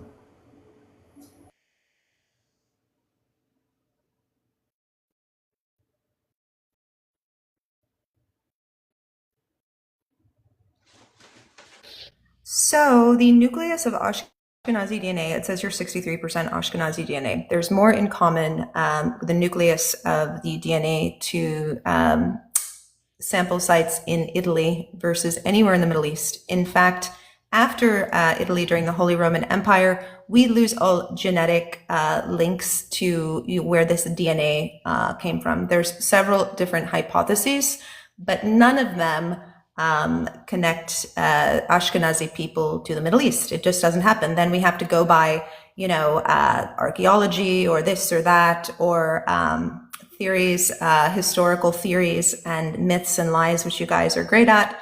But I'm sorry, you're still YT European. I don't know why this matters to you, because I thought you guys don't go by blood quantum and you can be spiritually Jewish. So why don't you just do that? You'll make more friends and influence people better that way. Thank you. Yeah, we don't need friends like that. Anywho, just to put it out there, I can turn my camera on. A quick Google search just to debunk you, because it comes from the World Health Organization. Let's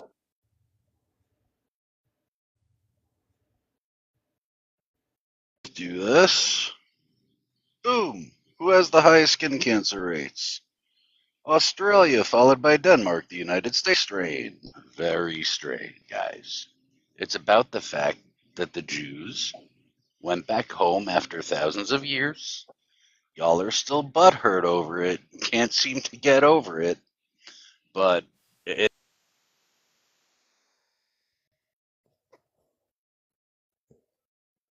was just gonna ask Michael, when he went to Israel and saw all that stuff, like on the wall, the writing and things like that, did he actually see who was writing it, or is he just assuming who wrote it? Other than that, when it comes to the videos, how does it make sense for the age group to take a video of what they're doing? Like, that makes no sense at all. And also, if they had hostages, how does it make sense to keep the hostages for this long? There's no advantage for them to have hostages. It makes no sense for them to keep them. Why wouldn't they just unalive them? So yeah, like I said, you can discredit DNA, you can the small percentages of the Levantine and everything I have, but when you go into haplogroups, and if you know anything about it, these are from archaeological finds. So there's everything from the Jerusalem ancestor that they pulled DNA from. There's a Philistine ancestor that they pulled DNA from that they found. Okay. There's Nephtarian. Okay. Once again, and this would go into my other haplogroups where I actually have a little Hittite. But the Nephtarian find, which my DNA has a match with, is from the Bronze Age. The Philistine did not come around until the Iron Age. So taking away and not understanding that the plight of the Jews never been because the plight of the Arabs that live within Gaza is ridiculous argument. Yeah, so if you go back into history and you really do your research, it's not going to take you long to realize that the current day Palestinians consider themselves as being Arabs and part of the Arab nations and refer to themselves as Arab brothers and sisters, right? Suddenly, they got together with their 3% IQ and they all decided to say, let's now reinvent ourselves, right? Let's say we're Palestinian. We're not Arabs. We eat Arab food. We have Arab religion. We have Arab dress code. But we're not Arabs. Who are you fooling? Come on. You're just so stupid.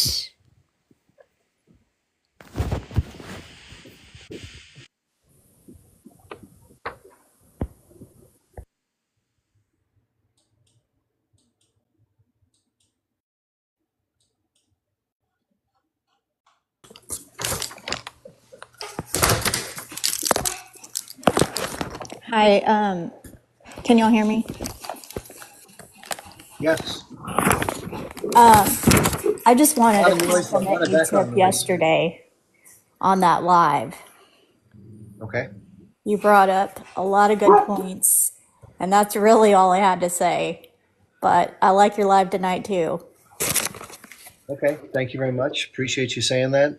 What did I say that was a good point, just so I can understand what you liked, so I can say it again? Well, you were just talking about, it was all about that Luigi guy, that I don't know her name last night, but you brought up the biometric digital tracking system and ways that we can resist. Yeah, we can talk more about that. Yeah, thank you for the compliment. I appreciate that. Who's next? They're kind of connecting slowly.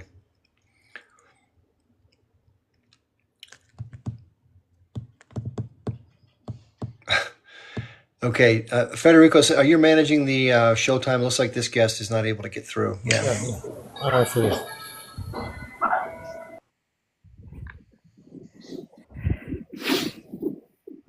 Yeah, they're having a hard time. Whoever's Zuko. not coming through. Yeah, Zuko, you're kind of slowly not coming through. So maybe disconnect, maybe exit TikTok and come back. You want to follow me first? That might help you get back. I'll let you come back in if you come back through. All right.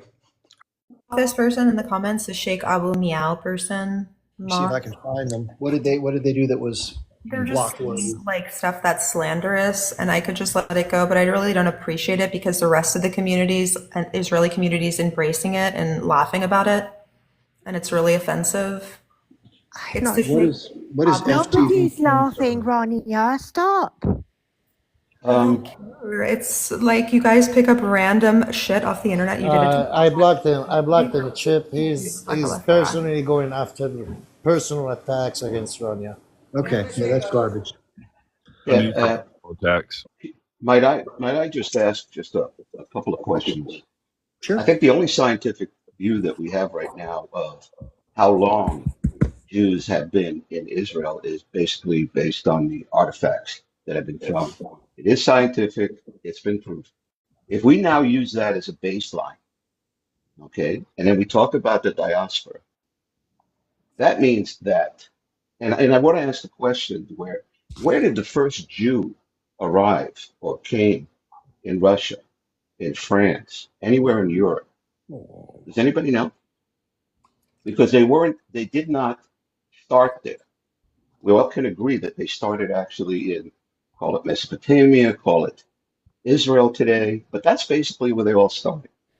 And then we had about 3 or 4 major diasporas, starting with Romans and so forth, where thousands of people spilled out. And I would add that's where they really started. That's one thing. And what happens when you go and you start living in another issue of external environmental changes on genetics. You want to look it up, go ahead. But basically, your genes change based on the environment. And now, when you're talking about 100 years in one environment, of course, those genes and the percentages of them are going to change. That's number one. Number two, I don't know how many of you know, but there's another way to categorize Jews. It's not just by where they came from, but it's also based on the classes, based on the overall religion. This started basically with Moses and with the Ark. When they had the Ark and they built the temple, they categorized Jews into the high priest and the Levites and the Israelites. Now, there was something that was done. There was a study that was done, and they took a Cohen, meaning that a modern Jew whose name was Cohen, and they've been able to trace all the way through. As you know, the lineage goes through the father, the Judaism goes to the mother, but they have been able to basically identify by the name that Cohens are related to high priests. They then found a skeleton of a Cohen, of a high priest. I don't know, maybe it was 500, 700 years old, and it wasn't in Europe. And there was a match. And then there were matches for the Levites and the Israelites. This is all, you can look this up, this has all been done. So one way of categorizing Jews, as I said to you before, and you all have done that, is where they came from. So you have the Ashkenazim, you have the North Africans, whatever it is, dark, white, light. That's some of the categorization that went through. But the other one has actually been based on the temple. Thank you for the lesson, Michael. Thank you. Appreciate the lesson. But do you think that they are the chosen people? They're better than everyone else? No, they're not. They weren't chosen to be better than anyone else. And I'll tell you exactly why they agreed to be chosen. Okay. And you know what the symbol is of being the chosen people, right? For men, it's in between the legs. Not on a And it was line based. and going What? for people if they speak. Can I just finish? Go ahead. Yes. Yeah. So one of the things that came out of being chosen, that every Jew has to, and I know some of you are going to basically be very cynical about this, and I get it, but every Jew is responsible for one act in his lifetime, and it's called Tikkun Olam. Have you ever heard that? I just don't practice it in Israel. Well, you know what? You say that, but you're not one of the guys. You're not one of the Jews, so you don't know that. In your community to know that. You guys definitely don't. No, I'm sorry, you don't know that. Well, I'm not going to research anymore. Okay, fine. Tikkun Olam exists. Okay, and I'm in my mode right What is now the with Tikkun. Kulam? What is it? Tikkun Olam, it translates to fix the world. That's what it means. Tikkun in Hebrew is to fix. Olam is the world. And that's an obligation on every single Jew. Are there any other Jews on this call? Well, That's the obligation Yes, following your sir. mind. of any other Jew to do. That was part of being chosen. Think of it as a contract. And in fact, it was a contract between Abraham. Yeah, It was a Michael. contract. Yeah, Michael. Just a question. Through the history, have you fixed the world? I would say that We're on the have we fixed the world? I think verge that of there were curing many cancer, attempts to fix the world. sir. I'm asking a question. I'm not Well, talking about. let me put it Hold this on, way. Let me put so it I can understand. Just one for the second. So smallest, I can for the understand. 1 second, Michael. 1 okay, second. okay. Let me Yeah, do this. yeah. Okay, Just like for the so, you know where smallest my number. question coming from. Hold on. So you know Okay, where my no. question. I'll answer it. I wanna know. I wanna know where we going next. So through history, you haven't fixed the world. What makes you think you're gonna fix it now? I didn't say we didn't fix the world, and I didn't say we're necessarily going to fix it now. It's the same issue as the Messiah, if you will. Okay, but can I just Signaling. answer it? Stop. Can I Stop virtue just signaling. can I just answer it? Okay, for the smallest number of people for a particular religion in the world, okay, we are one of the smallest, if not the smallest. Then I'm trying to understand why Actually why not. we have How many 23 Yazidis why people are we in the have world? why we have This is 23 atrocious. why we have 23 Nobel Prize winners. Why do we have all this work that we did in science everywhere else? That was all about trying to fix the world, okay, as well. Now, you can believe, obviously, if you're a Jew, you can take the time to do this or not. Okay, I'm 75 years old. I feel that I've reached a point with both knowledge and wisdom where I can try to fix the world right now. I haven't done it before. I've been a soldier. I wouldn't call that fixing the world. Okay, I've been in wars. I didn't think that was fixing the world. But at this point in my life, okay, when I think I have enough wisdom and knowledge, I am trying to fix the world. I'm trying to get to it. I'm not alone. There are many, many, many people doing it. Yeah, Now, are like we saints? We're not saints. I'm just trying to tell you that that was the deal. It was a contract with God, we feel. Abraham made with God. Okay, and we're still paying for that deal. wherever the Jewish people have set up a community, that place has flourished. That place has been a success, and Arabs have flocked there. Hold Okay? on. I won't go there, everybody. I'm an Israeli. I was born in Haifa. I grew up, my best friends were Palestinians. My parents would go every night, but we would exchange nights. So I'm not going to go anywhere. When I was living in Haifa, and this was very, very early, I was born in 49. From 49 on until I was about 10 years old, I lived in Haifa. I went to school. My father spoke Arabic. He taught me Arabic. He also was from Germany, so he taught me German. My point is this: I don't look at humans necessarily through the eyes of a religion. I look at them as humans.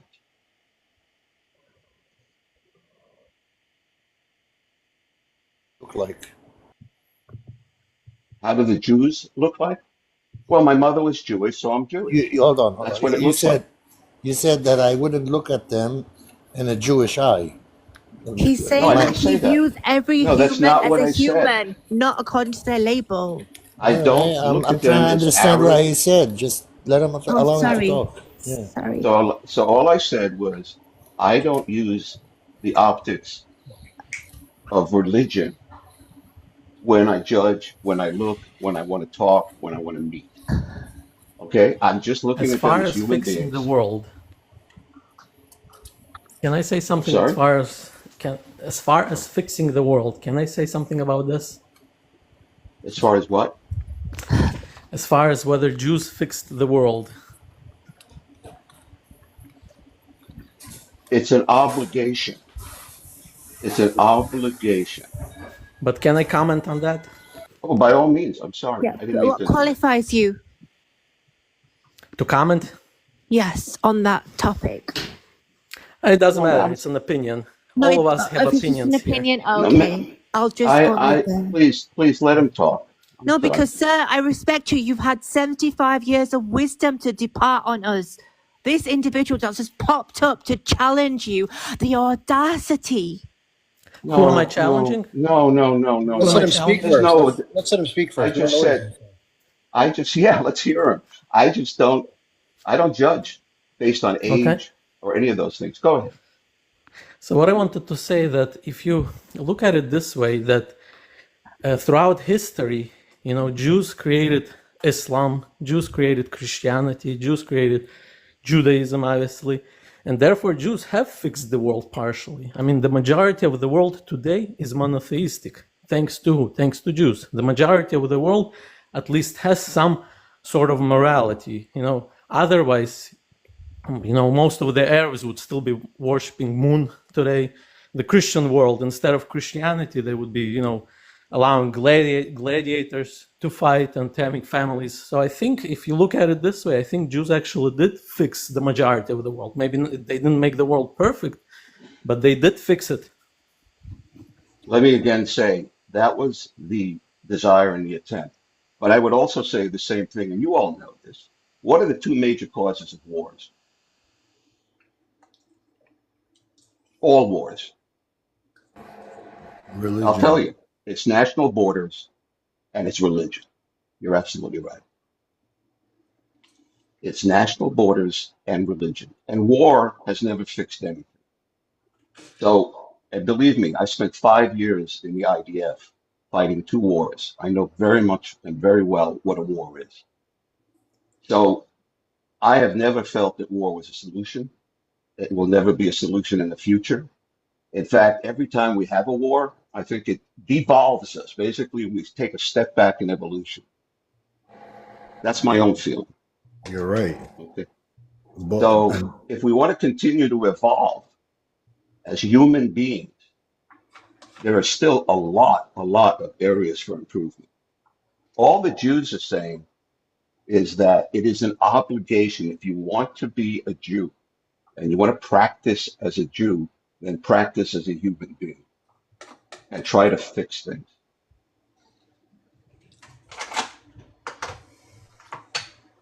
Thank you. Amen, sir. religions are great. I'm curious to hear Michael's thoughts on this. So we hear people say that there's a difference between Judaism and Zionism. Some people say that most people who are supportive of Zionism are Jewish. How do you feel about that? Are Judaism and Zionism inextricably linked together, or are they separate issues? The only remember what I said to you before, that if we baseline the diasporas, meaning that when they started, and then we take a look at the diaspora itself and how many people left, and then how many people then desired to come back.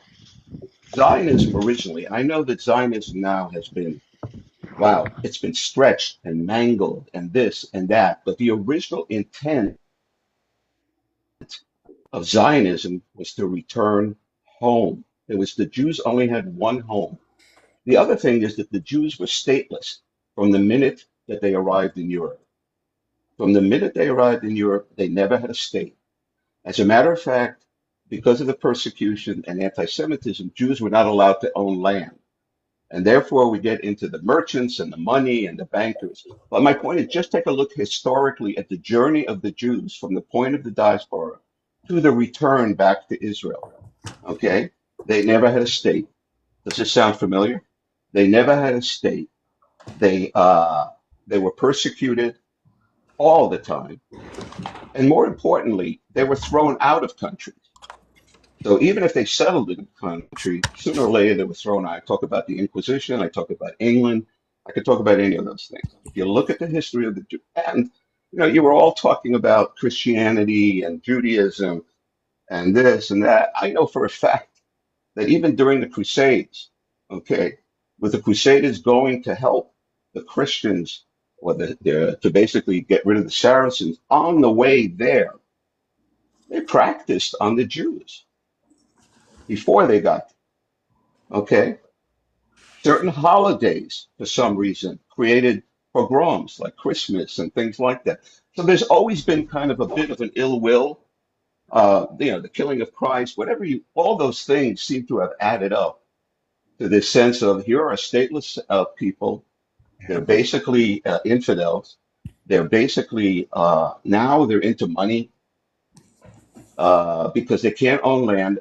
By the way, we were allowed to be in the governments, but we were not allowed to own land in any of the major countries in Europe for hundreds and hundreds of years. Michael, So what did we resort to? listen, We I resort don't to want to money stop. lending. I don't want to jump on you, Michael, but the conversation has turned to a point where a lot of people are saying that it's getting a little bit long in the tooth. Okay, I'm sorry. It's I will. okay. I I'm will not trying. I'm stop. not I trying to didn't mean criticize to. you. Here's a I question I know. I wanted to didn't ask mean you. to That might talk. be, here's a question I wanted to ask you that might be a little more, back in the lane that we were in.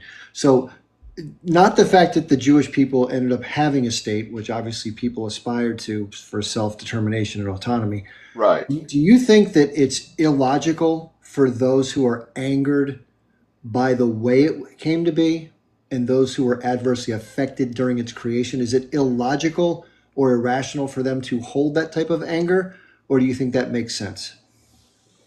No, I think it's emotional. Okay, and emotion does that to people.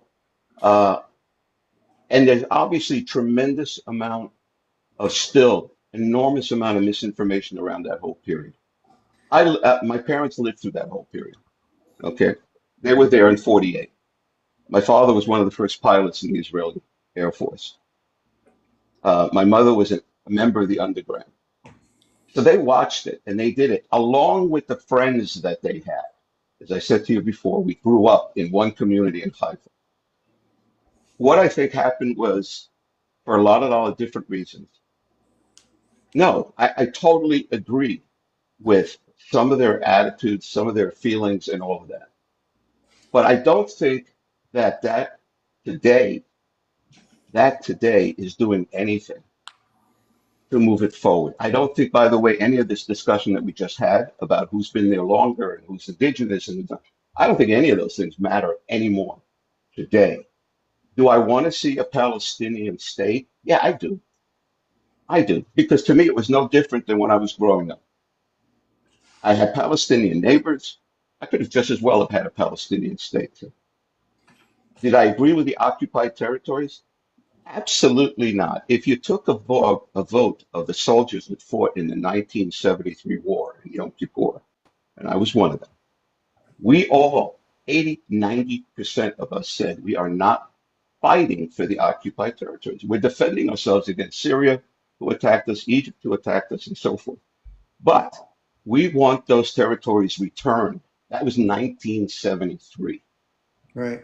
1973, we wanted it returned. And if you all can remember, sometimes we were very close, but many times the Palestinians would not respect or not want to agree that we had a Jewish state, that we had an independent Jewish state. All right. That's my feeling. I hope I answered your question. Yeah, appreciate that. So, do you think nowadays in Israeli society or among the diaspora people you speak with, not that you can speak for everybody, but just your impression, do you think that the majority of people tend to agree that the territories that were taken in 1967, it's worth it just to either land swap or relinquish it in some form, maybe even let some people come back into the homes that may be within Israel, as long as it doesn't shift the demographics to the point where it's no longer a Jewish majority state? Do more people support that idea, or do you think it's changed since October 7th, or do you think they're against that idea? What I do know, okay, and as I said to you, I'm 75, I've watched it all, is Israelis in general are not pro-war. They're not, they've never been a militaristic country. I know there's difference of opinions out there, but you need to grow up in the history of Judaism, okay, to understand that there was never any kind of intent for more land, less land. That's not what it was. So the bottom line is more and more, especially the young people, I have 5 nephews currently in Gaza as well as in the north. Okay. My family arrived in the early 20s, but that's neither here or there. Five of those nephews, if I said to them, what do you think is going to be the result of all of this? They all tell me the same thing. I'm probably going to be in therapy for the rest of my life. I'm serious. They are going to be walking out, and that's my fear to them. They are going to be walking out with images that they've seen and things that they've done that I have also seen and done that will never escape their lives. And they'll have to live with that. That is an approach that we take. Okay? That's what we feel about it. And we're so tired of this kind of thing. Because again, watch us through history and see how much we have gone through as I said to you, such a small number of people in the world. But look at what we've gone through. And I won't mention the Holocaust, okay?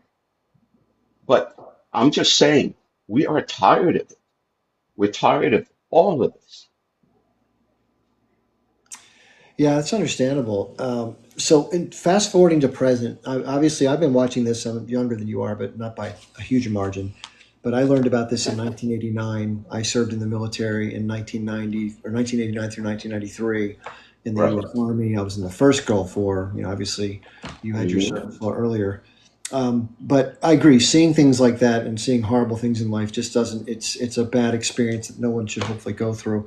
In terms of what's happening right now, there's a lot of hubbub. A lot of people are learning about this now because it's become newsworthy. A lot of younger people.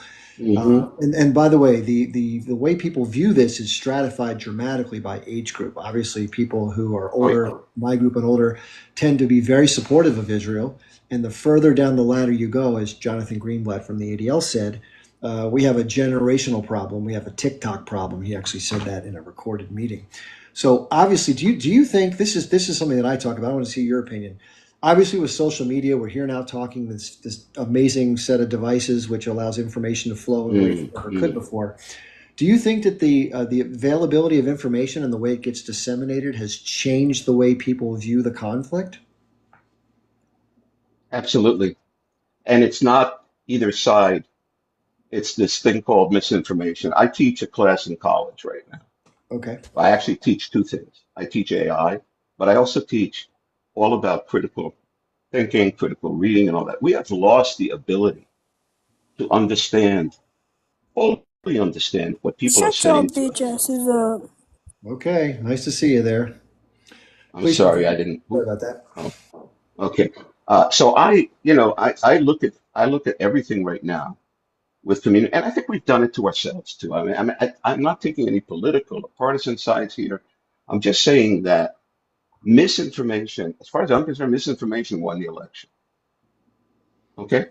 Both sides. Doesn't really matter to me. That's who won the election.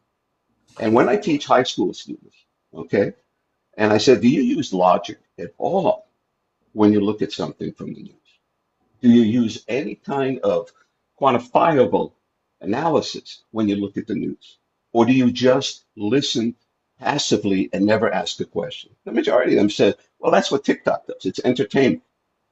So why would I need to ask any questions? It's entertainment. News is entertainment, and so forth.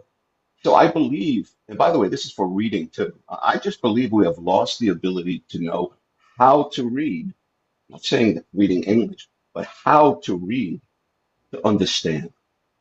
I don't believe we do a good job of that. I don't believe we do a good job of that in schools right now. So I took it upon myself that before every semester starts, okay, and I use the school as an example. Do you guys believe everything the school tells you? Do you believe every book that the school gives you?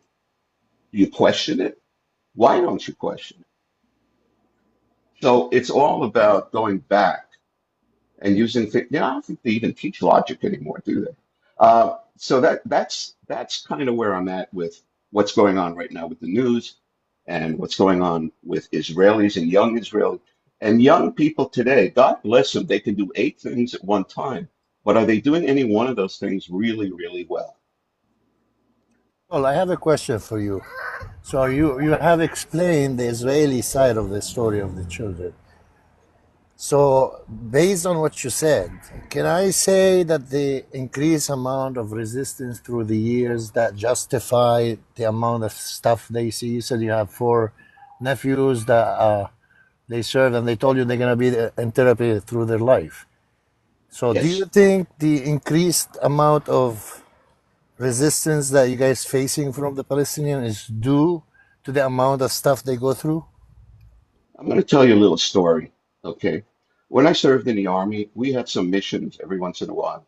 This was now in the early 70s.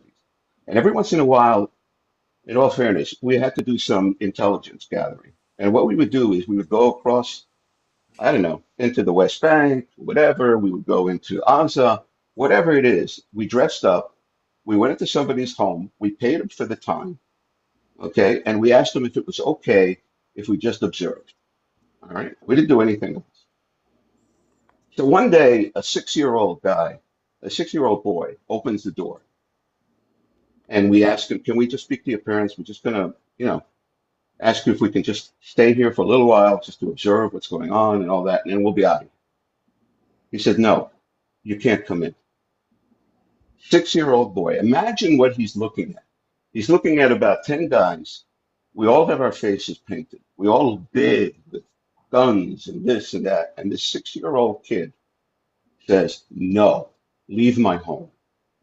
At that point in time, I recognized what we were heading towards. We were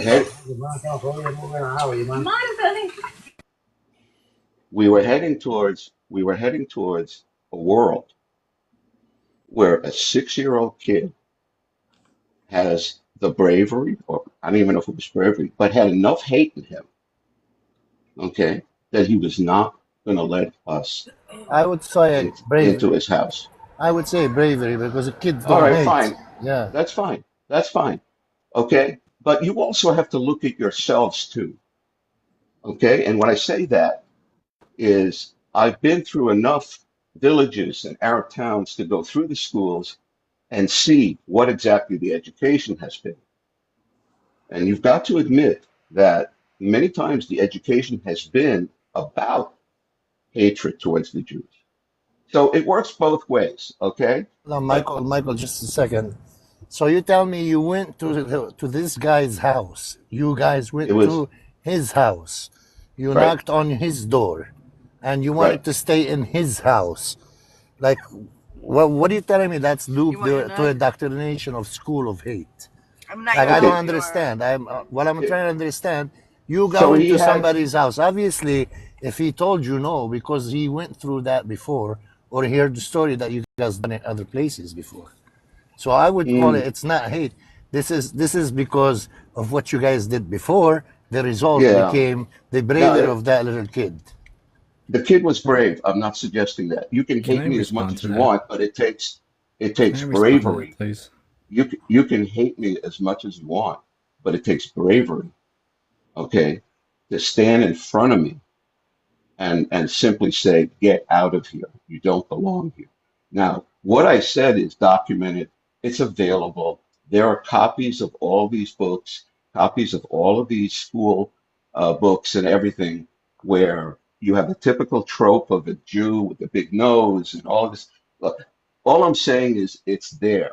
You want to look at it, go look at it. You want to see it in research it. You can research it, or simply ask what the education has been in some of these schools. Okay? I've seen classes in Israeli school where kids are chanting death to Arab, and where the teacher is asking question, hey, if you see an Arab, what are you gonna do to him? Or asking the other kid, if you cross by a little boy, Arab boy, what are you gonna do to them? And I don't know if you want me to say the answers. No, I don't want you But to. that is I'm not. on. This is on. Hold on one second. This is on video in classroom and Yeah. in real life. Oh, I know. You guys tell I us know. the education system. The education is run by Israel. Israel dictate what Yeah. goes in the school or what doesn't. Can I Mhm. comment on that if it's okay? I Who know you said guys that? have been You said coach. coach. Well, real quick, coach, just real quick. I'm happy to hear your comment to that, and I want to pick that up. We have a couple of new people here though that I haven't had a chance to jump in. So, I don't want to break the flow of the conversation. What I would like to do, though, if we're going to talk about critical thinking, misinformation, let's bring it back to current. And I'd like to hear either examples or what thematically is happening, how that's guiding the perceptions of people in the community, whether it's on or offline. So real quick, we have Layhend and Q. Lehan or 005, whichever way you want to Okay. address it. But Well, I wanted welcome. to touch on that misinformation. Welcome to the panel. Okay. Yeah, go ahead. What was Thank that? you. Yeah. Thank you. Is anybody familiar with a documentary called Divide and Conquer, the Roger Ailes story? Are you familiar with it? I haven't seen it, but I've heard of it. You must watch it. It tells everything. Fox 5, Roger Ailes, and all the things that went on with the misinformation, disinformation from Fox 5. It's very fascinating to see what we're going through right now and how that organization put men to power with disinformation and misinformation. Very fascinating. Must see. One of the Divide and things conquer. I just want to say one thing to all of you. I may sound like I've been on only one track from a point of view. So yes, I am a dual national, obviously, but I'm also global. I've spent most of my life working globally. I worked, not toured. I've worked in 41 different countries around the world as a consultant, predominantly doing banks, technology, those kind of things. And I always try to understand the foundational culture. When I say foundational culture, what makes these people tick? Why don't they fight? Why they don't have wars? Why they do have wars? Because obviously I wanted to understand across the world some of the differences. So I come with 40 years of working across the world, including in Arab countries. I just wanted to put that out there. Okay. So when you say you're a dual national, do you mean that you have citizenship with the U.S. and which foreign country? Oh, the U.S. and Israel. I was born in Israel. Okay. Now, somebody asked a question of someone who said this. I'm not asking this to be a smartass, but I'm just curious. You don't have to answer it if you don't want to.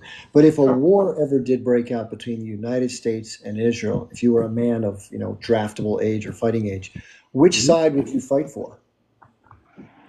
I would fight for Israel. Okay. And May I respond to that, please? May I respond to that, wait, please? can I? Just one second, leftist. Let me just finish, okay? I would respond to it only because my parents were founders. I mean, founded the country. This is my first country. That's my home. But let me tell you something odd. I was drafted into the American Army while I was in the Israeli Army. Okay. And because at that time you were in a lottery, my number was low. I had to go to my draft board. I had to ask them permission. I had a year to do it in Tel Aviv. So I had to ask them permission if I can go to Tel Aviv to go to school. And they said, sure, but we expect you back when you finish the year. Well, I never came back. And so basically I was AWOL while I was serving on the Suez Canal. Now you got to imagine what's going through my head right now. And to be clear to every American on this call, I love the United States. Okay. I've always supported the United States. I've always done everything that a citizen needs to do, okay, to support the United States. And yes, there were wars I didn't agree with in the United States, and there were wars in Israel that I didn't agree with either. But my point is very, very clear. First comes Israel. Okay, let's let leftist Appa go ahead. Go ahead, leftist. Good evening. So you said you served in the IDF, Michael? Yes. Okay, for how long? 5 years. During what time? From 1970 to 71 through 76. I graduated 71. Yeah, 71 through 76. Okay, so okay, I'd like to respond to what you said earlier about when you went to that child's home. So you talk about the hate in which the Palestinians have for quote unquote Jewish people. Okay. I'll give you an example and I want you to tell me if these people have the right to hate. Right? There was a group of I never people. questioned. Can I say something? No, I no, never no. questioned the hate. No. You I were never talking for like questioned the hate. no. You were talking for 5 minutes. Allow me to speak. Okay, I'm sorry. I apologize. Okay. So we were talking about the hate, the indoctrination. In binary terms, you were talking about hate and indoctrination of the Palestinian people towards Israelis, specifically the hate towards Jewish people. So, in the United States, there is still a group of people who are brutalized and suppressed by the state as well. Now, mind you, violence occurred for them to fight for emancipation. Do they have? No, let me finish. This group of people are Black Americans. Do the Black Americans have the right to hate white Americans because of the subjugation and violence they have experienced for nearly 4 centuries? Do they have the right? Because I don't see any difference in them having that right as the same as the Palestinians. I don't either. Can I please comment on this? I I've been don't quiet for a either. And by while. the way, I would throw in the indigenous Indians and the indigenous people of the United States as well. They have all the right to hate the Americans. Do you mind if I comment on this Generalized. though? Wait, do you He's mind if I add to that real quick? Yeah, guys, Coach hasn't spoken in a while. He asked twice. Yeah, so one of the things why I don't think that is comparable is because prior to Israel's foundation, the Jews were in fact the dhimmis. The Jews were the other in Ottoman society. So you are not talking about 200 plus years of oppression with all that came with and the generational trauma of slavery. What you have in this situation, which makes it incredibly different, is the Jews who had lived there. Nobody disputes the fact that Jews, yes, we know the Europeans came, but nobody disputes the fact that there were Jews that had been living on that land since that land became a holy place. And those Jews under the Ottoman Empire for hundreds of years were the oppressed class. It's not true. So That's ahistorical. You know that that's is not ahistorical. ahistorical. Yes, it is. It's Would you like to see ahistorical. the documentation? Would Yeah. you like to see? Would you like to see what a dhimmi was? How Jews were not allowed to own land until it was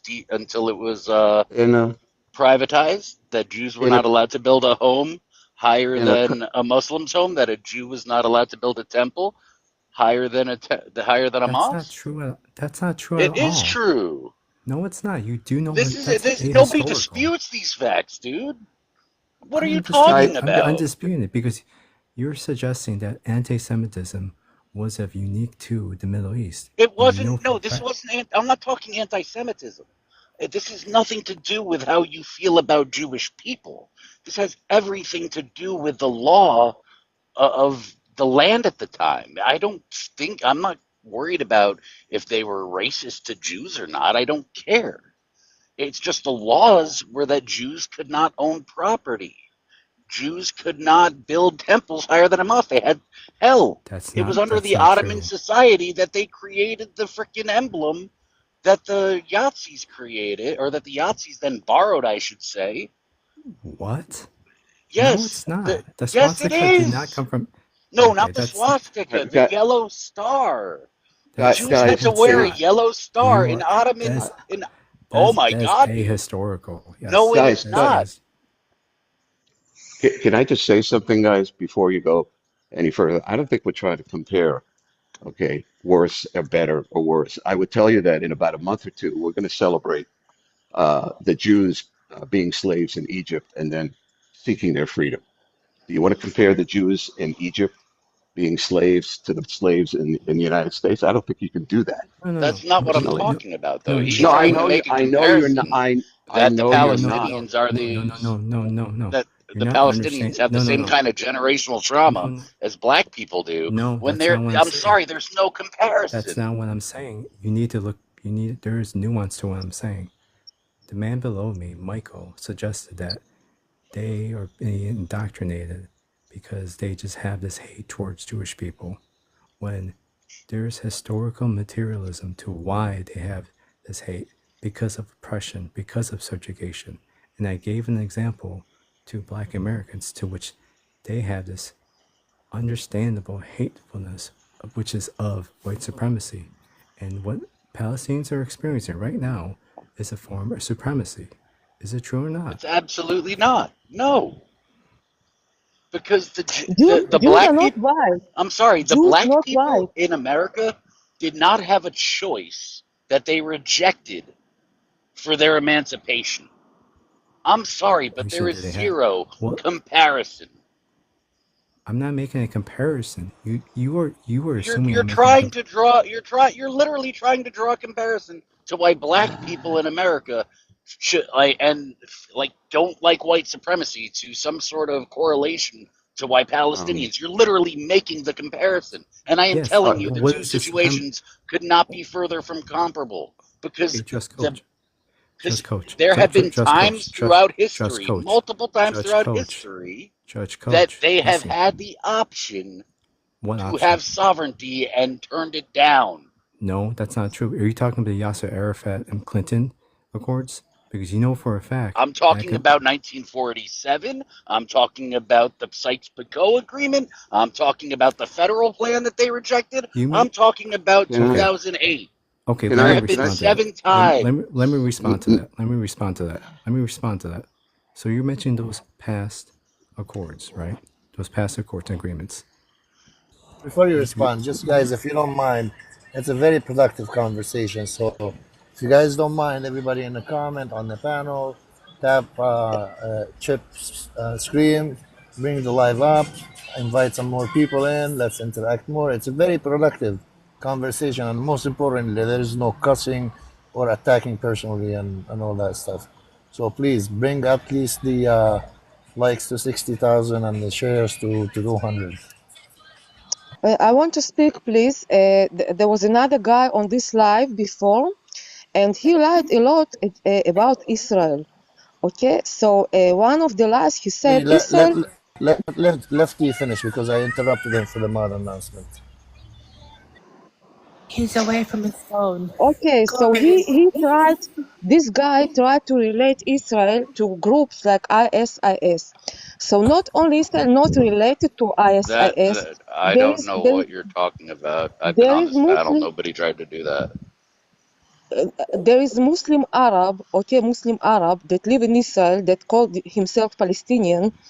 He joined ISIS and he wanted to harm Israeli Jewish people.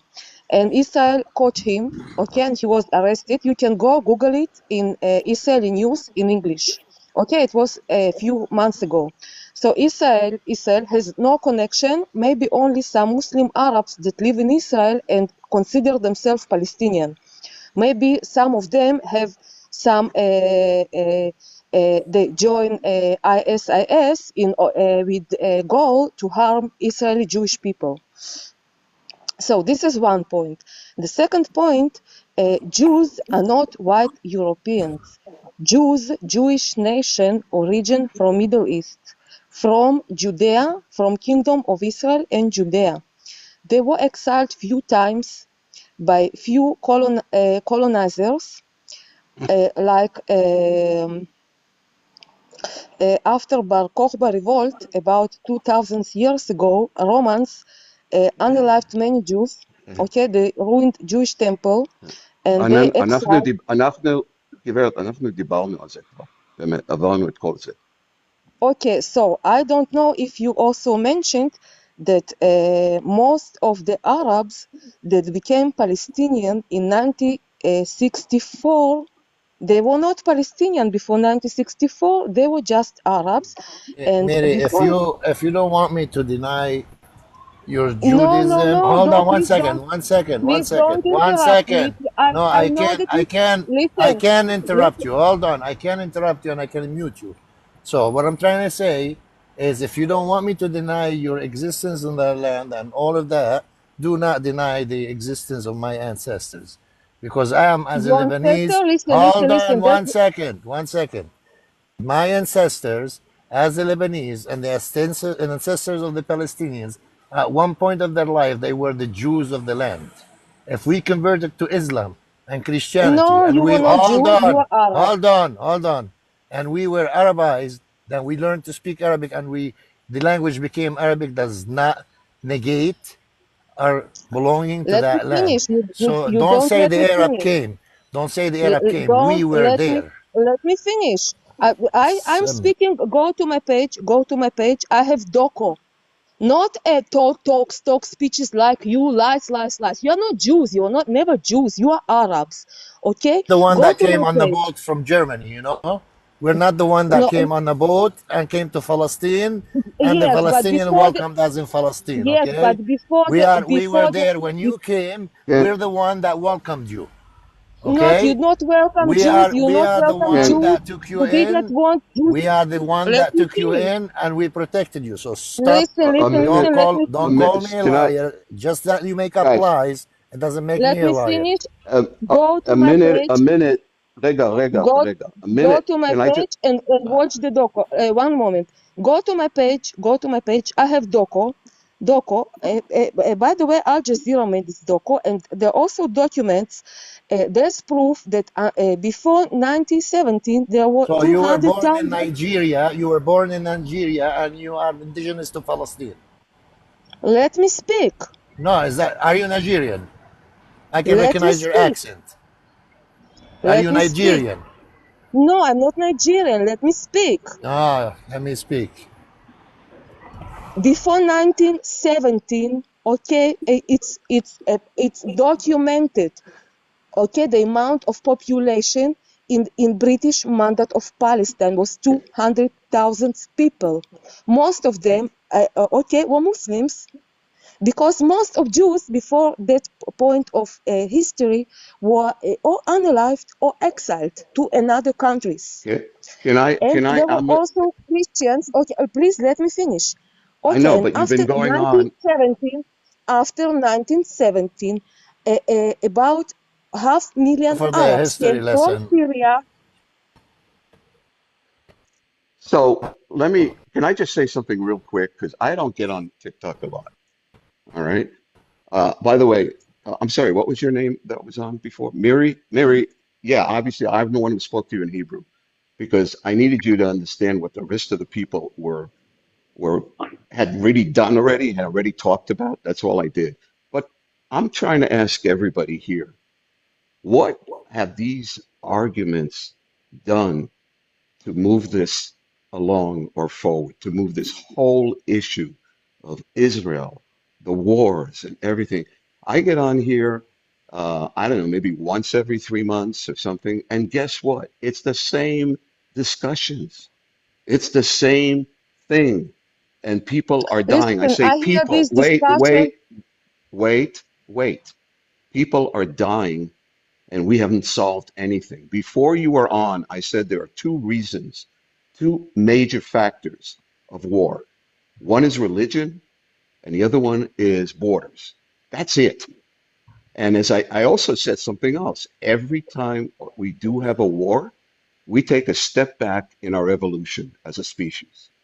We simply take a step back. We have not learned anything. And by the way, we're the only species that have wars.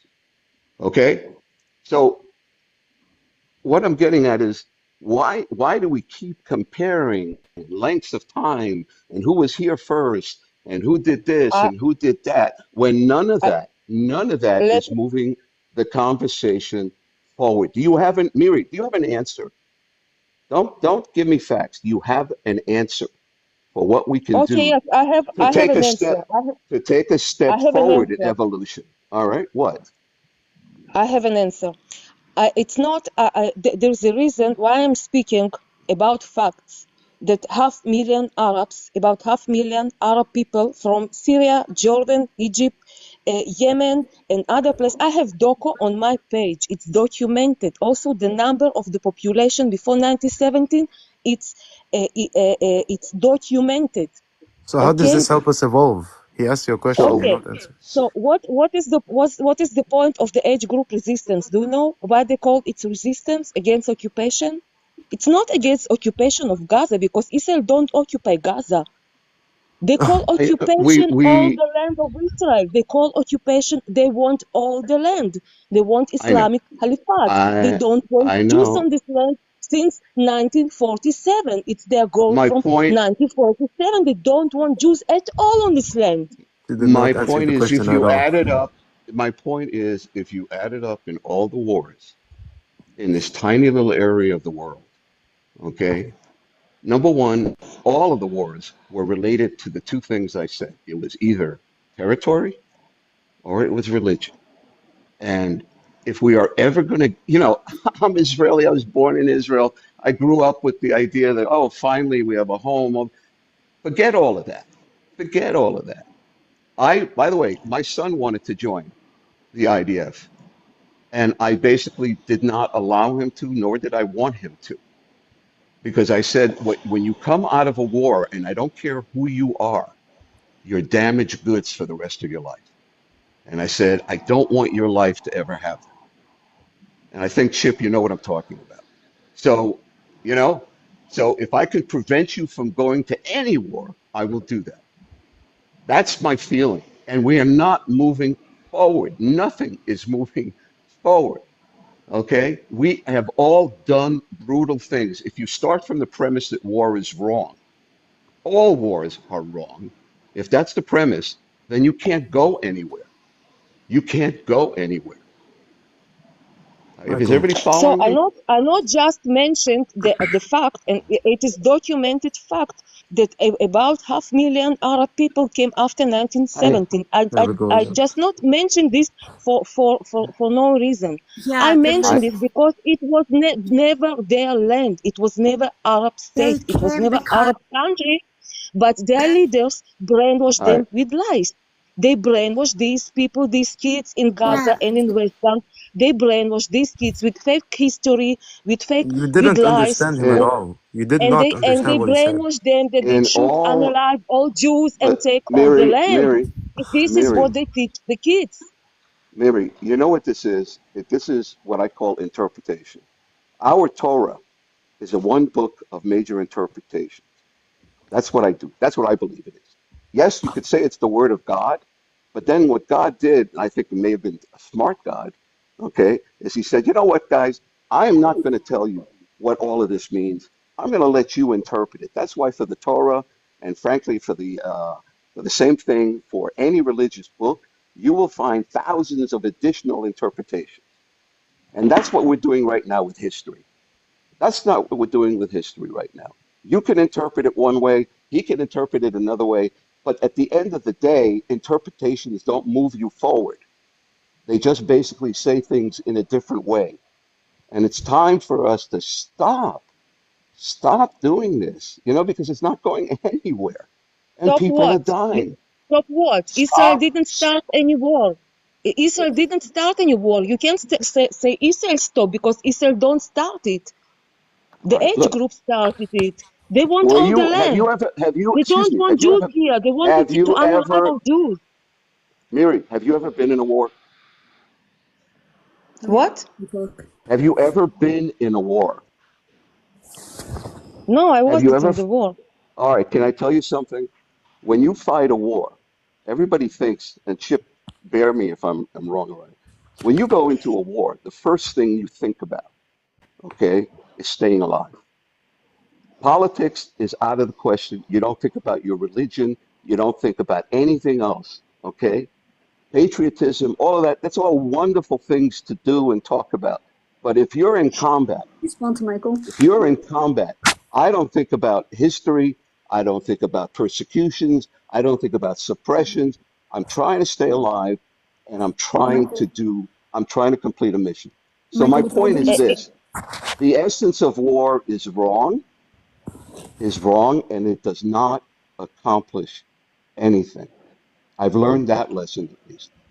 So all the facts that you want to keep bringing up, fine, I agree with you. That's fine. And everybody here, by the way, will find a opposite fact. And that's one of the things I've learned in TikTok. You come in with a fact, All of a sudden, there's this guy who's mumbling in the back. He points to the screen and he says, no, no, no, no, no, no.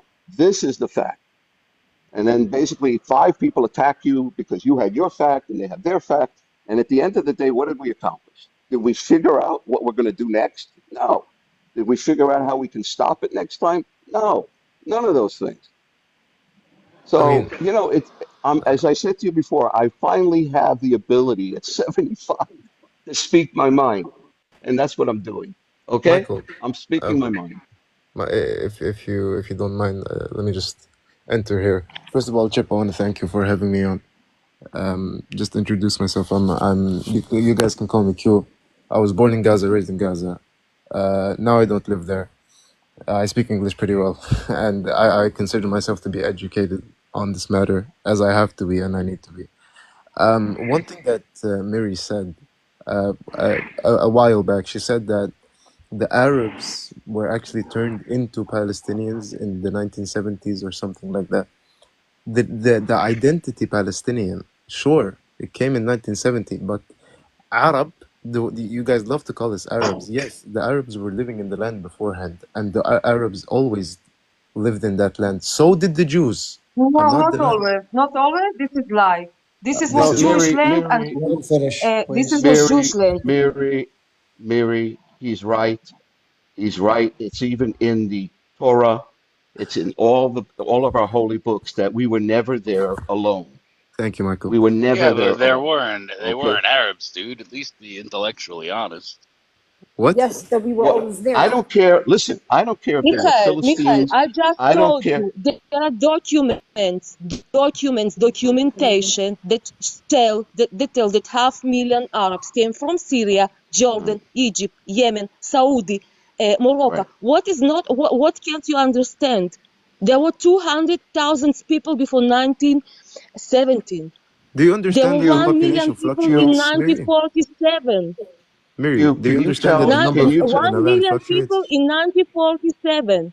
How? If it was only 200,000 people in 1917. Mary, There do is you understand? documentation describing that these people, 500,000 people, come to work on this land from Arab Can you countries. wait? Q, can you define an Arab, please? Can I define an Arab? Yeah, please define an Arab geographically. Well, sure. Arabian Peninsula. If you want Thank you. countries. Yeah, hello, can you hear me? Yeah. I hear you. Yeah, so like if you want the simple, very simple, short, 3 words, 2 words, Arabian Peninsula. Like that's what you need to. And what I really don't get is this claim of 200,000. I don't know if Miri understands, but the population actually fluctuates, Miri. It goes up and down. So sure, 200,000 at this specific moment in time, but before it was larger, and it was for a fact. It was for a It fact. was 200,000 people La on ilaha. 1917. Okay, when it became British Mandate of Palestine, A it is population registered can go up fact. and down. This is registered. There are almost no people there before Jews came and started to work on the land. You couldn't live on that land. The land It was was a not good for desert. life. Exactly, it was a Before desert. Jews started to work this land, to make this land That's when the Arabs came. good for life. No, the Arabs No. actually built on that Can land. we It bring it wasn't the up? Jews. Let's do it together. Can we bring it up together? Bring what? Like what you what you just said? Bring what? That the Arabs were there from way beforehand. Sure. Let me get on my laptop. So just real quick, I while I was appreciate your tone of walking, voice also. I do. I appreciate just real you. quick, I just typed in something to Google just out of curiosity because Yeah. I typed in "Are Arabs indigenous in Palestine?" Mm. So a link on Reddit came up. I'm not sure who wrote it, but this is what it says. Misconception number 1: Arabs first came to Israel, Palestine in the Arab conquest of the 7th Okay, century. but where are you looking up from? Like that's. And what? Can you just go on DuckDuckGo because it's like not just- biased, not for Israel Well, and not for. just one sec. Just hear this out, and then we can question the Okay, whole. no problem. So it says, this is false. Arab settlement of the Levant, specifically what is modern-day Lebanon, Syria, Jordan, and Israel, Palestine, predates Islam. Hi. Let me finish. By more than Very good. by more than a millennium at the very least. The earliest known period we can confirm the presence of Arabs in the Levant is a little less than 3,000 years ago attested to monoliths from southern Turkey, which describe the reigns of two kings of the Neo-Assyrian Empire, so and so and so and so. I have no clue. Where do you read it? Where it's written in Wikipedia? Let me tell you that. Well, it's on a Anybody Reddit can thread. write Wikipedia. It's on a Reddit. Like, let me answer the question. It's on a Reddit thread. It was the second link when I typed the search query: "Are Arabs indigenous to Palestine?" I have no idea I mean, exactly. Chip. I mean, shush. I'm Reddit is listening to you. compiled Hugh, by can you- anyone. I could post on Reddit as well. I mean, Yeah, shush. I would You like asked to me a non-biased. question. Yeah. Hugh, answer please. Yeah, I want to answer. It's gonna be kind of long. Hey guys, hold on. You guys asked him to provide something, Yeah. and he's coming back with an answer. So allow him to Thank answer. you. Of course. Go Habibi ya ahead. Feder. Okay, so it's gonna be a bit long if you guys can listen to my voice for a bit. You can go. So obviously, the Arab presence in Palestine has a deep and multifaceted history with roots that extend back thousands of years. However, the nature Okay, and can you scale. show me any proof, any archaeological findings? Because I'm we coming didn't to that. find. We found only Jewish presence on the land. Mary, if you interrupt Politely, one second, stop Mary, interrupting, if you please. interrupt one more time, I will be dropping you. Okay, you said everything you wanted to say, and we listened to you. So allow him to say everything he wants to say, and listen to him. Get a pen and a paper, write a note, and when he's done talking, you can answer him. Shukran. Go on, Q. Shukran. So what I was saying, however, the nature and scale of their arrival and settlement evolved over time. First, we'll start off with the pre-Islamic era. Ancient Arab tribes, even before the advent of Islam in the 7th century, some Arab tribes were presented in the Levant region, including Palestine. For example, the Nabatean Arabs. These Arabs, known for their trading prowess in the city of Petra, which is Jordan today, had influence in the region, extending into parts of southern Palestine during the late Hellenistic and Roman periods, 1st century before Christ and 2nd century before Christ. Arabian and Semitic roots. Where is this from? I'm sorry for interrupting. Yeah, I'll get to that at the end. I'll give you all my sources. It's from Hamas, and I'm telling you, it's from Hamas news Oh my history. God. No, That's not. Nabateans were That's actually not. Proto-Arabs. Mary, that's He's not not right. wrong about that. Hugh, can I just add something that I think might help in this? You could have been an Arab, but not a Muslim, Yeah, correct? 100%. I'm just talking about the Thank you. Islamic Just conquest. make that motion because unfortunately Israelis often, okay, jump to that. I'll be the first Israeli to say that. All right. I But understand. you need to differentiate, right? Because we know when the Muslim Yeah. religion came about. Listen, there's All Arab right, go Christian, ahead. there's Palestinian Christians, there's Arab you Christian, don't have we to be have Muslim. Druze. I know, and in Israel we have Druze. Okay, Yeah, I so know. yeah, I Well, get the that. Druze are different people. But okay, let me just. Yeah, okay. But you know what I'm I'm saying. coming. Yeah, I'm coming to the different eras. I'm starting off with Islam Mhm. because it's the most easier to understand in my experience. Right. So here we go into the Arabian and Semitic roots. The Semitic peoples to whom Arabs belonged share linguistic and cultural ties with the ancient inhabitants of the Levant. This includes groups like the Canaanites and the Arameans, who were present in Palestine from as early as the Bronze Age, around 2000 before Christ. While these are not Arabs in the later Islamic sense, they are part of a broader Semitic lineage. Now, here we come on to the Islamic conquest. I don't know if you guys are familiar. The most significant wave of Arab presence in Palestine occurred during this early Islamic conquest. In 636 Christ, under the Rashidun Caliphate, Arab Muslim armies defeated the Byzantine forces at the Battle of Yarmouk, leading to the incorporation of Palestine Mhm. into the Islamic realm. Cities such as Jerusalem, known as Al-Quds in Arabic, were captured peacefully in 637 CE, with Caliph Umar ibn What was the al-Khattab name called? You said, visiting I'm sorry for interrupting. I'm actually listening to what you're saying, but what was the name called? Al-Quds? Al-Quds, yeah, that's Yeah. Jerusalem. So, Okay. yeah. Yeah. Mm-hmm. Okay. With Caliph Umar ibn al-Khattab personally visiting the city and guaranteeing religious freedoms under the Pact of Umar in quotation marks. Now, with the post-Islamic conquest, we have the Arab settlement and the cultural transformation. First, let's start off with the Arab settlement. Following the conquest, Arab tribes migrated migrated into the region, integrating with local populations. These settlers include both Muslims and Christian Arabs. Now, for the cultural transformation, over the centuries, the Arabization and Islamization of the population occurred through Christians, Jews, and other groups remain prominent. Now, my last bit is about the modern Arab identity. By the early Islamic period, Palestine was a key part of various Arab and Islamic empires, including the Umayyads and the Abbasids, and the Arab population in Palestine became integral to the broader Levantine identity, which has persisted into the modern era. The Arab connection to Palestine thus has both ancient and Islamic era dimensions, making their historical presence a central part of the region's complex history. That's my piece. And Who where's it wrote from? this history? Where did you read it from? My sources are various news No, but I websites. asked you where you got it Q. from. 1 second, 1 second. Q. You didn't mention 1 Jews second, one Mary, time, and Mary, Jews 1 lived second. there for 6,000 years. 1 second. So when did you start your history, Q? When did you start it? What year you started? Did I, like in the piece that I just read? Yeah, no. When you all the story that you told that is right now, what was started? When 400 before Christ, you said? Yeah, pre-Islamic era. How long ago?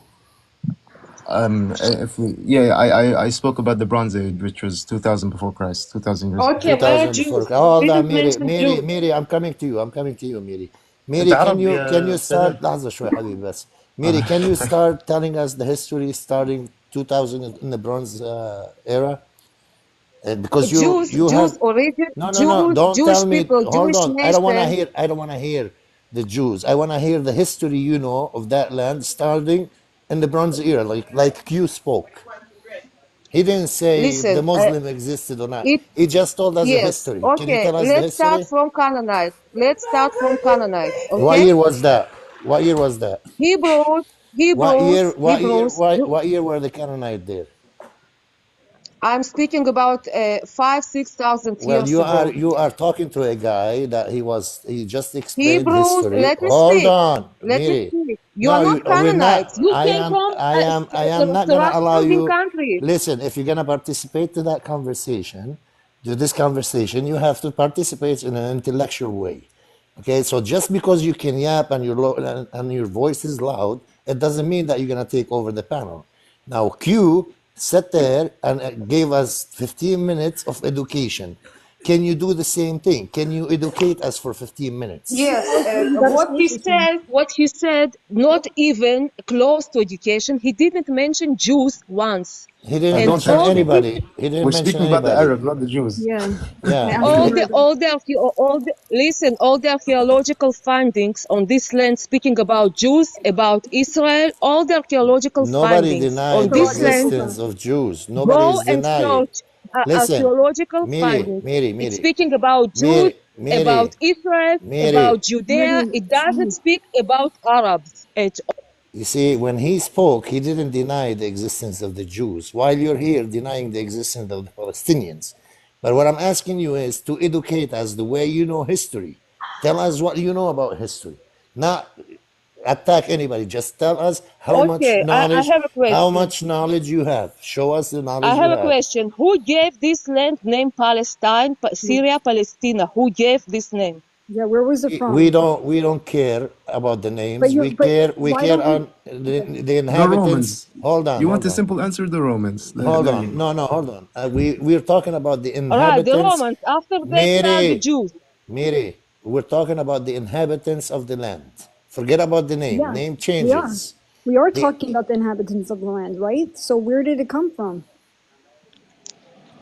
That's, in all my honesty, where did it come from? Where did the name come from? And what was it before? What name? Palestine, where Palestine came from? Sí, bueno. Where did that come from? The name?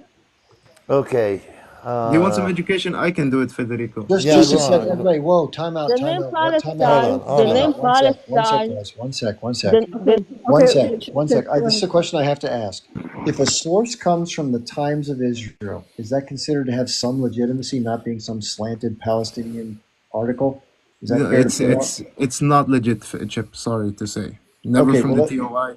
Never let take me them just as say this. legit. There's an article in the Times of Israel that I found while I was researching while Hadden. we was talking. Let me just finish. This is important. Yo. In the article, I'm going to read what the author says. Okay, this is Rafi Gassel from Jerusalem. I've never read his work before. I'm imagining he's a staff member of the Times of Israel. The title of the article is, this is November 10th, 2022, before 10/7. Israelis and Palestinians are both indigenous and why that matters.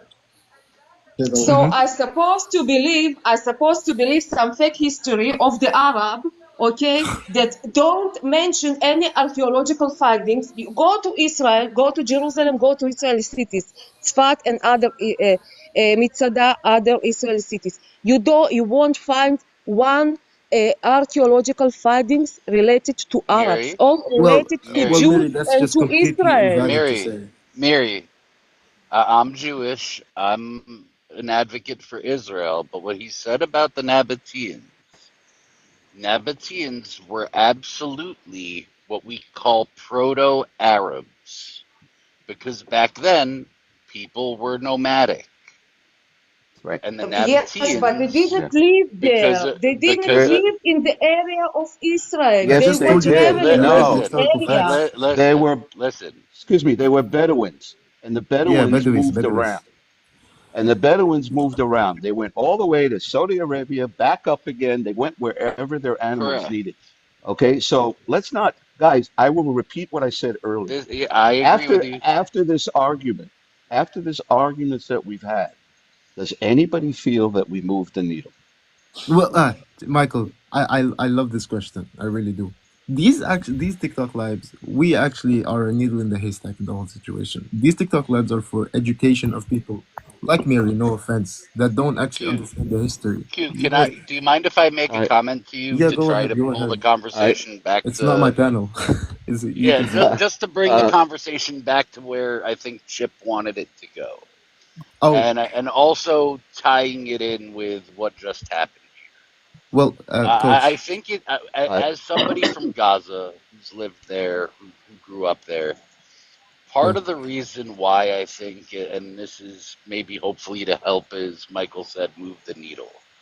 Part of the reason why Israelis, Jews, etc., get so defensive about this topic when we're talking about we're the Arabs there, etc., when it comes to the Palestinian identity more broadly or more accurately, precisely, whatever, is because in our history, what we've been taught is that the Palestinian identity was created to basically destroy that of the Jewish identity on the land.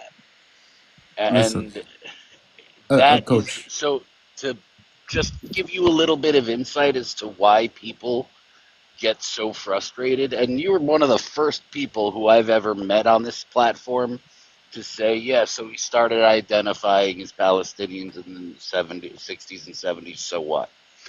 No, like, that to me means I can have a conversation with you. I'm not gonna lie. One comment before we stretch. In every single debate that I have. Q, if you don't mind, you and Coach. Okay, so the land of Palestine. How old is the land of Palestine? Forget about the Palestinians. Oh, the land is old. Millions of years ago. Millions of years ago. What do you mean? The different people I'm have just. different land. The question was asked to me and Listen, Coach. Mary. Sorry. Yeah. I just want to understand that you know, the land of Thousands Palestine. of years. That land is thousands of years old. I mean, okay. Do you guys want like a? I mean, I've read into this topic. I'm gonna give me 2 seconds to find my document on it, and because Well, we never everything I get to read see your is like. documents. Can I ask a question? While he's looking at his document, I just just 1 second. While he's looking for his document, I just want to make a statement that I am Lebanese. I was born in 1973. I lived all the Lebanese civil war. I lived the Israeli invasion to Lebanon. I lived. Israel went to help Christians that you unalived in thousands. Okay. What's wrong with you? Miri, hold on 1 second. Miri, I'm gonna drop you, because you're no good for this conversation. Yeah, because I'm يسعد دينك اقسم بالله. Okay. Okay, Like, calm down, guys. Go Yeah. ahead. Okay. So I mean, I lived the Israeli invasion to Lebanon. I faced face to face at 9 years old Israeli soldiers in Beirut, and I'll be honest with you. In my house, in my school, in my mosque, in my gathering, we were never told to hate the Jews. 100%. It's just the action of Israel. What I have remembered. But that's your stance, and I'm happy that that's what you were raised with. That's every. When I say It's not. I've been to. Okay, go ahead. Well, just like my experience, as I said, I was born and raised in Gaza. Yeah, you're right. The school system, the curriculum, we were even in our houses in the streets, we were never taught to hate the Jewish people. That's a lie. It's I not don't a know lie. where did you go to school in Gaza? Gaza. I can't pronounce it. I'm sorry. Go ahead. So in Gaza, it's like it's a small village where I lived. It's called El Garara near Khan Yunis. It's just it's a learning school. Yeah, you know what I mean, like So next to my village. you're telling me that there's no schools in Gaza that they don't have any teaching on. Well, let's ask this. When did you go to school there, Q? Yeah. Was it pre H group community power?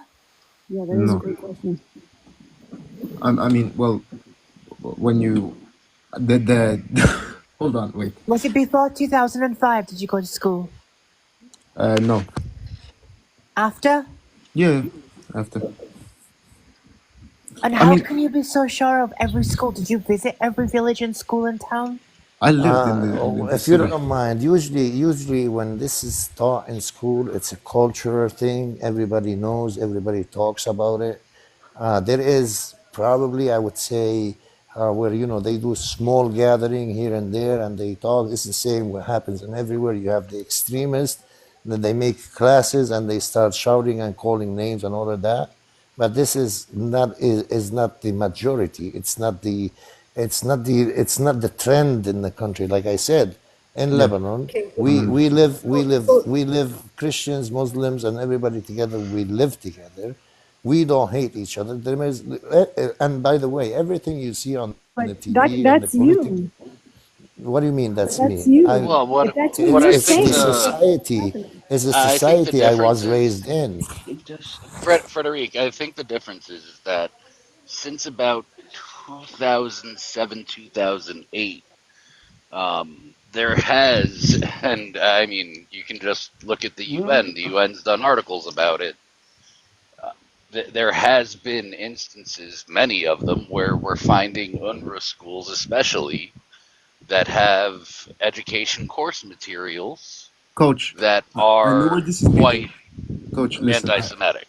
No, there is, I will not deny, there is an anti-Semitic entity within this. Thank you, because you started with the point that there wasn't No, any I did not hatred. start with the point that there wasn't. I started with the point that Did. I was taught, and my village and You my said in people. no schools in across Gaza, none of this is I being didn't taught, and there is no hatred. That's what you said. I mean, the words are being Let him twisted here. finish. Let him finish what he's saying, so we understand the complete sentence. Listen, my words are being twisted, and I don't like when my Not words at are all. twisted. I'm gonna tell you straight where I was taught. We did not learn to hate the Jews. I won't deny there's an anti-Semitic entity within the city, and I did not ever say that there was no anti-Semitic entity within the city, because that would just be a blatant lie, and I don't lie. And sure, there are anti-Semitic materials within these schools. Undeniable fact. Very undeniable. Okay. But So you know the majority, but with the people that I speak with and my family, we do not hate the Jewish people. I just One second. I just want to ask you something. Is these anti-Semitic things that you're talking about, are they into the curriculum, the school curriculum of the government, or they're just books. individuals? No, individual books. just Never in the books? curriculum.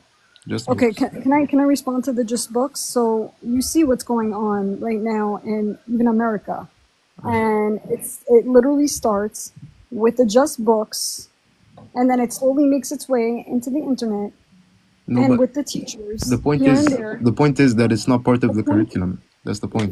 the point is, we found many findings. Well, we know that that's You not know the that case. that's But not the case. I've had Palestinian friends in Israel. I am Israeli. I have Palestinian friends in Israel. Some of them that left Gaza, and some of them that left the West Bank, and have told me personally that this is what they were taught and raised with. So you saying that, and though I find you to be very respectful, and we could be honest with what and how much hatred has been going on, listen, and, Shush, and I, what's been said. shush, shush. shush. Oh, There, can I say something? I mean, You go go ahead. ahead. Go ahead. Okay, so like, the tension between both sides, the Israeli side and the Gazan side, has been stewing for years now, a lot of decades. The hate between the people will never. I don't think it's gonna fully leave. But honestly, like, I wish everything was just peaceful, but it's not like that. But there is a minority. I have spoken even now after October 7th to Palestinians. Some that they miss the rights that they had prior to the war. Okay. And obviously they wish that it doesn't happen, and they told me that in the beginning there was maybe 60% that were for unaliving Jews, and he's saying the number went down, but it's still 40%. It's Shush, well, listen. it's still like 60%. So he said 60%. That's a lot. That's a lot. Yeah, I know. Listen. I mean, we've been speaking about the Gazan hatred, which is undeniable. It's there. It exists. However, Q, I'm just sorry. just a second. Q, we have Excargo that needs to speak, and sorry. then Thank Derdu, you. and so Excargo, you wanna go? Yeah, thank you. Assalamu alaikum, everyone. Walaikum I was assalam. gonna say the same thing can be said for the Israelis. We seen No, videos. that's a minority. No, And I know what you're talking about. There let me- are extreme Jews that Can you are let her even more finish, extreme. please? Well, allow her to speak. I'm sorry, I apologize. Go ahead. That's No, okay. you're good. You're good. I'm saying both can be said hatred or having, but it has nothing to do with religion or anything like that. It's the conflict and the oppression. That's what's causing. Okay. Um, Can I say something in response? Yeah, I'll let you finish. Go ahead. So if there was, okay, an oppression, okay, let's just speak hypothetically, and people broke through borders on October 7th, okay, or whatever the day was, because I'm trying to speak hypothetically, and start doing what they were doing, okay, wouldn't you have all the people break through the at the same time and leave? What? If it was such an oppression? Okay, so This is what I'm trying to understand. we're talking about the hatred, or are you talking about people breaking in? Because you said there was about oppression. No, you said So- school. I'm saying that because if you're oppressed and abused, look at it. If you, it's like slavery when it was happening. Do you think black people was like to fight back if they have the means to escape, which they did, and they killed some white. 100%. Sorry, some white. 100%, but that's not the same But no, situation. hold on. I'm just giving in history. Go ahead. I'm But, saying sorry, can I the human being want to fight back. No, but Zarako, that's the point. Sorry, that's where your point fails. You know why? Because I've been watching Palestinians in Gaza posting on their Instagram messages of our life was beautiful before October 7th and we miss it. Yeah. That's what they're posting. So their life wasn't miserable. it's a They were normal- not oppressed. I'm sorry. It's a normal It was thing. better. It was better than now because now you. No, they wrote beautiful. I can bring screenshots up. I can bring Yes. screenshots of One Exaro. second. Stormborn, hold on. You guys, Michael yeah, said no, something you beautiful. guys, one I second. think Michael If you guys don't want to go on Showtime, let's stop talking over each other. It's okay. By Be the way, patient. But Be Michael patient. said something beautiful. We need to Yeah. move forward. I have the document if you want it to be read, or this conversation can be. Move I believe forward. it's my time. I have not been able to speak. But I War is came in- not I come- war is not a pretty thing. People get No. unalived in war. People No. that haven't seen a war doesn't understand. It's not the video game you play on TV. Can I It's not speak? Yeah, let's just let Lindo go real quick. Go ahead, Lynn. The host posed the question, who do you fight for? Palestinian, or Palestine, or Israel? I fight for peace. My father fought in World War II. And such time after post World War II, I've been hearing this question about the Palestinians or watching the fighting amongst the Palestinians and the Israelis since I was a child. When will this end? I'm reading that you share a common ancestor, Abraham. So if you share a common ancestor, that means you are related to each other. So it's brother against brother in this fight. Cousin against cousin. Whatever the case, I'm reading that in early times, Palestine was inhabited by Semitic peoples, the earliest being the Canaanites, according to tradition. And Abraham, the common ancestor of Jews and Arabs, came from the Canaan.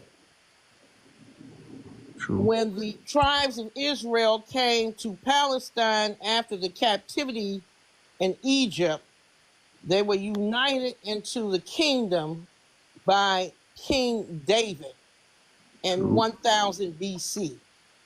This kingdom reached the greatest heights under King David, son of Solomon, who built the temple of Jerusalem and the mount of Moriah. However, after Solomon's death, the history of the people of Israel,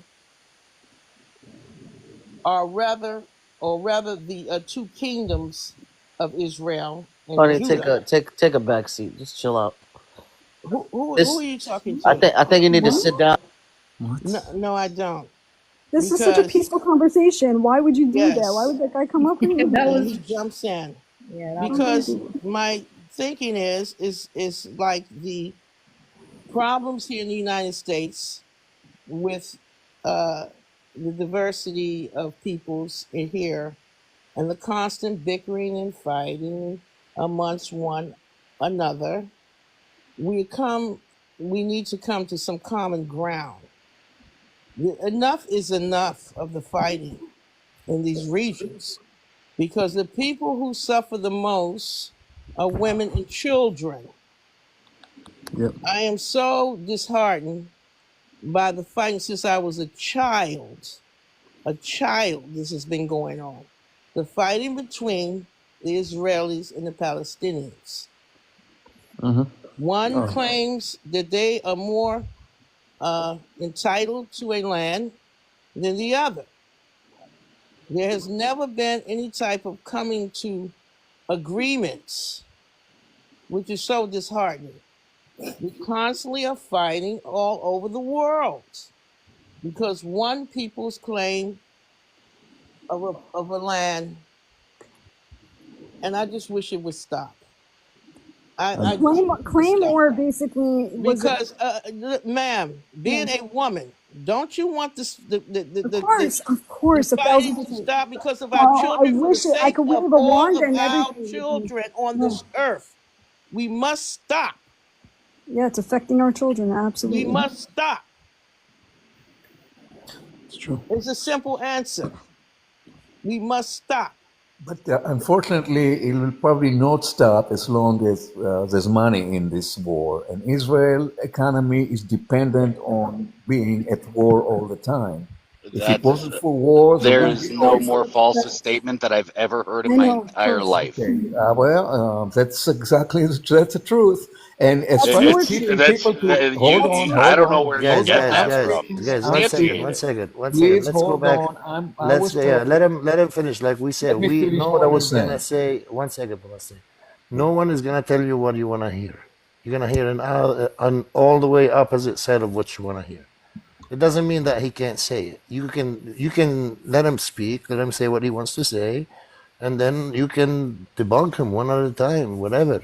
But let's keep it Federico, civil. I'm loving the panel right now. We're all talking. Nobody's yelling and screaming. i- Thank if you, Federico. if Thank nobody you. minds, can I speak about the Israeli economy and its instability for a second? If nobody wants to Let talk. I let was the who talking. If wants you let me, speaking. Yeah, let let me him finish finish. what I was Oh yes, saying. Palestinian. Sorry, I sorry. That I'd like, appreciate and it. then I'd like to respond to it, and then you can That's jump. fine. Let me, Federico, is it okay for me to go, Federico?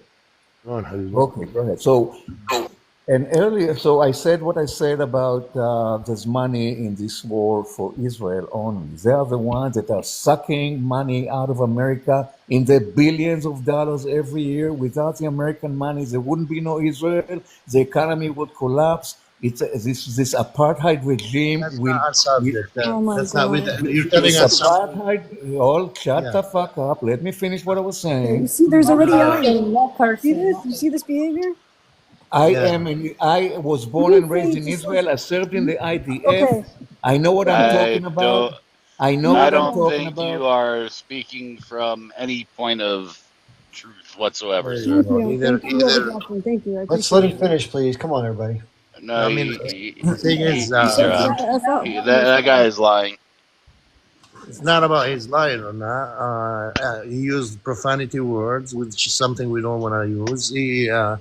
Uh, he's going off topic completely to something that we like. Yeah, All right. if you don't mind, if I could respond to Just wait a what sec. Everybody, let's he real was quick. saying. He was dropped. Give him 1 second. Okay, so Palestinian, if you're being truthful, please be truthful. We don't want to have anybody posing or whatever. I don't want any of that. We don't need that. But at the same time, if you can not use the F bombs because that does hurt You the got lot, it. it's also I'm sorry. disrespectful. I'm Okay? sorry. I'm sorry for using profanities. I'm really It's sorry. okay. But It's anyway, okay. I Just was born and raised in Israel. I hate to call it Israel because at this point I don't recognize it. I gave up my citizenship. I threw away my Israeli passport. I live in the U.S. now. I'll never set foot again in the land of Israel, even though I have hundreds of friends and family that still live there. And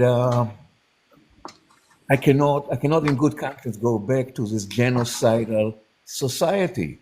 And the entire That, society turned into a psychopathic, genocidal maniacs. The entire society, at least 90% of them, turned into these animals. Now, as far as teaching people to hate, I was brought up in public school in Israel, where Old Testament Bible studies were mandatory.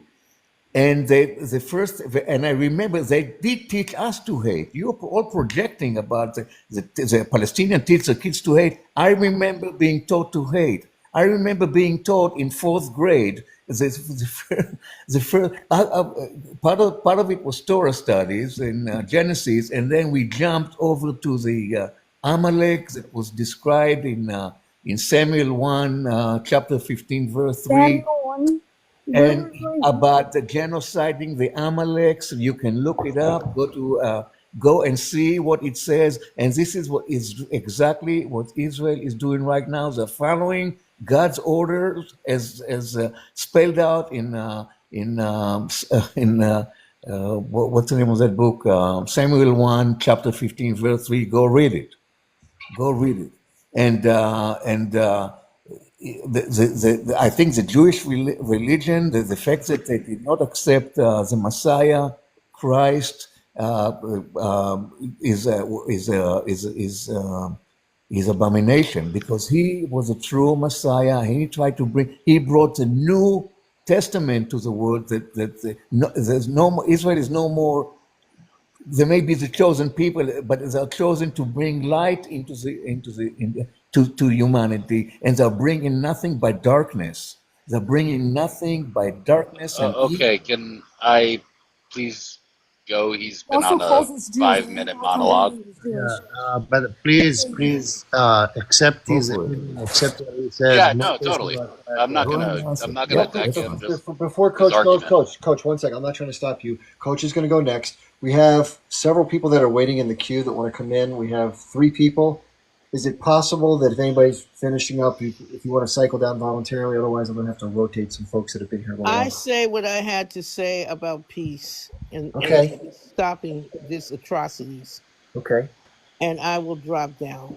Okay. Thank you for being here. Thank you, Linda. Thank you. Okay. Go ahead, Coach. Okay, so first and foremost, the Israeli economy. Israel has about a $550 billion economy, on pace in the next 10 years, projected to be over $1 trillion. That's because of things like technology, things like pharmaceuticals, things like pharmatech, biotech, medtech, fintech. Israel has a massive economy that is not anywhere near dependent on the $3 billion that the U.S. provides as a credit that has to be paid back. So why does the U.S. give Israel $3 billion a year, quote unquote? Well, it's because the U.S. wanted to benefit from Israel's inventions that they've made for the military-industrial complex. So Israel, this is something that I don't know that many people know, but Israel actually invented all of the technology, or at least the vast majority of the technology that it has to purchase from the U.S. They allow U.S. weapons manufacturers to make it for them because the U.S. and Israel ventured into an agreement together that Israel would purchase these weapons from U.S. manufacturers. However, the rights to most of them, especially like the Iron Dome, the rights to these inventions are all held by Israel. The patents are all held by Israel. The Merkava tank, all held by Israel. So when you talk about these things, Israel has to purchase these from the U.S. and pay it back with interest. That helps the American economy, whether we like the military-industrial complex or not. But to say that Israel's actual economy that affords them the ability to pay these things back is dependent on war is asinine. Because no economy, the days that we need war to run the world, is gone. Israel actually, because it's low on resources, because it doesn't have the natural gas, the things that the surrounding areas in the Middle East do, Israel doesn't benefit from being in war. In fact, it can be very well argued that because of the PR campaign behind this war, that Israel has taken a shot to the hip by being in this war. Israel does not benefit from this. If you want to say Israel benefited from wartime circa 1948 because they won it and they were able to establish themselves, if you want to even say the same things in the 60s and 70s, go right ahead. But today, with the economy that they've developed, it does not benefit them to be in war. And So why aren't they Jesus making Christ, with a $550 billion economy, the measly $3.14 billion pales in comparison to the $28 billion outside of the military-industrial complex that they spend in the U.S. on regular goods and imports. Couple quick fact checks, just to be fair. Now, Coach laid it out pretty well. Couple things: $3.8 billion a year, not to mince hairs, not a big deal.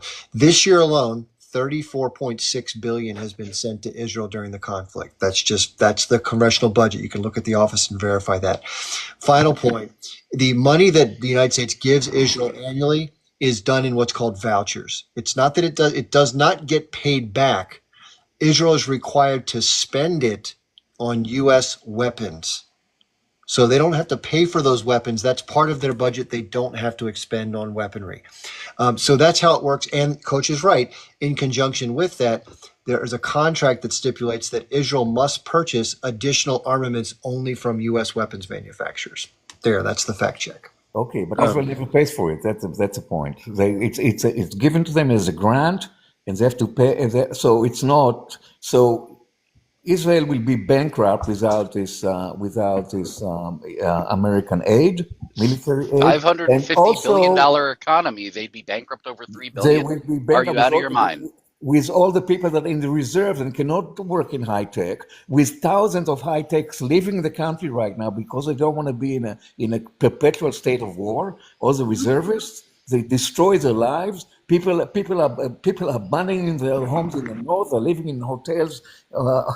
They're living in hotels in Tel Aviv. Give me a freaking break. Israel is morally bankrupt. It's financially bankrupt. The only thing that's holding it up is the U.S. government and all the Congress that is bought and paid for by AIPAC. It's do you mind if I? That's the truth. Go ahead. Sorry. I just want to add something on to the fall of the Israeli economy. Coach put it. I mean, let me just say what I have to say. Let me say my piece. So I have multiple points to talk about here. Crucially, being the political instability within Israel. The as we call it, the judicial overhaul controversy. A proposed judicial reform by your Prime Minister Benjamin Netanyahu's government in 2023 sparked a widespread protest and uncertainty. Critics argued it threatened democratic principles, leading to reduced investor confidence. Now, the way this impacts the economy, business leaders, economists, and tech executives warned of potential harm to Israel's credit rating, capital investment, and economic growth, and also your frequent elections. Over the past few years, Israel has gone through multiple elections, resulting in political paralysis and uncertainty that disrupted long-term economic planning.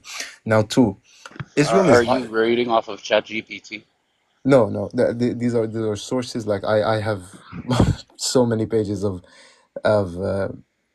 about the economy and such, literally in relation to this conflict. But so second, Israel is obviously known for its tech and how smart they are in tech, but it also contributes into their demise economically.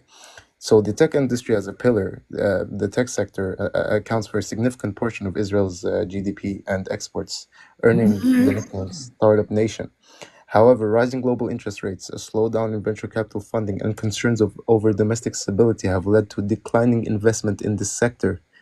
Okay, and many skilled professionals in this tech industry have expressed concerns about the political climate and have moved abroad or considered relocating, as Palestinians said, further weakening the sector. So, that's my piece. I can go on about security concerns and cost of living. You can say what you want about that. The fact is, CrowdStrike, which is an Israeli company, Palo Alto Networks, which was founded by an Israeli, are not going anywhere. And then all the fintech, all the biotech, pharma tech, etc., it's not going anywhere. The judicial reform, though. Let's talk judicial reform. Sure. Judicial reform is going to happen in Israel. The political instability behind it was because the Israelis were pissed that they felt like it was just going to happen without being told what was going to happen. But as I've learned more about this issue, Israel needs judicial reform because essentially their judiciary is kind of like an all-boys club. Like they can, but they're going, but that's going to work itself out. But the whole fact, like the whole point of Palestinians' premise that Israel needs war, all these things that you just rattled off, even if they are true, are hurt by war. Israel can make peace tomorrow if it wanted to. Israel doesn't want to be in war because of all those issues. Israel can make peace tomorrow if it wanted to. They hold the power. They can make peace tomorrow. Wow. Anyway, I guys, love how you say I'm that. gonna go now. Yeah, Hamas is just gonna. Yeah, they're just gonna lay down. Yes, Hamas will definitely guys, accept any peace proposal. Are Absolutely, you serious? 100%. אתה רציני, באמת? מה זה? אתה רציני? אני מה? In what world are you from? I'm from your world. I don't think so. not. You quoted like New Testament. I'm from your world. You don't think so? quoted the That's New your Testament, problem. I'm Daphne. from your world. You quoted how?